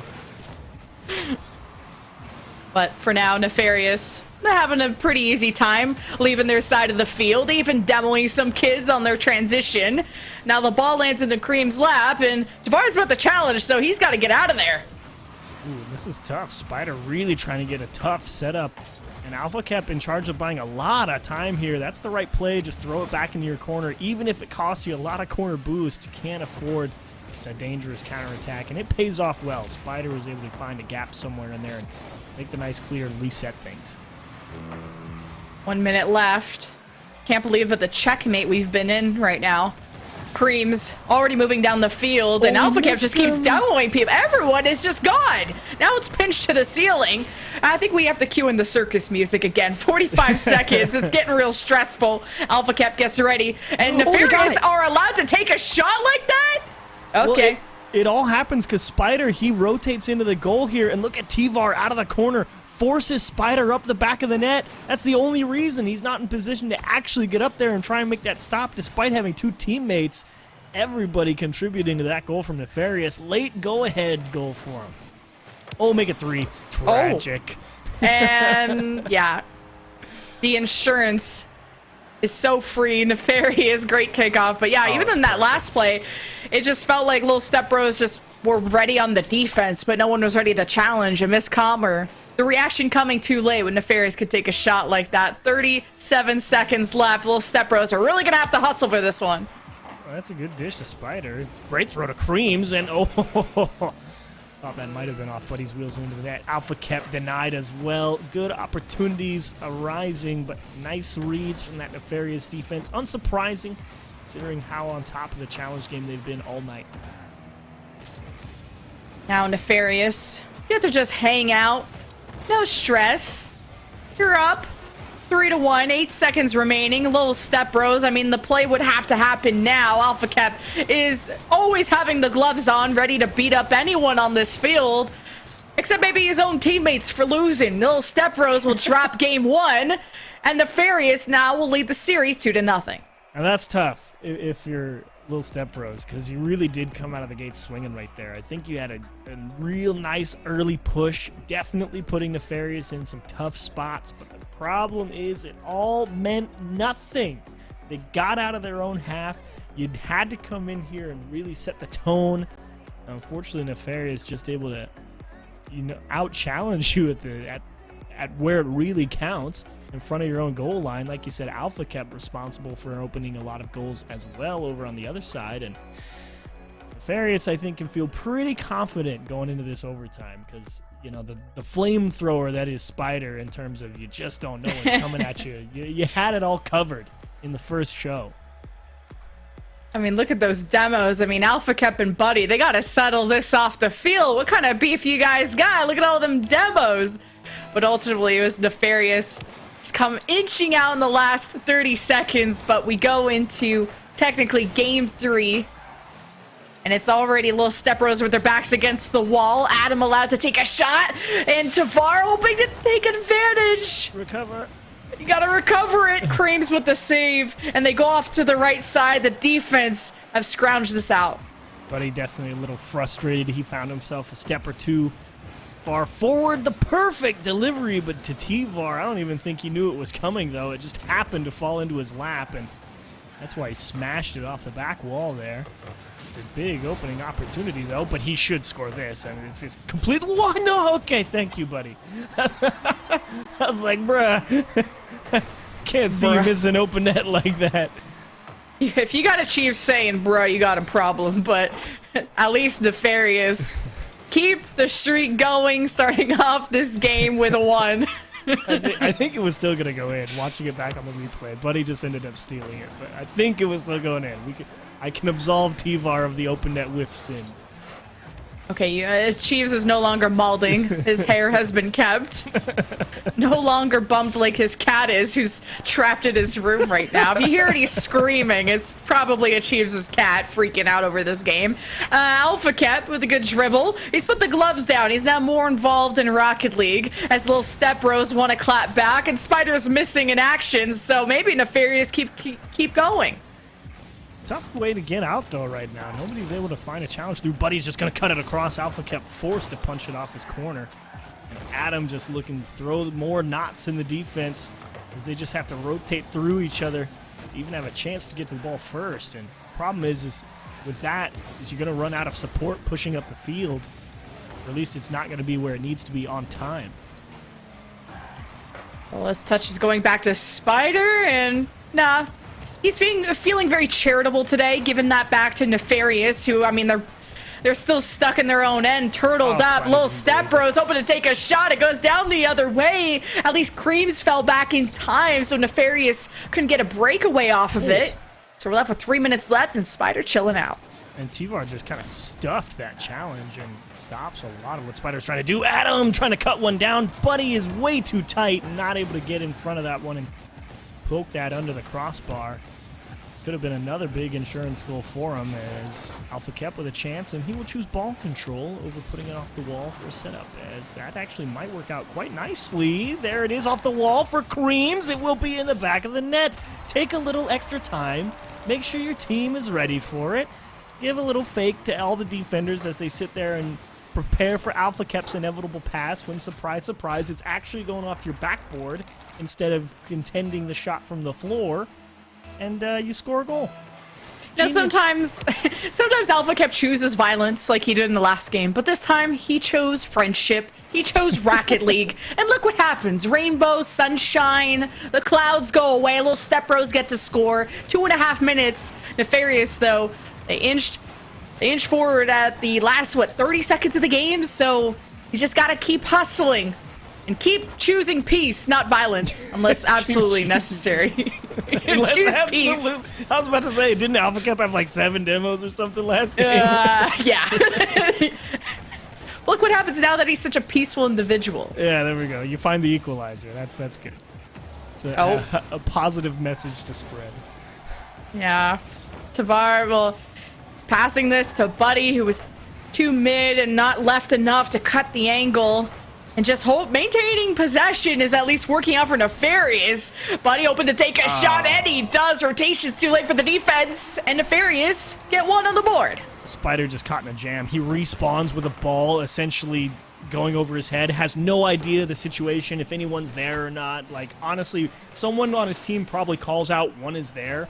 The problem is Spider lacks the context, because he just respawned and has no idea what the field picture actually looks like. So one there could mean anything, on the floor, up in the air, and he just takes a jump and hopes to make the save, and there was no chance for him.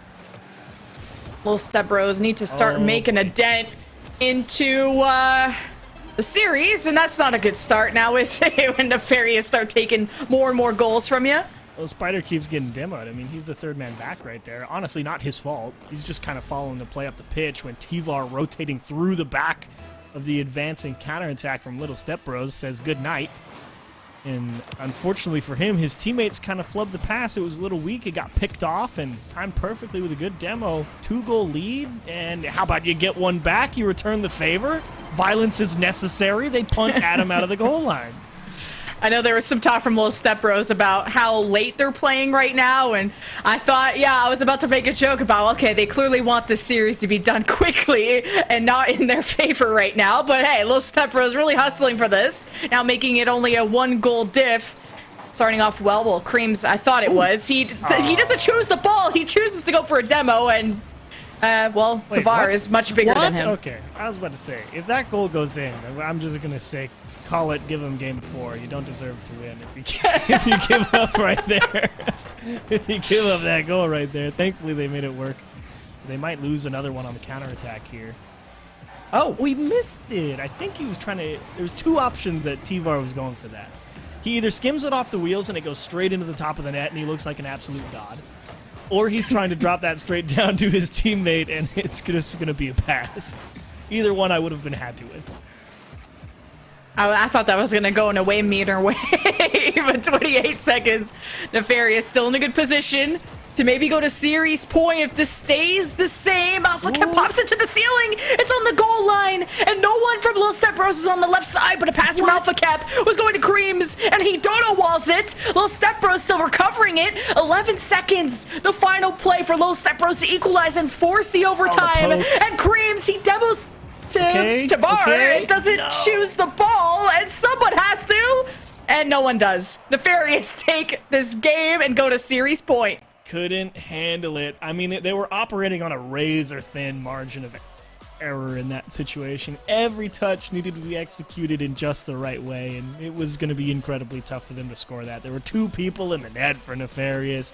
They had nobody in support because they had to readjust how they were approaching it with a mistouch, and it was all just a disaster. And if they would have turned it in, you would have had to tip your cap if you were on Nefarious, because that was never going to be an easy 0-second equalizer. And now they find themselves on the brink of getting just absolutely smashed here in the grand final. I think the biggest problem, Tavar, big challenge game, taking away a lot of those clear opportunities from Little Step Bros. And Adam and Buddy have had such great field coverage in general. The support has been there for every one of those big blocks, and it's been difficult for Little Step Bros to find a way through. Alpha Kep one-on-one. Gives a little kiss to Tavar, says, get out of the way.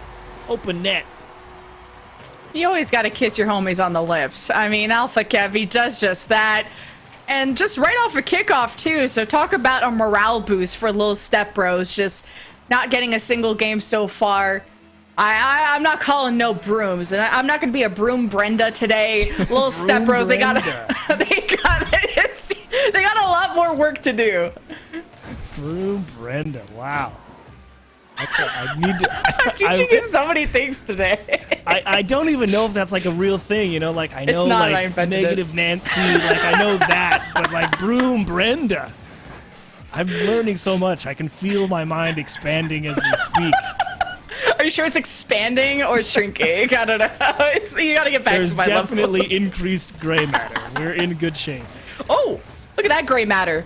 Alpha Cap, the brain wrinkles are all there. All the positive brain matter just went away. That was a sick dive from Buddy there in the midfield. He had 2 of his teammates jammed up in the blue corner, and he's thinking, now is the perfect time to go and attack the ball in the midfield as if I'm going to have any support to score it. And unfortunately, he got absolutely crushed in the challenge timing and gave it goal. Yeah, look what happens when Alpha Cap stops demoing people and just starts playing offense. It's actually wild. He's gotten 2 goals in a minute. We gotta give this guy the ball more. Little Step Bros with a pretty solid lead. Look at Spider ground pinching it towards the net. Easy save for Buddy. Goes up and above, and there's the double commit from Little Step Bros off the back wall. Adam lands it right into Tavar's lap. Oh, you know Spider wants to challenge those. He whiffs it though, as we see Nefarious move down the field. Tavar, such a tough guy to take the ball away from. Alpha Cap, real nice delayed flip there. Look at him again, put the pressure on Adam, a scary one-on-one and a big stop. Now Nefarious hoping to get a goal here. Kind of being down at this point is not making them feel so good. Tavar has been removed as Little Step Bros. Come on, where's the offense? Alpha Cap is completely surrounded. Where are his friends? They've completely abandoned him. Now this ball is almost in front of the net, and Nefarious, well, they're struggling just to go forward. Yeah, this is a complete rebound. Buddy, that's a real nice touch. It forces Spider to make a conservative hit. That means Buddy can go into the middle. Actually for Adam, and he's going to cut it off. There's the big aggressive read from Spider that's going to get him back down the other way.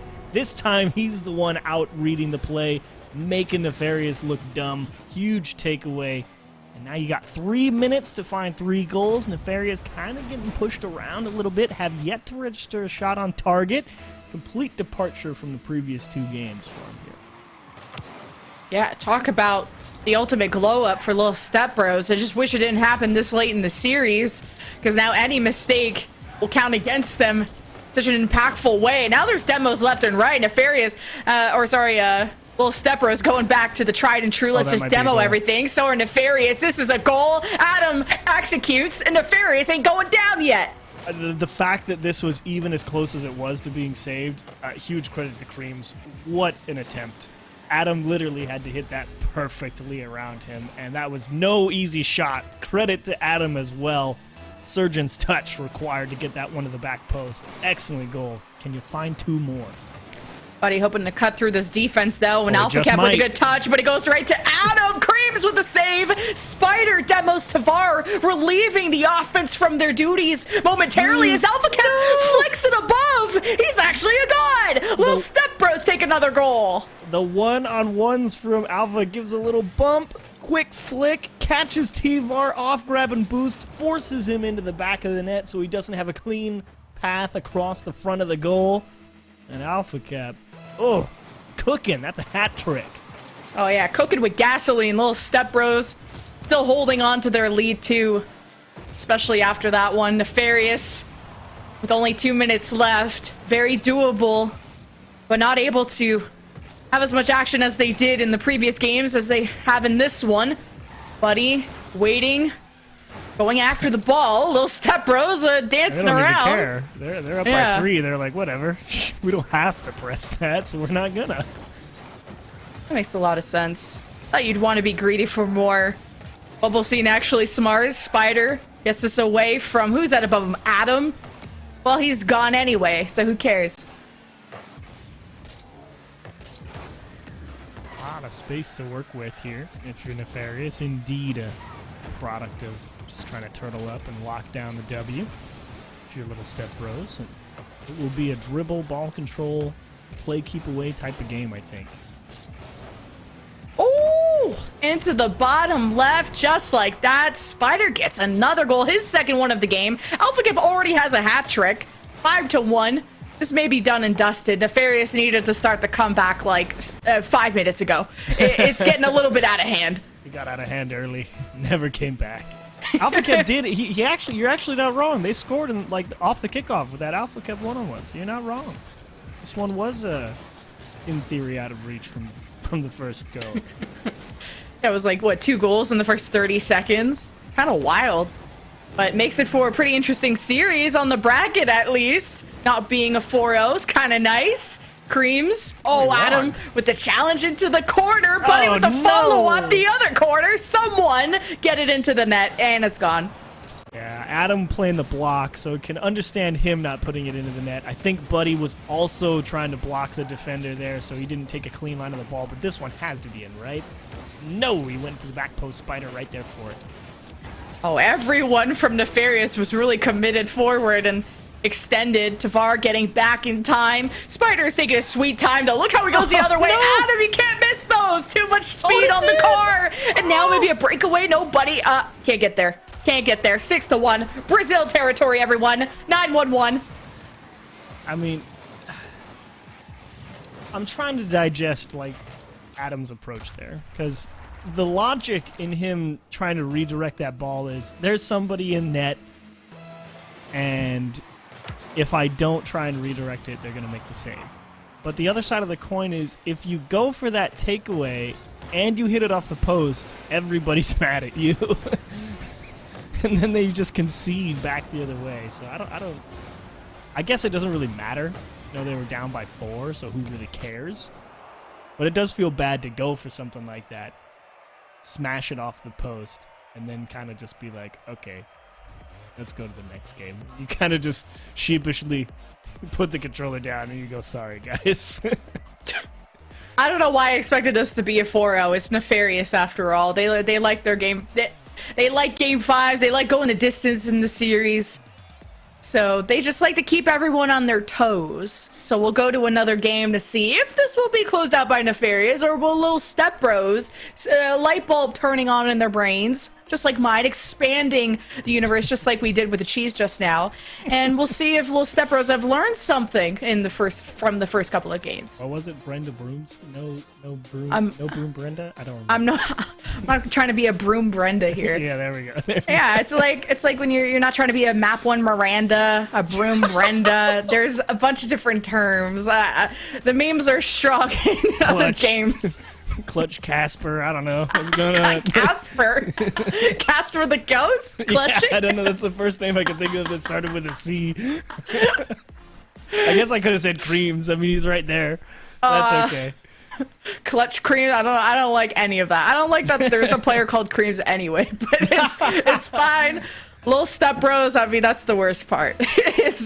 They're not stuck yet. And kickoff already goes to Nefarious. Tavar, oh my god, the dangle. Alpha kept pre-jump. At least you stop that one. Oh, we gotta be careful. That's definitely a hard shot on target. Everybody camped out on defense, though, for Little Step. Okay, never mind. They give it right back to him. And I thought they were gonna be alright. Like, this touch out to the side is fine, but that is literally worst-case bounce. And Creams is just trying to adjust to it, try and take it back across to the other side, maybe look for a little bit of help, and he goes, great pass, thanks. He knew he probably shouldn't have touched that. Alpha Kep was ready for anything, and that's just trying to fix a mistake that hasn't even happened yet, and it just compounds. And Tivar, what a takeaway, and he missed again!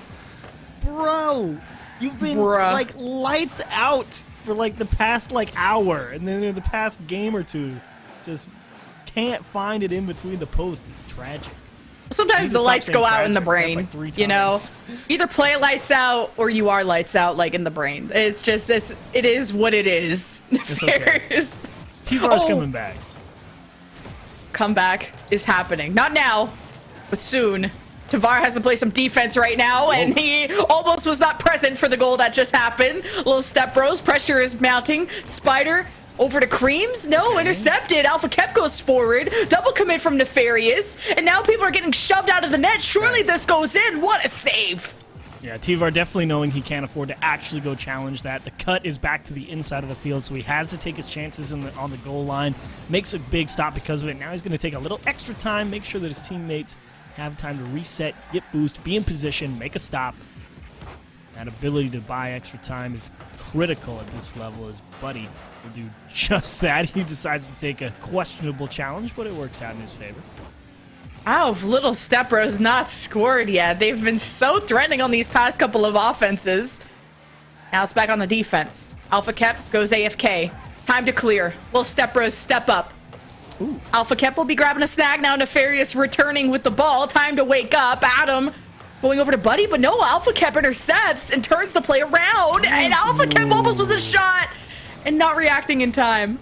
Definitely a scary one to handle. That's a big demo to open up all this space here for Adam. And Creams, the pre-jump of the century. Little fake throws Spider off the scent, and that's a huge challenge from Alpha Kep. Really coming into his own. Felt a little quiet in the previous series in terms of what he was providing, but here in this grand final, Alpha Kep been locked in. Almost going into the second half. Not with Tavar, though, because he just got demoed. But Nefarious are at least up a goal. And they're leading the series on series points. So you know that Little Step Bros of pressure. The weight is on their shoulders. Adam going to the backboard. And Alpha Kep just keeps squashing every play that Nefarious goes for. He's truly working hard for this. Some awkward positions as well on defense for Nefarious. And that is a much-needed clear from Adam. Even if it cost them ball control, they needed to get out of each other's way and just reset themselves. And Nefarious really trying to get back in control of this ball. Now, 2 minutes. Tavar, okay, didn't read that bounce. So the Little Step Bros get the ball right back. Buddy gets in the way. Spider helping out. The Little Step Bros offense. Oh, Tavar not letting this drop in front of the net is big, but Cream setting up someone mid. Alpha Kep is there. He executes, and we have a tie game. That all goes back to exactly that big type of challenge that Spider likes to go for. It's high risk in terms of allowing a strong counterattack, like a 3-on-2 or something, but if he connects, Nefarious is gonna be in a tight spot, and his teammates recognize Spider wins a big challenge. They wheel back around, they cut rotation with limited boost, and they convert the play in the equalizer. That's what they like to do. Alpha Kep demos someone off from the distance. Nefarious won't miss him. They're doing okay just now. Cream's looking for the clear. Spider up in front, passes it to him. Nefarious ready. Two defenders stand in their way, intercept the pass. Now Alpha Kep takes a different angle. Spider receives the pass, not a shot they can realistically take. Spider hopes to cross again, but that's a good clear from Nefarious. Oh, and Alpha Kep is in a terrible spot. Thankfully, his teammates are able to bail him out. He rotated the entire length of the pitch, and there was no boost anywhere. He's glad that his teammate was able to make something out of nothing there on defense. Little fake challenge. Try and put more pressure on that orange side with a boost steal in the corner, and Creams actually gets caught a little far forward, and that is good damage control, to be honest, from Little Step Bros. Alpha Kep might score this, actually. Okay, oh, he dropped this. You honestly cast a curse. I can't believe you just did that. 34 seconds. I have so much faith. Oh, good touch from Spider. Tavar was trying to drop that in front of the net. Well, Adam sees Spider approach. Good dribble. Alpha Kep, he's bullying you too, though. He's there. Spider? Oh, that was a tough angle to cut. Now Adam and Tavar hoping to break away on this as defenders are rotating back. There's only 14 seconds left. I mean, the next goal could be the nail in the coffin. Nefarious as your champions, or Little Stepbro forcing another game. It's now a ball in the hands of Little Stepbros to make another play. And Creams has to get a huge pass. Alpha Kep is on the other side. Spider over to Cap. He's so far back. He's going to land on the ground, and we go to overtime. I got so scared of Adam just backflipping into that ball. It's like it's jammed against your sidewall there, right next to your net. Just let it hit the floor, but I guess you are a little bit worried about someone coming over the top and just jamming it home. So either way, no harm, no foul. And Little Step Bros definitely starting to take control here towards the end of regulation. Does it continue in overtime is the question. At least they didn't get boomed being down in the series like this, and Nefarious getting a little laxed. But, man, Creams with a shot. Adam with the save. 2-on-1. Nefarious getting close. Someone's there. Tavar scores. And Nefarious are your AAA Challenger Series champions. They caught Alpha Kep one step too far. I think he might have lost track of Tavar, or he didn't expect that it was going to be that juicy of a pass to him, and he was going to be able to beat him to it. Either way, absolute money from Tivaristo. Beautiful closer. I like how we attempted his name only when he became a champion. Because I didn't want to take a stab at it, knowing I was probably going to butcher all of that. But you know what? The opposite of butchering happening, or maybe some butchering happened, depending on your perspective. Big congratulations to Nefarious. A pretty convincing series at the end. Excited to get Taco back in to see how he's feeling after those Preds. But Alpha Kep, I think, put on a really good effort at the start. Even bringing out the gloves, the violence was chosen. But then ultimately, goals were acquired. Yeah, I actually quite liked everybody's approach there. I think it was the exact game plan that both teams wanted to execute on, and indeed it was the consistency from Nefarious that came out and closed things down for him. So, Taco, did you feel like that was the game plan for both teams? Thoughts, feelings, concerns, joy, sadness?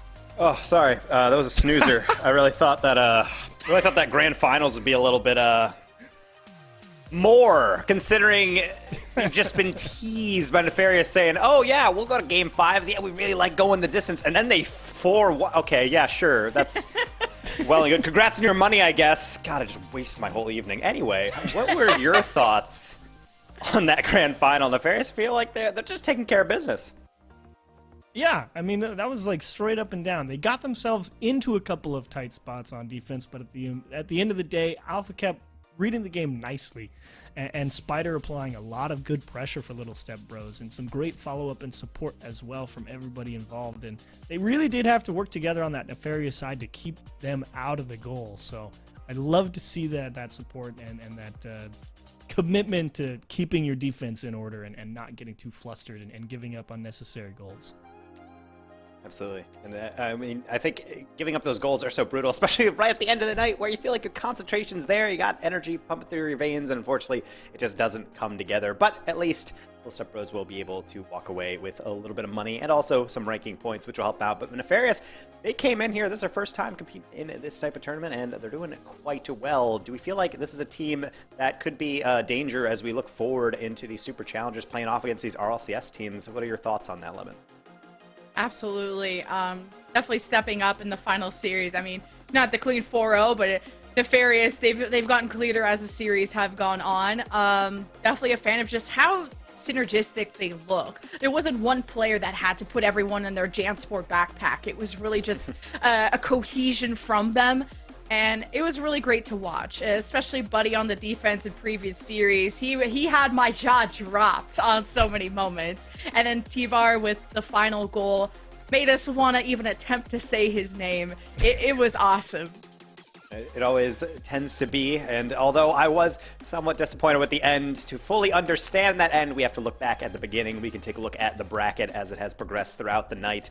It obviously ends with Nefarious taking it in a 4-1. They're getting that $1,000. They're getting those 25 AAA Challenger Series points, but when you look at their run, it all starts in that top left with a 3-0, and then a couple close series, and then a 4-1. Meanwhile, their runners-up, Little Step Bros, lost in round 1, then just plowing through everyone else. I would love to see what this bracket looked like with Akrew without that forfeit, but of course, fortunately, Falcons, always a problem, breaking through people's windows, stealing computer essentials and peripherals. Such a rough thing, but Tough out here for an esports app. It's so tough. I mean, I posted that on Twitter. So many managers were telling me this is the exact thing I warn my players about. Thank you for showing an example of what can go wrong. And you try so hard to exactly not outside, and then outside still comes and gets you. It's tough. Yeah, so many players living in cabins in the middle of the woods. Wild to just think about how frequent that has to be. Hopefully that's not a problem in Overwatch 11. So hopefully that's something that can be avoided. You hate to see forfeits come in like that.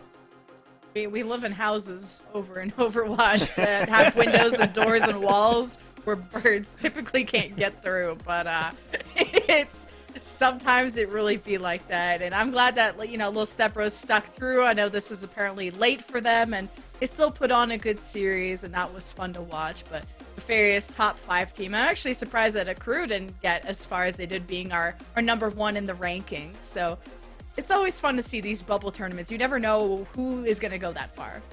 Yeah, we got a little glimpse of it because Akrew, they forfeited through, but this is a team that actually, this I thought was going to be a nice warm-up for them because Chiefs, you will probably be a part of casting them a little bit later on in the week. They have energy in round 1, so this should have been their warm-up, and right now, taking a loss and then forfeiting the lower bracket. I mean, what are your thoughts on that, just to extend kind of these results outside of the realm of the AAA Challenger Series?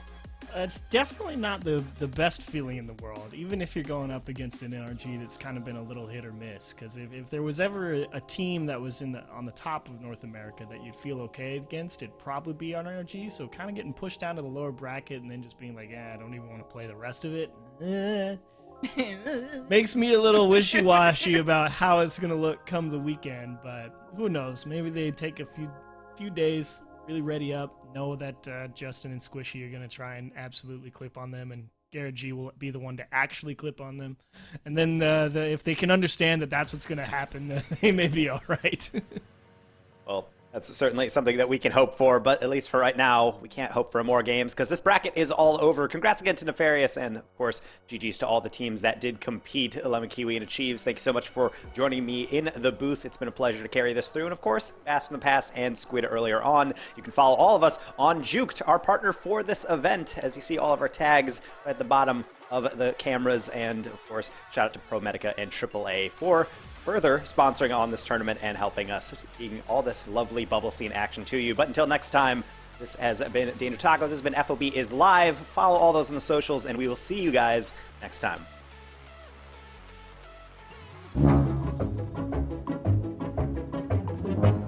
This is Larry. Larry just loves candy. Oh, hello. And Even though these sweet, glorious pieces of candy don't seem expensive, This one's only a dime. the inevitable dental fees his mom will have to pay makes it pretty pricey. The APR of eating candy is the cost per piece plus the dental bills. A much higher APR than, say, vegetables. Why can't I quit you?